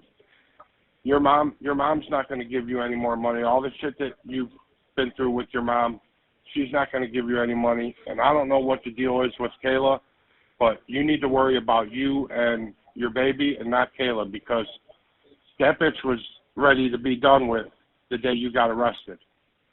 She was washing her hands with all this, Jake. And I told her that's cool that she does that. I don't have that option. You're my son and that's my grandson. She was washing her hands in the driveway of you. The day you got arrested, you weren't gone 12 hours. She was done with you. You need to worry about you and that baby Jake. You need to forget about Kayla. She's no help to us. None. She can't. That's my fiance. I can't do that. Okay, well, she don't have your back, buddy. All right? Okay. You got a kid to worry about. And I don't know what else to tell you, Jake. I really don't. Okay. She does not have your back. You might think that she's your fiance, but she's out here running her mouth and starting all kinds of problems the first day you're in jail. The very first day. So you need to worry about you. She does not have your back. I'm telling you straight up, Jake. I'm not coming. I don't want to come in between anything that you have, but she does not have your back. I told her Jake needs somebody to be by his side, and she said, I can't do it. I said, well, you have that option. I don't. Okay. I got to worry about this kid. She don't give a fuck about this kid, Jake. She straight up said, I didn't birth him. Your number one main priority is Jacob Jr. Yep. You need to stop all this other bullshit. It needs to end now. I don't know what else to say, but it needs to end now. You can't worry about somebody that's not worrying about you when you have a kid that is not being taken care of. He doesn't, Jake, I have no way. You know all the issues. How can I take him to the doctor? If you're in jail and you're spending any bit of time in jail, how can I take him to the doctor right now? How can I do? He's not been to the doctor. He doesn't have any shots. He doesn't have. Man, we got a problem, Jake. So you need to worry about this baby. I know, and that's why I was trying to get out so I could. Well, listen.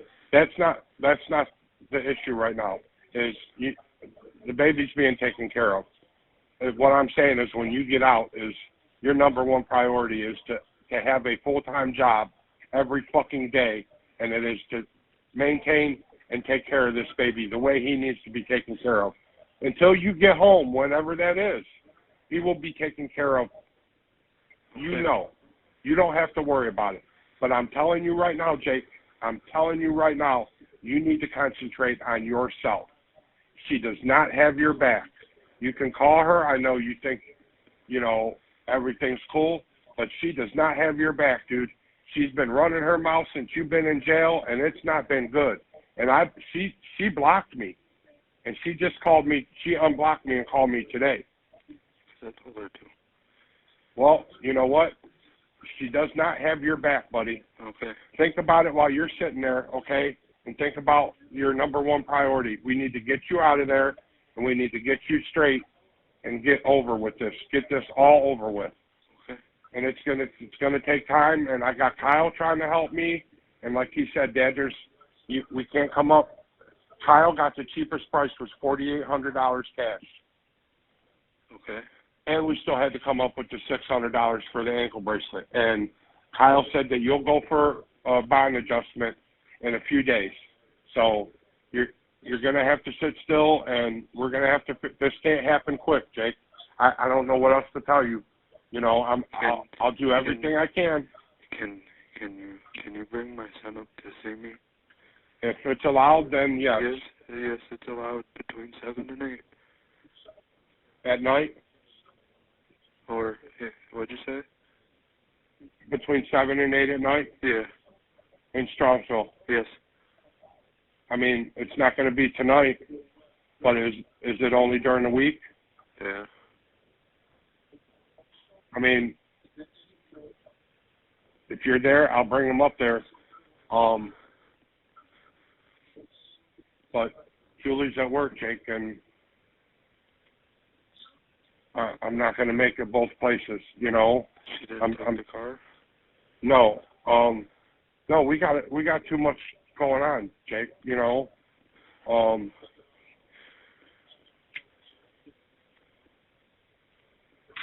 I took her to work and took Junior and got him something to eat and came home, and he's napping right now. He's doing great.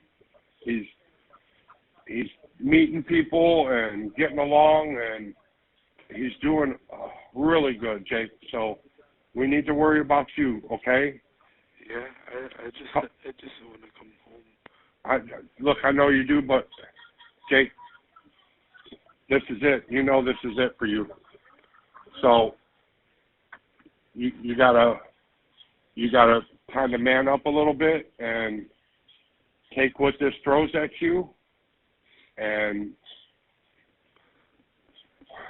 I mean, this is rough. This is rough. It's not something cheap that we can just say, okay, let's, $100 and Jake, this is hard. This is a lot of money that nobody has. You know that.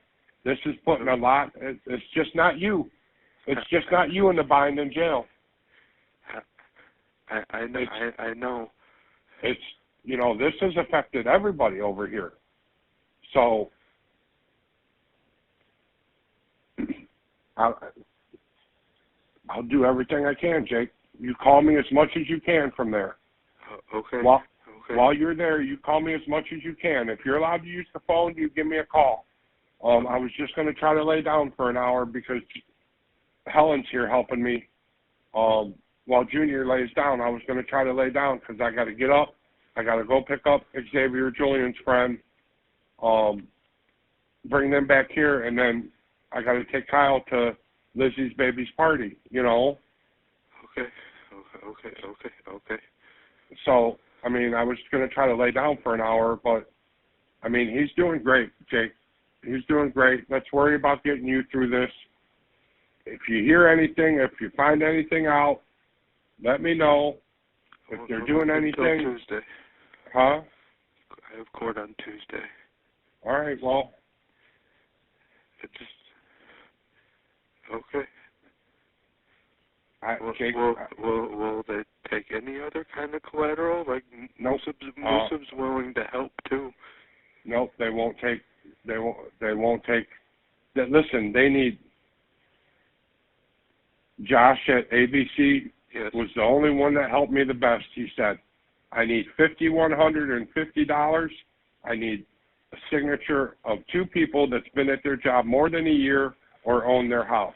And we can't take a house as collateral because there would be unless the house was almost paid for, because it would be too much that would be due on the house. It wouldn't be beneficial for them. So he said, you're going to have to come up with about half of the bond, the percentage of the bond, which would be $10,000, and the fee. And it was $226 or something plus $5,000. And Jake, I cried, and I told him I don't know what to do. I'm stuck. And he said, listen,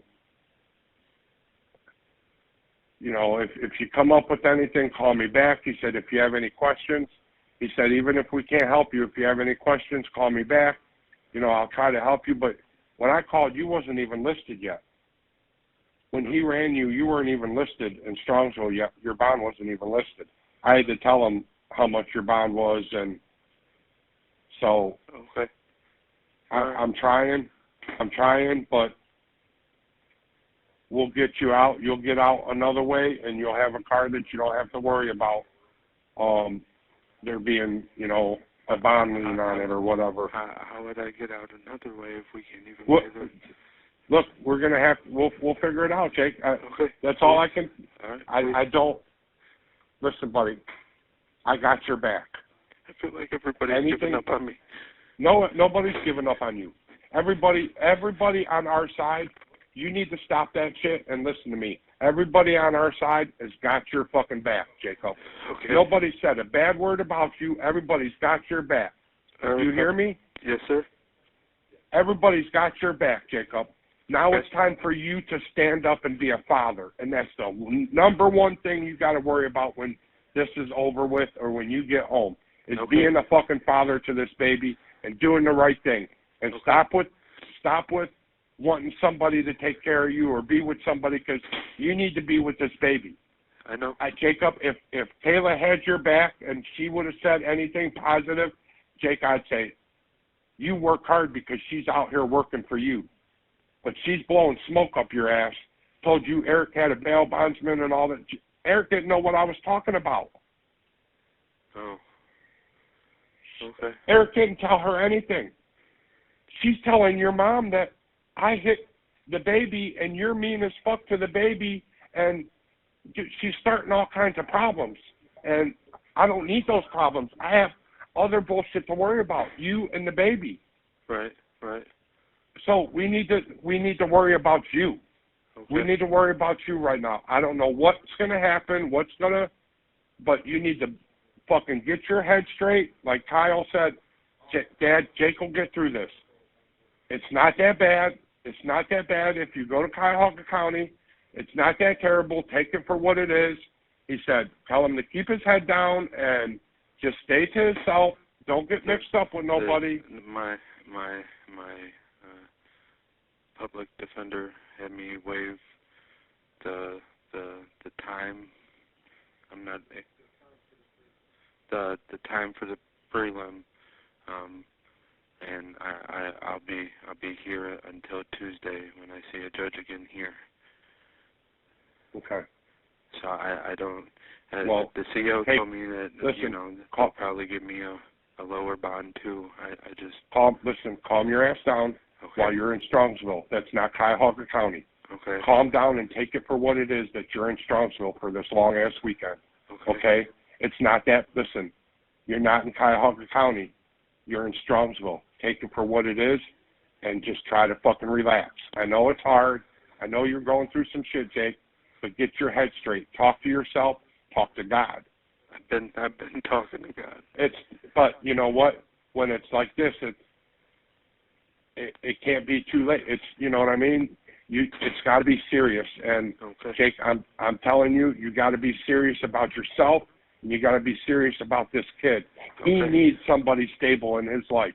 He is not to go to nobody's house and get babysit by. I don't trust none of that shit anymore. He needs stability. He needs his father. Okay. we can't do this at our age.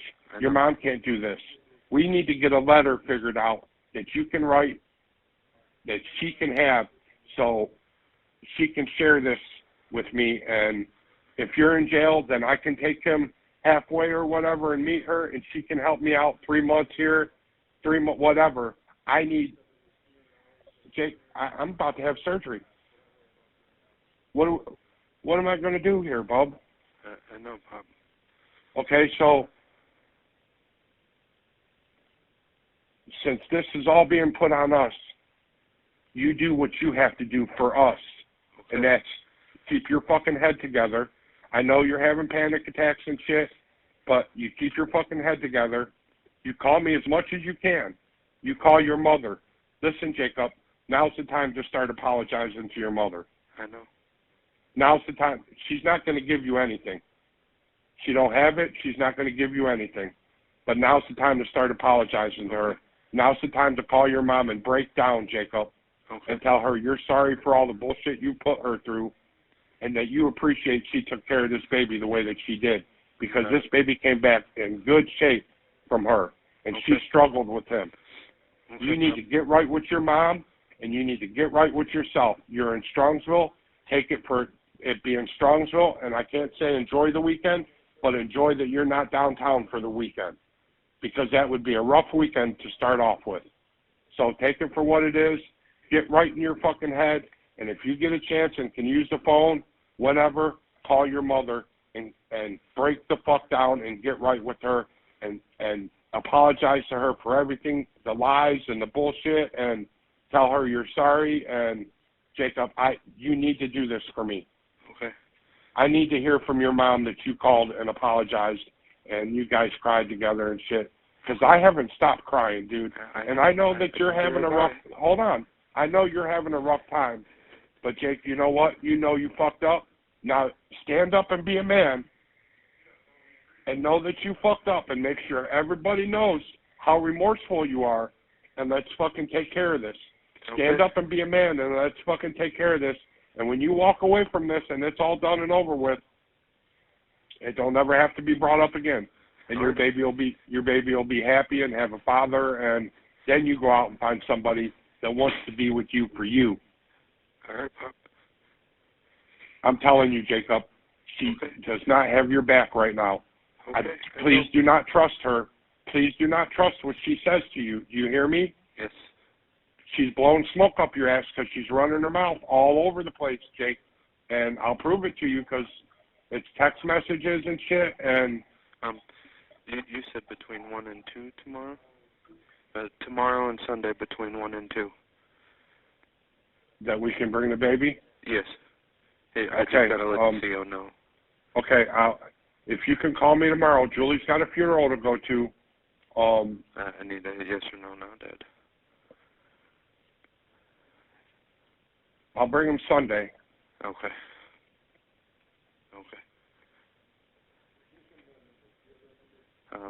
This one?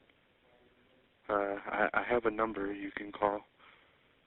Okay, hold on. I got a pen right here. Okay. Jake, because I didn't even know the baby's birthday. You hear me? 11/25/22. I know. I got it now. Listen to me. We need to get this straight.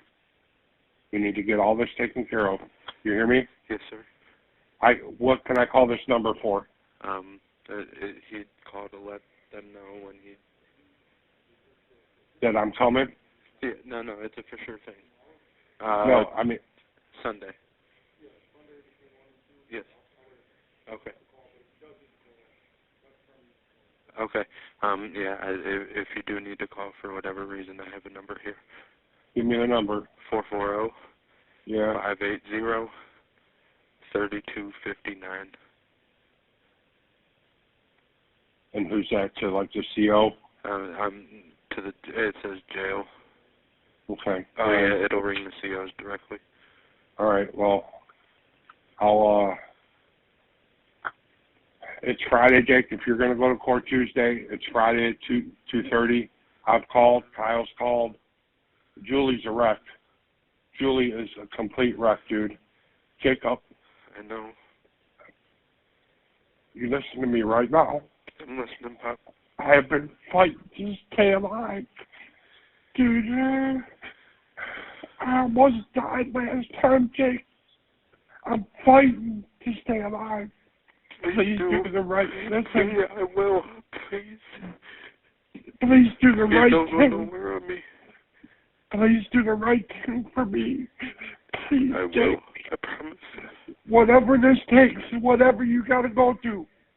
If you gotta spend jail time or whatever, you do what you gotta do and do it the right way, man, because I can't handle no more of this. I don't know how long I'm gonna be alive. I know, and that's what scares me. Please do the right thing. Let's get through this. Please don't give up on me, Pop. I'm not. You can tell I'm not. I'm fighting hard, Jake. Most time my blood pressure was 25/50. I shouldn't be here, but I have to. I know, Dad, and I'm sorry. You're my baby, and I love you, and I don't care if you killed somebody, Jake. I'm still going to stand behind you. I love you with all my heart. You hear me? Yes, sir. And you think you have people that... I was just told I got to wrap it up. I love you. I love you. I will call you when I can, okay? Call me when you can, and I'll be there between 1 and 2 on Sunday with the baby. Okay. All right? I love you. I love you too. Keep it together. I will try my best. I know you will. Keep it together. You're in Strongsville. Keep it together this weekend, okay? Okay. We'll get something figured out. Tuesday comes. I'll make some more phone calls. You know, the only thing, Jake, the only thing that I thought of was if you sold the car. But I mean, if we got to, we got to. You know, what else can I do? I know, but who's going to give me $8,000 for your car? You know. All right. I'm gonna have. I'm dead. I gotta go. I love you. Bye. I love you. Oh, wow. Oh, boy. This is really... Whew. I think that's enough for tonight. I think we need the word game.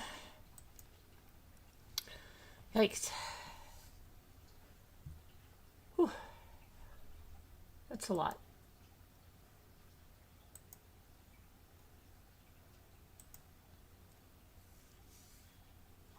Where's all our peeps? There's a lot of people watching. Yes, Sassy. I think it's terrible. I'm sitting here like I'm a total wreck over this. I didn't even know this was going to do this. Like, it's just, oh my gosh.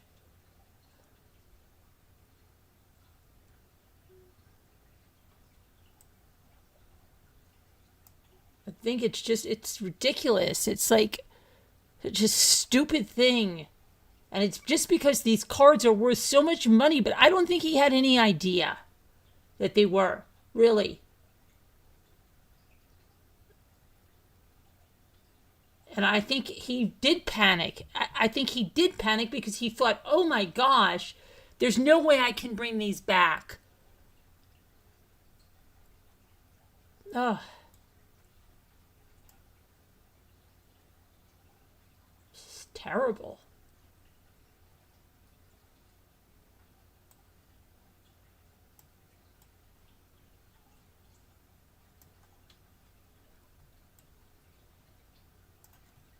I'm like a ball of anxiety. I'm like that guy. I'm serious. It's like my heart's beating. It's like I'm freaking out about this.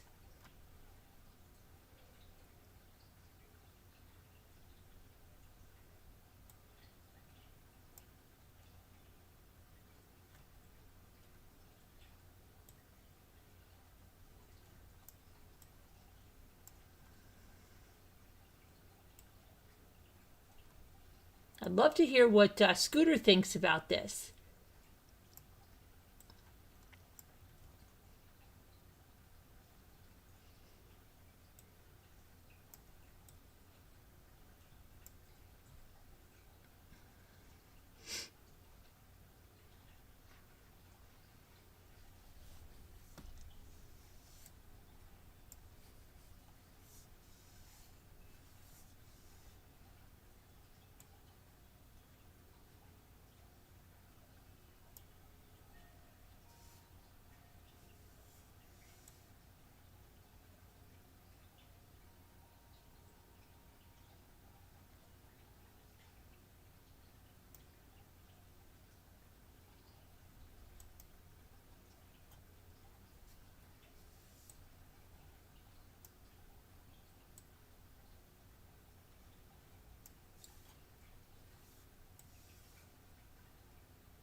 Scooter, where are you?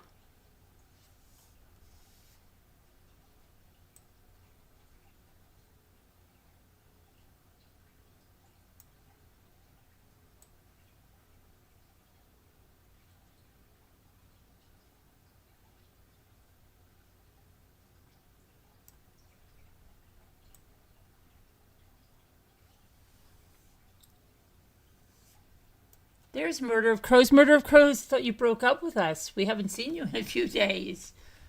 Are you listening to this, Murder of Crows? How do you feel about this? I'm a ball of anxiety about this. I feel really horrible. I'm like crying with that last call. This is like got me really stressed out. I didn't think it was going to be like this. I didn't really look into much of this. I just got all the discovery and figured I'd go through it with you guys. Bristly. Yeah. Oh, Bitsy, itsy bitsy spider.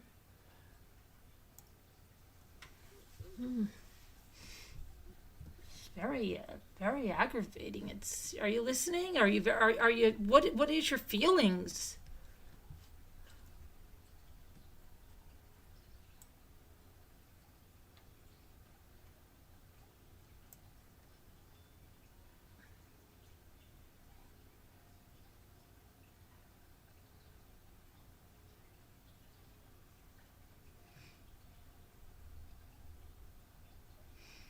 There's more above. Let me see. I'm freezing. I want to go sit in front of the fire in a minute. I think I'm freezing too because I'm so emotional with this stuff. When I get really, I start to get really cold. This is like I'm freaking out with this.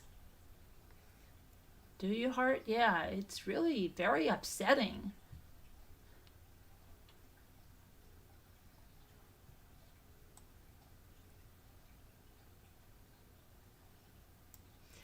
Yeah, but murder, okay, but I don't know. He didn't kill somebody, okay? And I don't think he knew the value of these cards. I really don't think he knew that. I think he's in a bad place. This guy's had a bad life. You could tell, okay? It just seems like I don't think being in jail is going to help him. I don't think it is. I don't think it is. I think there's so many other things. Like this card place could say, good, you come work for us. Okay? And do a bunch of this stuff. That's really what I would say as the card dealer. If I saw these interviews, I'd give the kid a chance.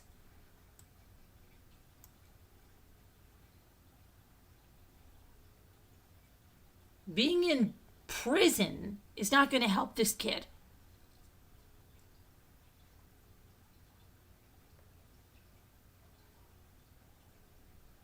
Probably going to hurt him for the rest of his life, and that he's never going to get, because he's a fragile person. This is like,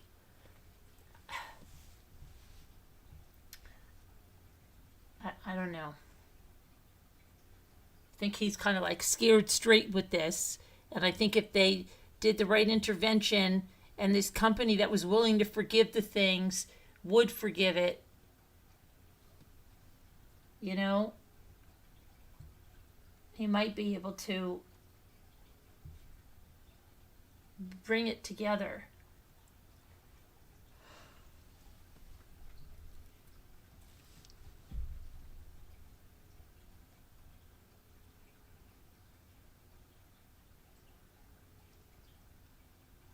Makes no difference what the value is. He took something that wasn't his. I don't think he should be in jail. He looks like he has learning. Yeah, exactly. Okay, I'm not saying that he didn't do something wrong, but I'm saying that I think he's been scared straight. Okay, I think counseling, you know, requiring him to do that, even requiring him to have drug testing to make sure he stays clean, stuff like that, all good. But being in prison, not going to help this kid. He's got a kid, and it's going to hurt another generation. That's the thing. This is the time to put this kid back, like, give him some requirements and things he has to do. Like his father said, that job that you have to go to 5 days a week and do this and that, you know? Go to some counseling, yeah, some rehab, something like that, some mental health care. But to just put him into prison, it's not going to help anyone in this matter. It's not going to help his parents. It's not going to help his kid. It's not going to help him. It's going to probably hurt every single one of those in a chain reaction. He didn't kill someone. And the company was willing to forgive this if they got the cards back. Yes, 2 are missing. Where are those 2? Maybe he had nothing to do with those 2. Maybe his brother has them. Maybe this other guy has them.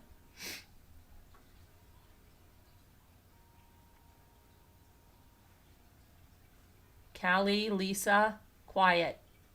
No spoiling. I kind of know too, but I think it's crappy.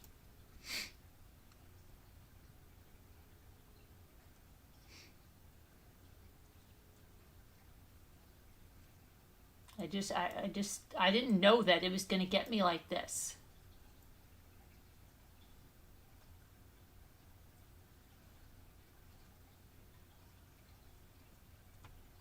Nearest.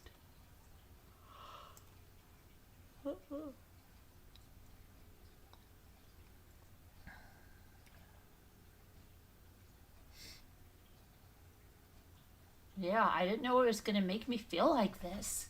I've been a ball of anxiety, Callie Lisa.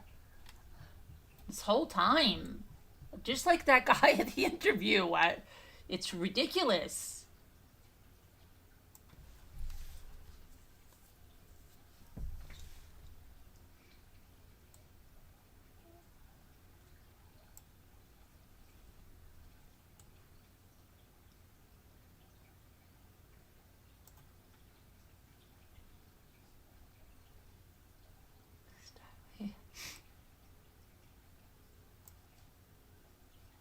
And what do you think what the father's saying about the girl? She didn't sound like she was giving up on him. Do you think she's snowing him or what? Because she was saying stuff about the father. I don't know.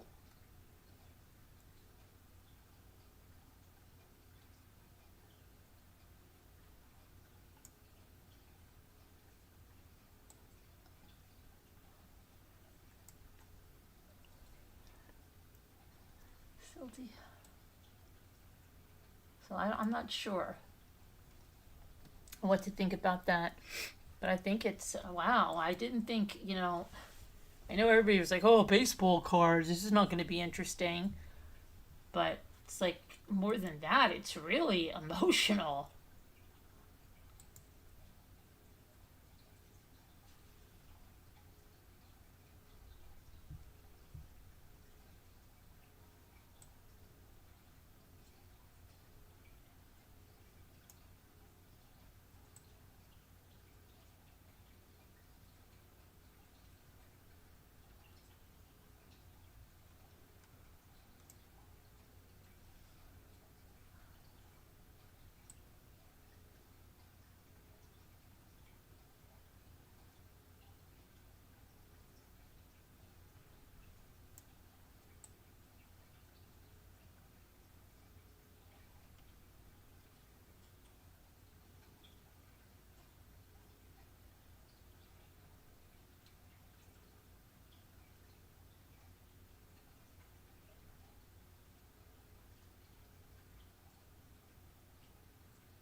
Highness.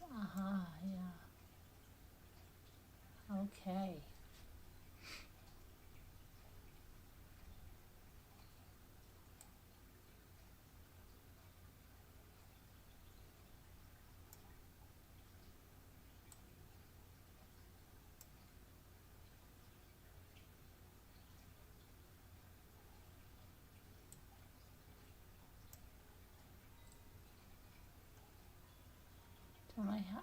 I didn't put C's in there? Oh, wow. That's crazy. I thought I did.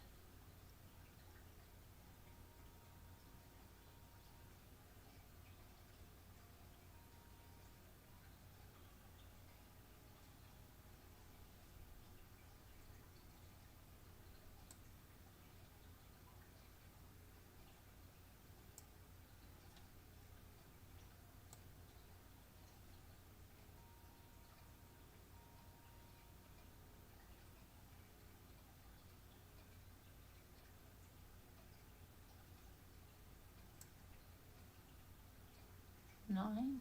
Oh, 9, yeah. Yeah, we did it. Ugh, so crazy.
Ask, yeah. Sky. Sky. Oh, sway. Did I do? Yeah. No, I did sway, but I didn't do sways, I don't think. We can't do sways because we only have one L. Alas. Alas, Paul Uruk, I knew him well, right? Oh my gosh, let's see. Sly. Oh, was. Fuzzy Wuzzy. Was a bear.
Always. Always in red. Very good. Oh gosh. And slaw. Just thinking about slaw. No, that isn't the one.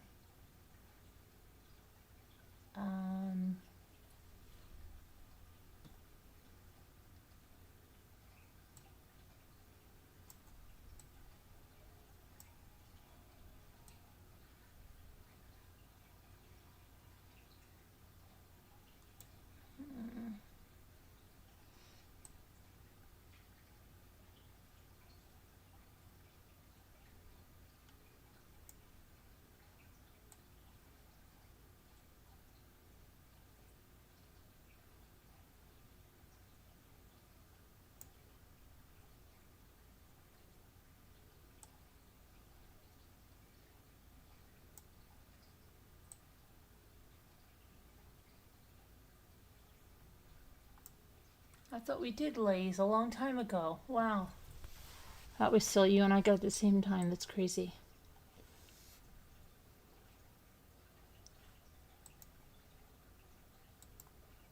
All right, we got to go to bed. We'll have to do this tomorrow. This is really emotionally grueling, this thing. It's really crazy. Anyway, everybody have a good night. God bless. Prayers. We'll see you tomorrow. And be good. Prayers for everyone that needs them. And that means everyone because we all need them. Be good. Be kind. I love you guys. God bless. And thank you for spending the time with me. Appreciate it. Have a good one. See you tomorrow. God willing. Good night, everybody. Or good morning. Or good afternoon.